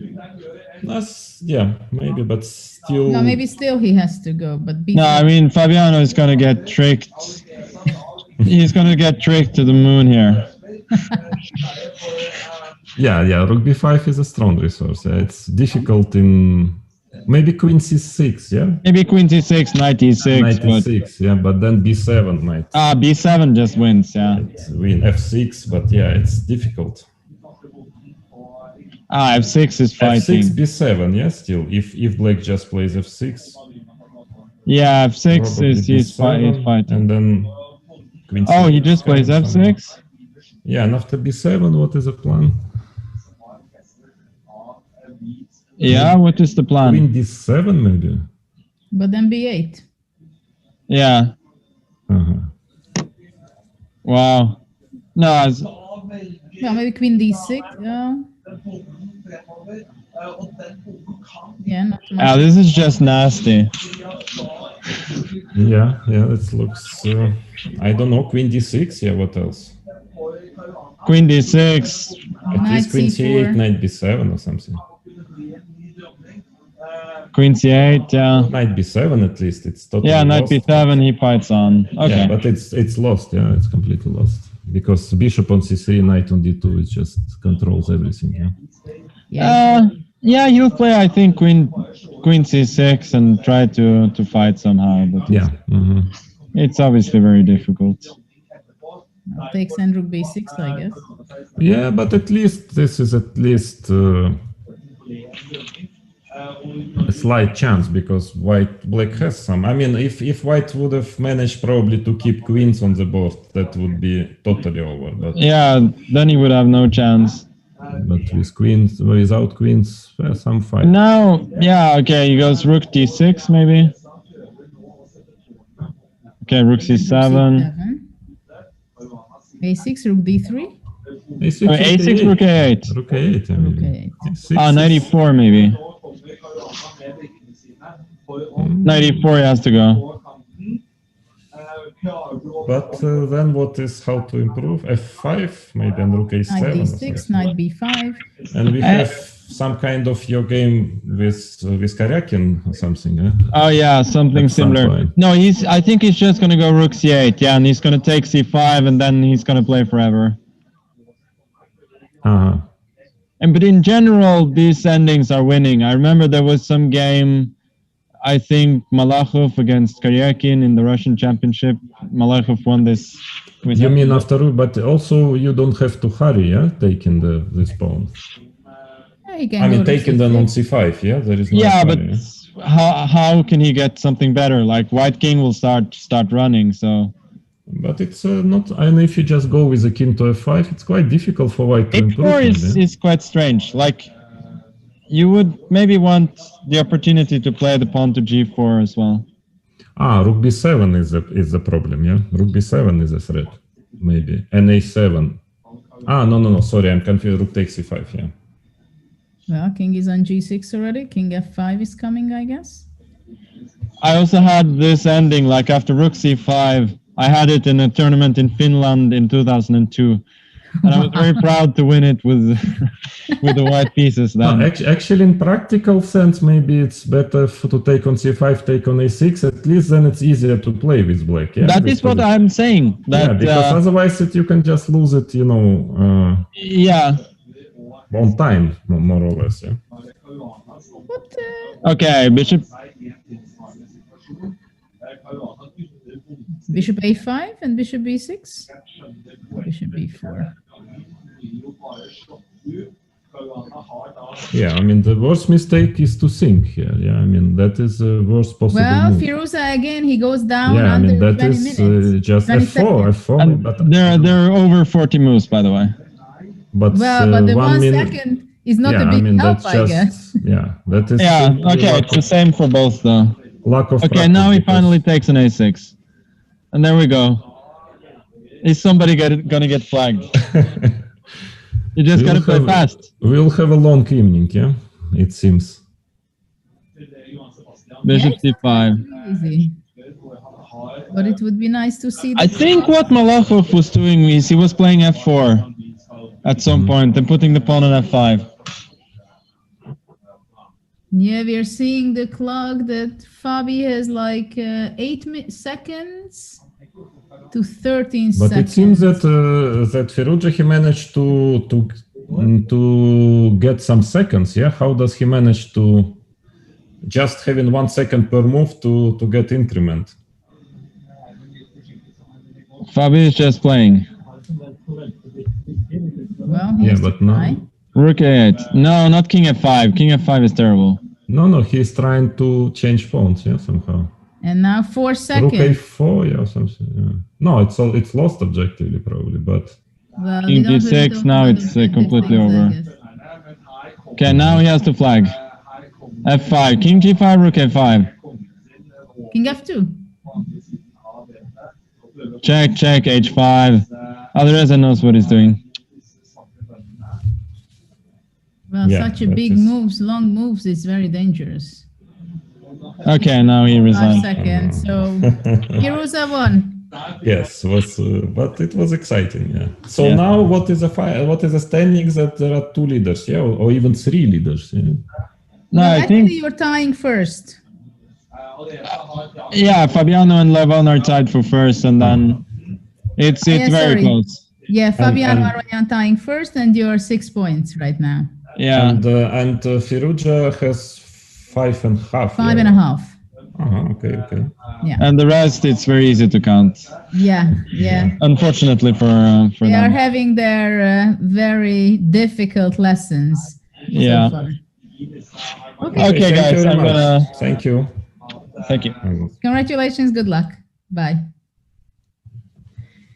Well, it was a tough day, I guess. Unfortunately, we had. You see how it comes. One day it works against you. One day you're lucky. Yeah, with Firuza. So yesterday he should have probably win it. Today, maybe at some point it was already very difficult. But yeah. But actually, he took over in the opening and he was better. So maybe he didn't play the best possible way, but still. He had the upper hand during the whole game in the playoff, right? Yeah. So, it was a tough day for the players. Interesting games. What a game with Magnus. I must say, let's show this rookie one again, because I think that was kind of the move of the day. I think we can say that. And I'm sorry for the audience if some of you wanted the comments to be shown on the screen of Magnus, but I decided to show the playoff because I think it was also interesting. And practically what Magnus was saying is that after here practically he said white was winning or something? Yeah, I said that it was, I mean, at minimum much better, if not winning. Yeah, that was his. And well, he also said that after knight c4 here, he was practically game was over, right? Mm-hmm. And here he said that the queen c3 would have been better, right? Instead of after h3. king a8, I think, yeah. After king a8, he was considering that queen c3 and trying to get knight c6 somewhere, which makes a lot of sense, of course, yeah. I mean, yeah, because of course, king on a8, it can be very unpleasant with knight c6 and on the long diagonal, bishop on f3, right? Mm-hmm. So bishop d7, and then Magnus was considering even ideas trying to go d6 and knight d5, which is true, yeah, bishop f3, d6, yeah, it's quite dangerous. Well, with the king on a8, I think this d6 and things may work very well. But, well, this is what happened, that after knight h5, he immediately grabbed his opportunity. And so this was the real mistake of the game, knight h5. Mm-hmm. And then rook e1, I think this was really exceptionally beautiful game because of this move. And let's see if we are going to have the winner of today. I'm not sure we are going to have in the press room. But also with Levon Aronian's game, it was also extremely interesting. I mean, it started out with a kind of a boring game in the opening, right? And then at the end, it was a great lesson for our audience, for us as well, and for us as well. And I think there is some things which we will have to check as well. I think I just got the information that after king g3, rook h5 is the only winning move. Yes, maybe? But I don't know. It has to be checked. But I think generally speaking, of course, in these end games, I remember when back in '91. We were traveling together and playing together in a tournament with John Nunn, and he was writing his first book of rook endgames, actually 5 pieces, which was 2 rooks, 1 pawn, and king. And he was working on a book like that. And then later on, he gave me the book also. And he discovered positions with, let's say, pawn on a2 or on c2, and it's a mutual Zugzwang or something. Yes, I know. Rook end games can be crazy, and I think this is one of them. Yeah, here you see that, I mean, from all the moves which are not losing the rook h7, rook h8, rook h1, rook h5, I mean, obviously rook h5 is really the last one you would cross your mind. I mean, you would never even look at this because there is absolutely no point. Yeah, it looks like it's just standing worse in every variation, but according to the information we've got, that was the only winning move in this position. And it's interesting that, of course, when I started out seeing these kind of rook end games, the problem is, and it's the most annoying thing, which I think in this position we can understand the logic of it, but sometimes when you look at end games and then you just don't understand. And it's just irritating, right? That, okay, the computer says it's winning and wins in 65 moves, but I want to understand it. I want the logic of it. And it has to be spent so much time until you get the point that really why this is so important, because in 30 moves later, that tempo is so important. It's like when you're saying that, okay, I don't like h4 because later on something will. So these things I understand because eventually I have some feeling. But in these concrete rook end games, when it goes to 30 moves distance, it's very difficult. Very difficult, but if you manage somehow, yeah, sometimes you finally manage, and that's a very big pleasure, you know, which chess can give you, yeah, to when you understand the whole logical chain, so to say, of moves like rook h5. But probably we will not try to do it right now, yeah. Yes, so we will leave it for the audience to check.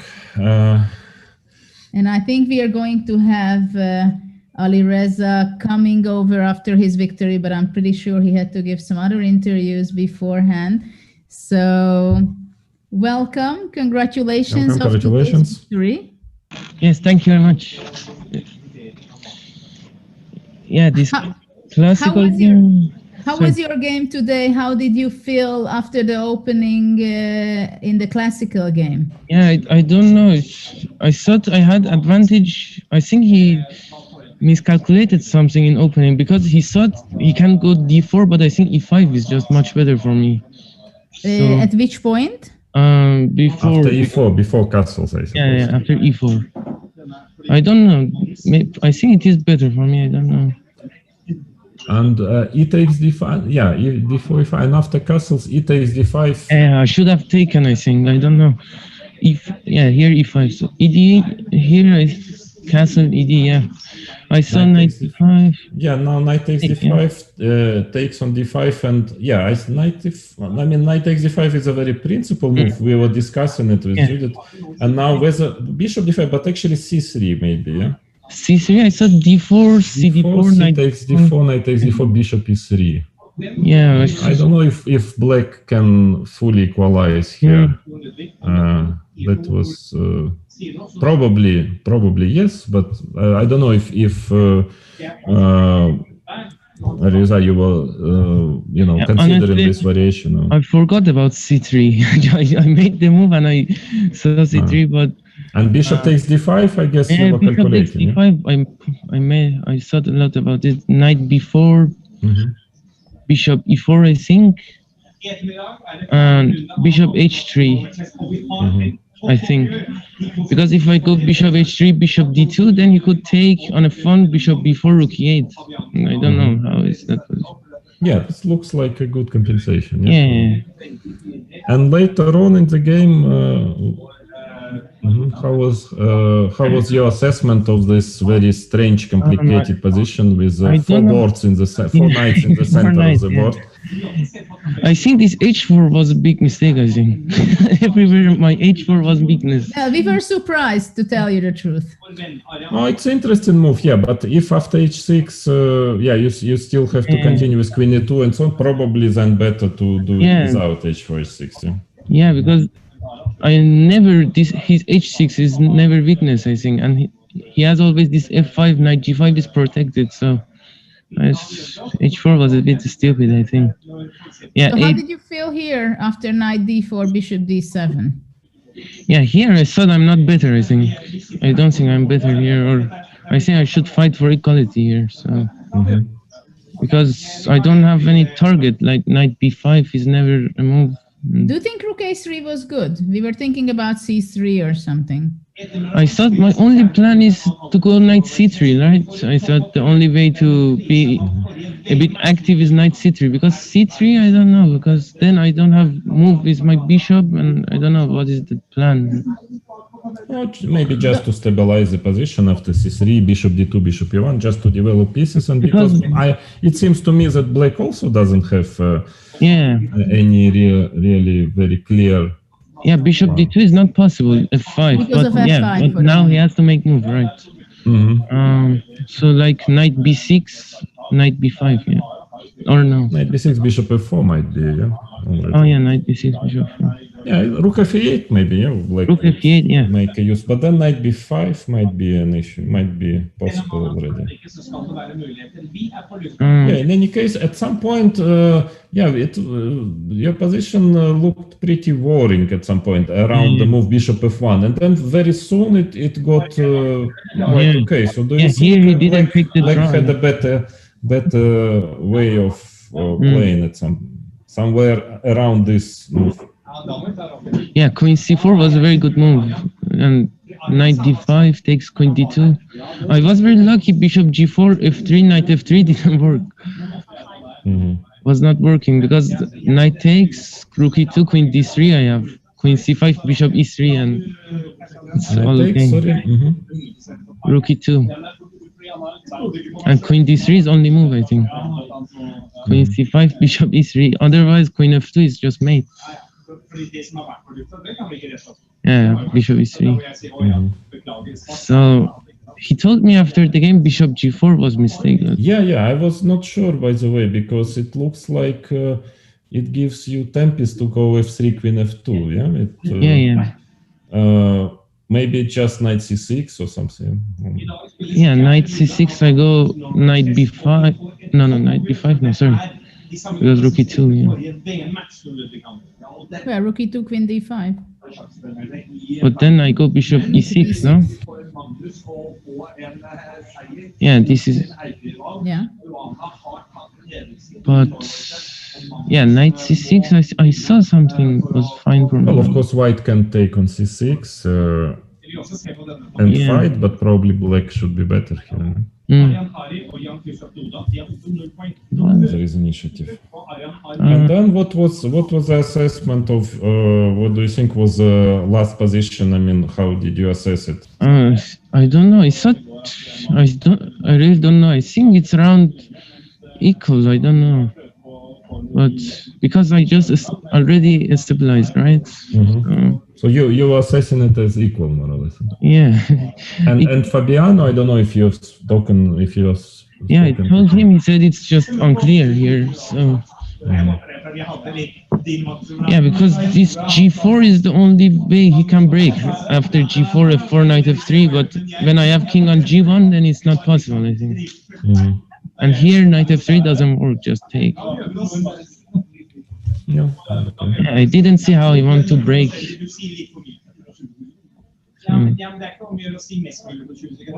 Take it?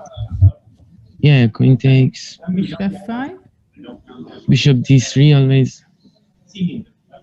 Though even, and what about rook e3? Looks a bit... Yeah, it is dangerous. It looks dangerous, yeah. Queen h5. His king also could get g3 possible. King takes. I have rook g2. Oh, rook e3. Then queen f3. I don't know. It's very messy. f3. It seems like this looks solid. But yeah, it looks quite dangerous after g4 knight f3 because black had. But anyway, yes. So yeah, he had no time. We had both 5 minutes, so it's. I think it's not logical for him to risk like this.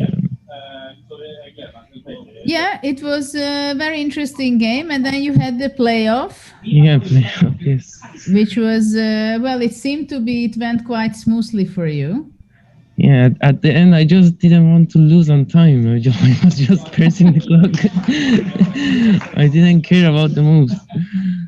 At some point, black already got probably a fine. Yeah, black was already because there was a moment after bishop c3 d4. I'm sure that you had something in mind against d4. Yeah, but what was here? Yeah, d4 was not working. Yeah, I think d4 is just working. I didn't see what to do after bishop, like after e5, and I just made the move. So you wanted to go bishop a1 or? Yeah, bishop a1, but knight b4, I think it's just. Yeah, I guess different ideas. Yeah, possible. Yeah, like takes, rook a5, bishop d4, and knight c4. But yeah, I am worse, of course. But still, it's Armageddon, so yeah. Yeah. I see. Knight c4, I keep the pawn on b6. I don't know. Yeah, but I think he forgot about rook c5. I guess. Yeah. After that, it's just collapsing. Yeah. Rook e5 was very strong after queen f5. Yeah. Now it's queen, I think.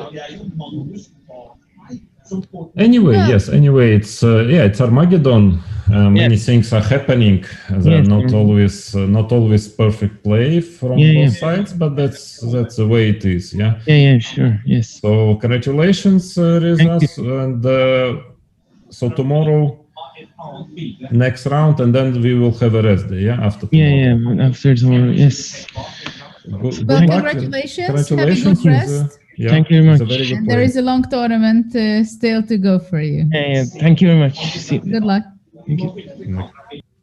Well, we had a very interesting game. What can you say, Vladimir? Which was your favorite game of today, or where did we have the most tension and action? I don't know. I think everywhere there was, even in the game where we were absolutely sure there will be no action at all, but we actually had with Duda against Aronian. Yeah, even there we had a lot of action, lots of interesting and educational moments in Rook Endgame.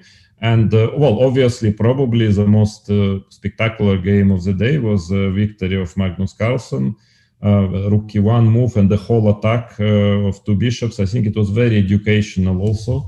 I will probably include it in my lectures or in my future book as to show how two bishops in open positions can really start to destroy the opponent's camp.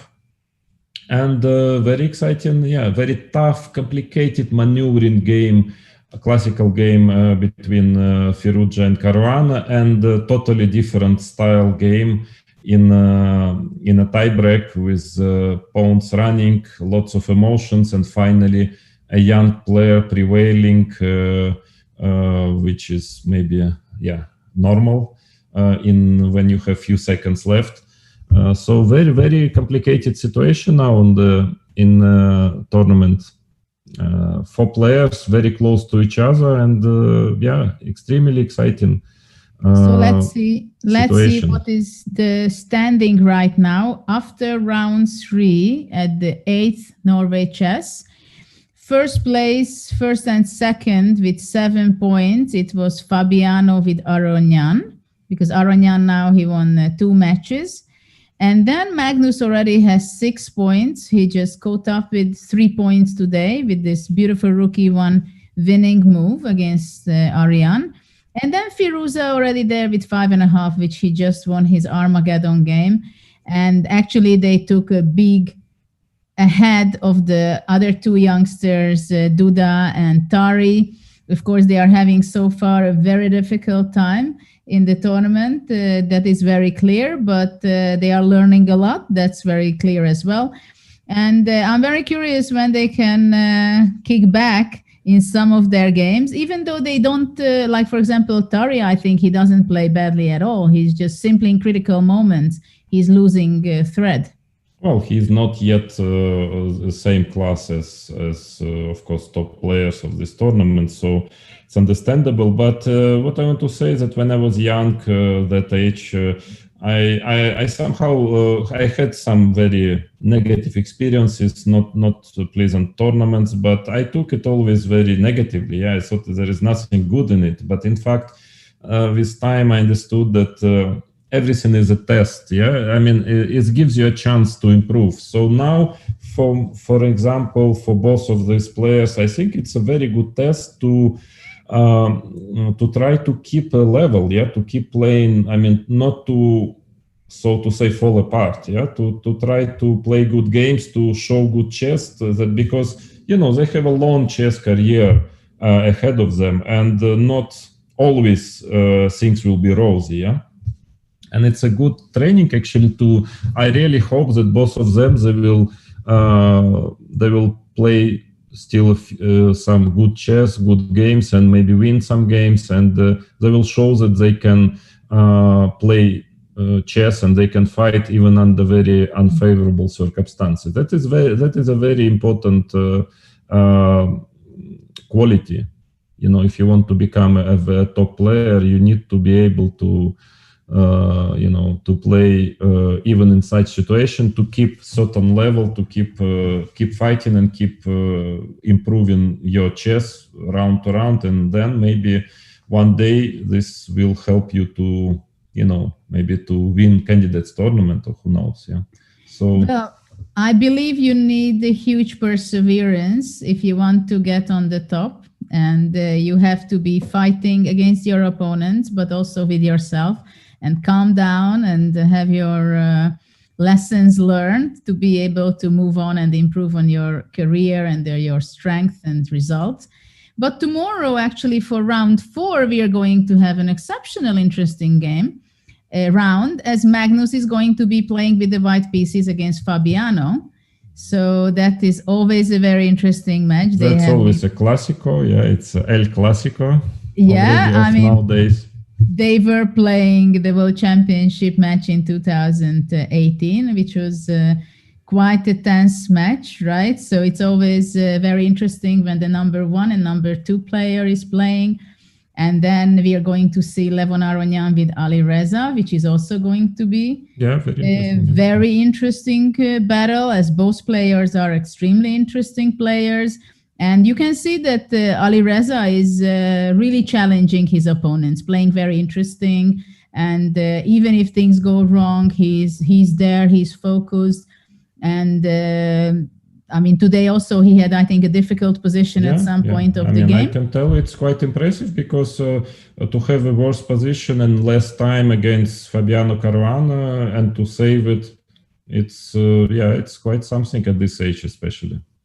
And then we are going to have the clash between the bottom of the tournament players. Between Ariane is going to be playing with the white pieces against Jan. And well, in some ways, I think they are happy to play against each other. But of course, it can be a sad story for one of them. Yeah, but maybe both of them will score a point. By no means, it's actually it's going to be a very tough battle because it's absolutely clear that to lose a fourth game in a row, that would really fourth match in a row, that really would be very painful. Really, you don't want to do it. And especially for both players, they feel like, the opponent is not in the best shape and there is a chance. So I'm sure they will really fight tomorrow. It will be a very, of course, okay, they're not fighting for the first place, but, their fight is as significant probably for them personally as for the leaders, because, you want to prove, you want to show that you can still win game. You want to turn, it's one of the maybe last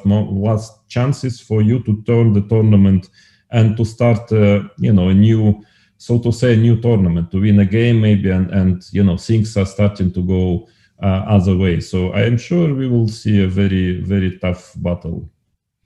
Well, it can easily happen that it's going to be a draw, the classical game, and then if the Armageddon decides, then both of them signs up with the score. But of course, we'll see. Something tells me no. Something tells me it will be a tough fight. No.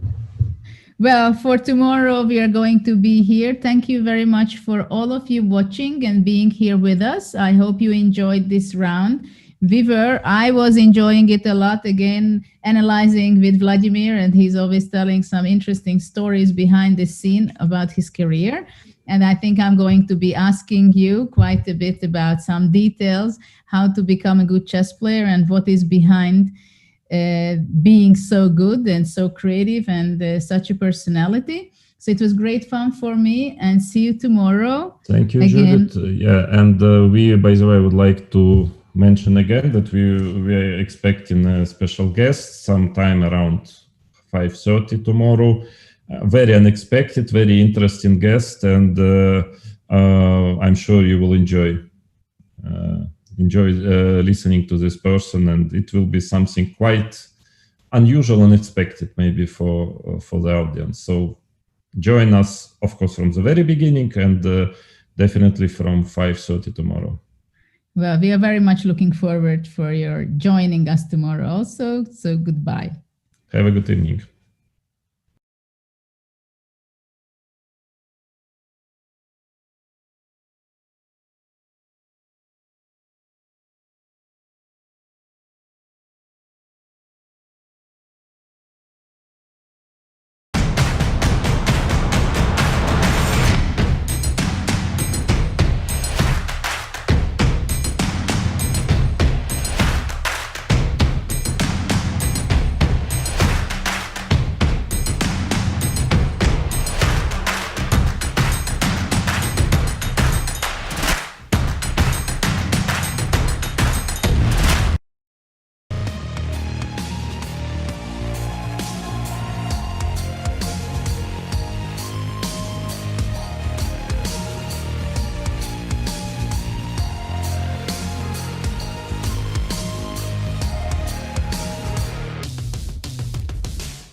Well, we wanted to do a historical top 50 of chess players of sort of all time, and to do that, we are using the statistics by Jeff Sonax, who has created a site called Chess Metrics. We've gotten some help from Frank Hofmeister, who is a well-renowned chess historian, but then we have still kind of added our own touch. And it's always going to be subjective, and there's no correct answer. I hope you guys enjoyed, and I hope you agree with every single ranking, because usually when you publish lists, what could go wrong? Who would disagree with anything? But yeah, it's been fun, and I hope you like it.